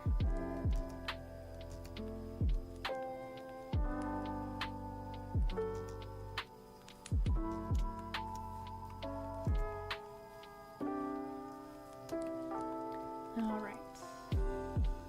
I think as far as like basic shading wise, I'm fairly satisfied with how Taiga has turned out. As I add more shadows there, I'm fairly satisfied with how she's come out. So let's see, got about 10 minutes left, but let's see. I'm gonna go over here. I've been looking over at Vivid and kind of imagining where shadows would go for her. I think.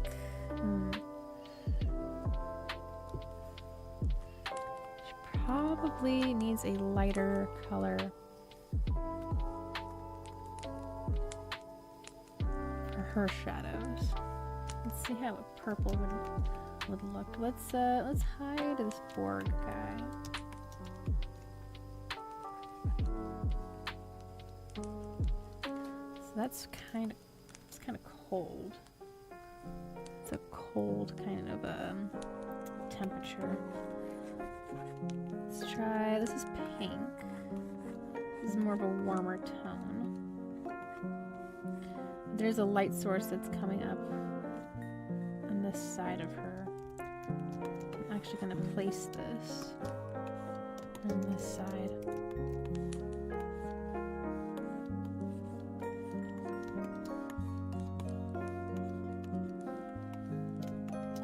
Okay, I'm going to try out.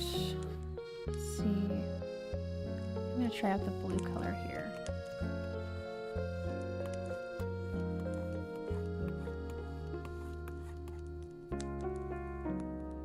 The cutie marks, so for Vivid Beats, let me pull up her character sheet actually, this would be so much more helpful. Here we are.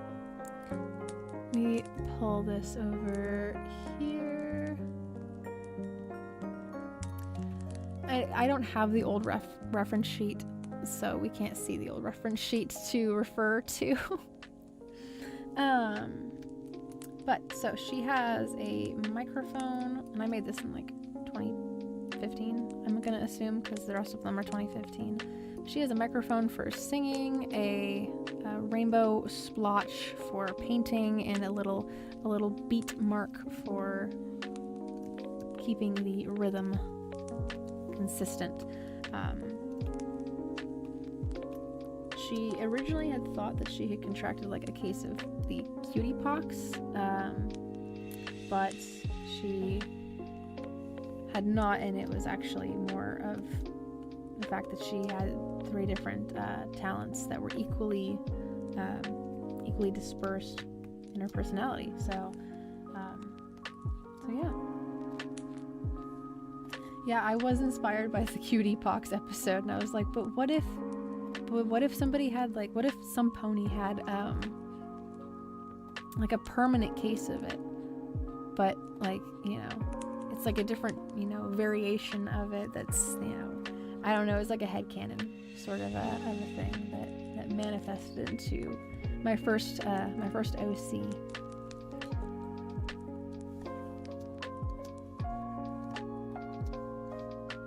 I think I'll go with this blue shadow here.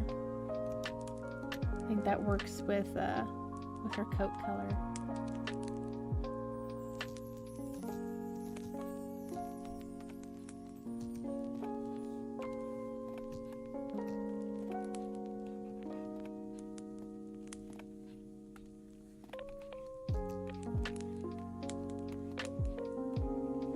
I'm gonna put some shadow here inside of her hair.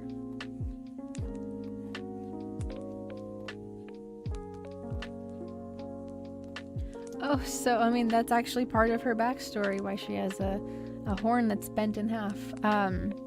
So when she was a filly, when she was a little kid, there were there were bullies, and they were chasing her. I can't remember for what reason they were, bullying her for. But she ran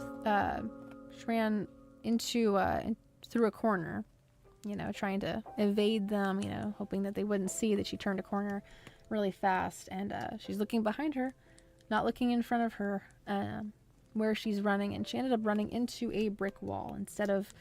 Instead of her horn breaking off, though, it just had bent in half, and not only did it physically get damaged, but her ability to perform magic as well as the other foals was also damaged.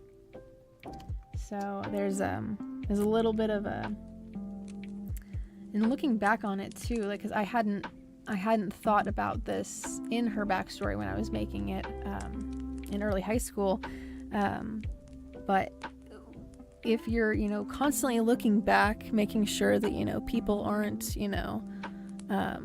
out to get you, and you're not looking forward into the future about what you actually are planning on and want to do, you're always trying to avoid being caught by the things chasing you from the past, then you aren't looking forward, and you might run into a brick wall, and and that's what happened with her. I hadn't thought about that upon, because I had I've been streaming for 4.5 hours now, and had retold that a couple of times, but now upon having this, and retelling her backstory, it's kind of like, huh, yeah, that's an interesting takeaway from it.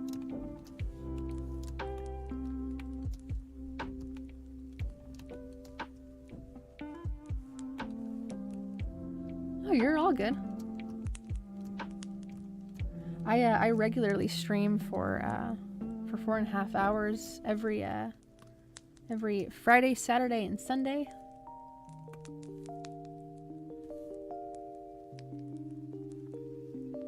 So it's all good. This is it's become part of my routine for a while now. 2-3 months, maybe. I don't know. I've lost track of how many weekends I've done now.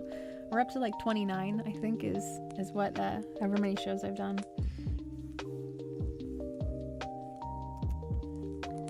Let's see, I'll decrease a little bit of the shadow here.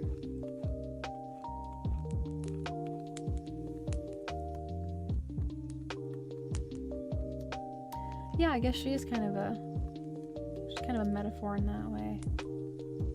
At least her backstory is.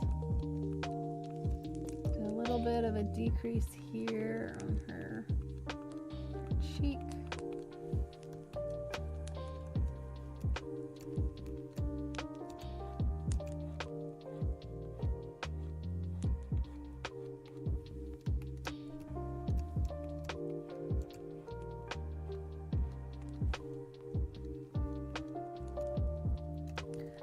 Bit of a darker shadow here where her nose is. A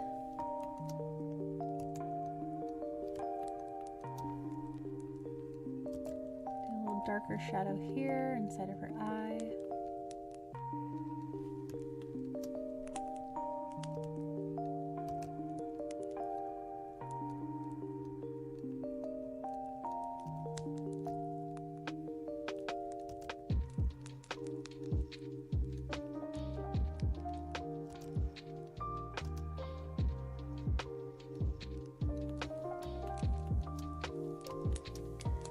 Okay, I'm gonna do some final shadow work right here.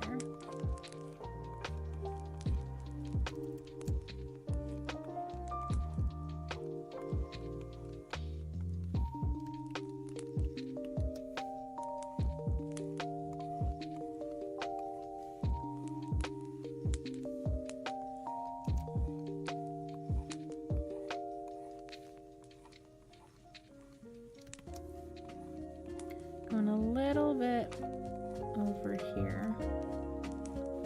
It's because I'm doing a little bit of some very basic highlight without even making a new layer.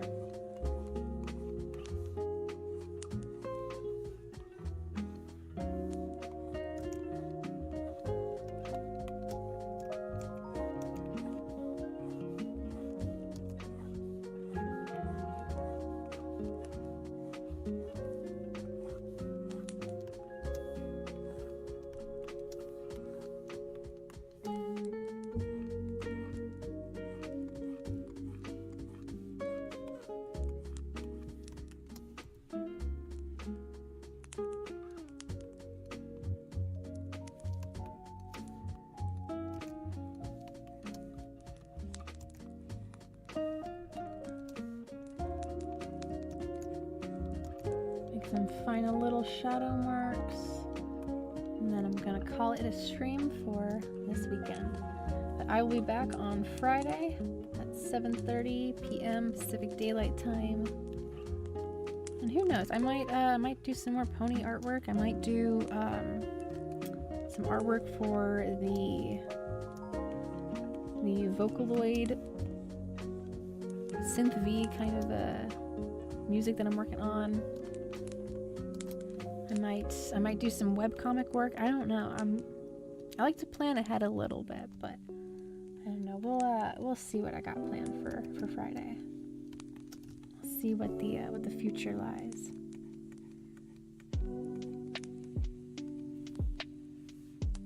Giving her a little bit of a cheekbone right there. It's a little bit too much, actually. There. Okay. I think this is where I'm going to call it. I'm going to call it a stream now. Otherwise, I'm going to just be absolutely going overboard. Thank you, everybody, for coming to tonight's show. I hope that you enjoyed the artwork. I am going to... oh, sorry, I never even answered your question there, if it's genetic in any way. I hadn't come up with parents for her, so I would not say that it's genetic. I think she caught it somehow, but I'll, I don't know. I might humor going back into her backstory and giving it a little more depth that way, but yes, I'm going to be calling my fiance and spending some time with him in our base building survival games for a little bit, and then I'll be heading to bed. But yes, I hope that you guys had a good time watching the artwork being made. Let me plug the stuff because I'm now used to it mentally. It's now muscle memory. Thank you, Garbo. I hope that you have a wonderful rest of your night. I'll post some pics of my works in Wolf's Discord. Yeah, go for it. I'd love to see it. I hope that you guys had a good time. If you like the artwork, be sure to check out the DeviantArts. Check out the Twitter. I'll be posting some work in progress pictures there, as well as a thank you. If any of the link tree links interest you, be sure to give them a click. Anyways, I'll be back on Friday at 7:30 p.m. Pacific Daylight Time. Until then, see you later, guys. Bye-bye.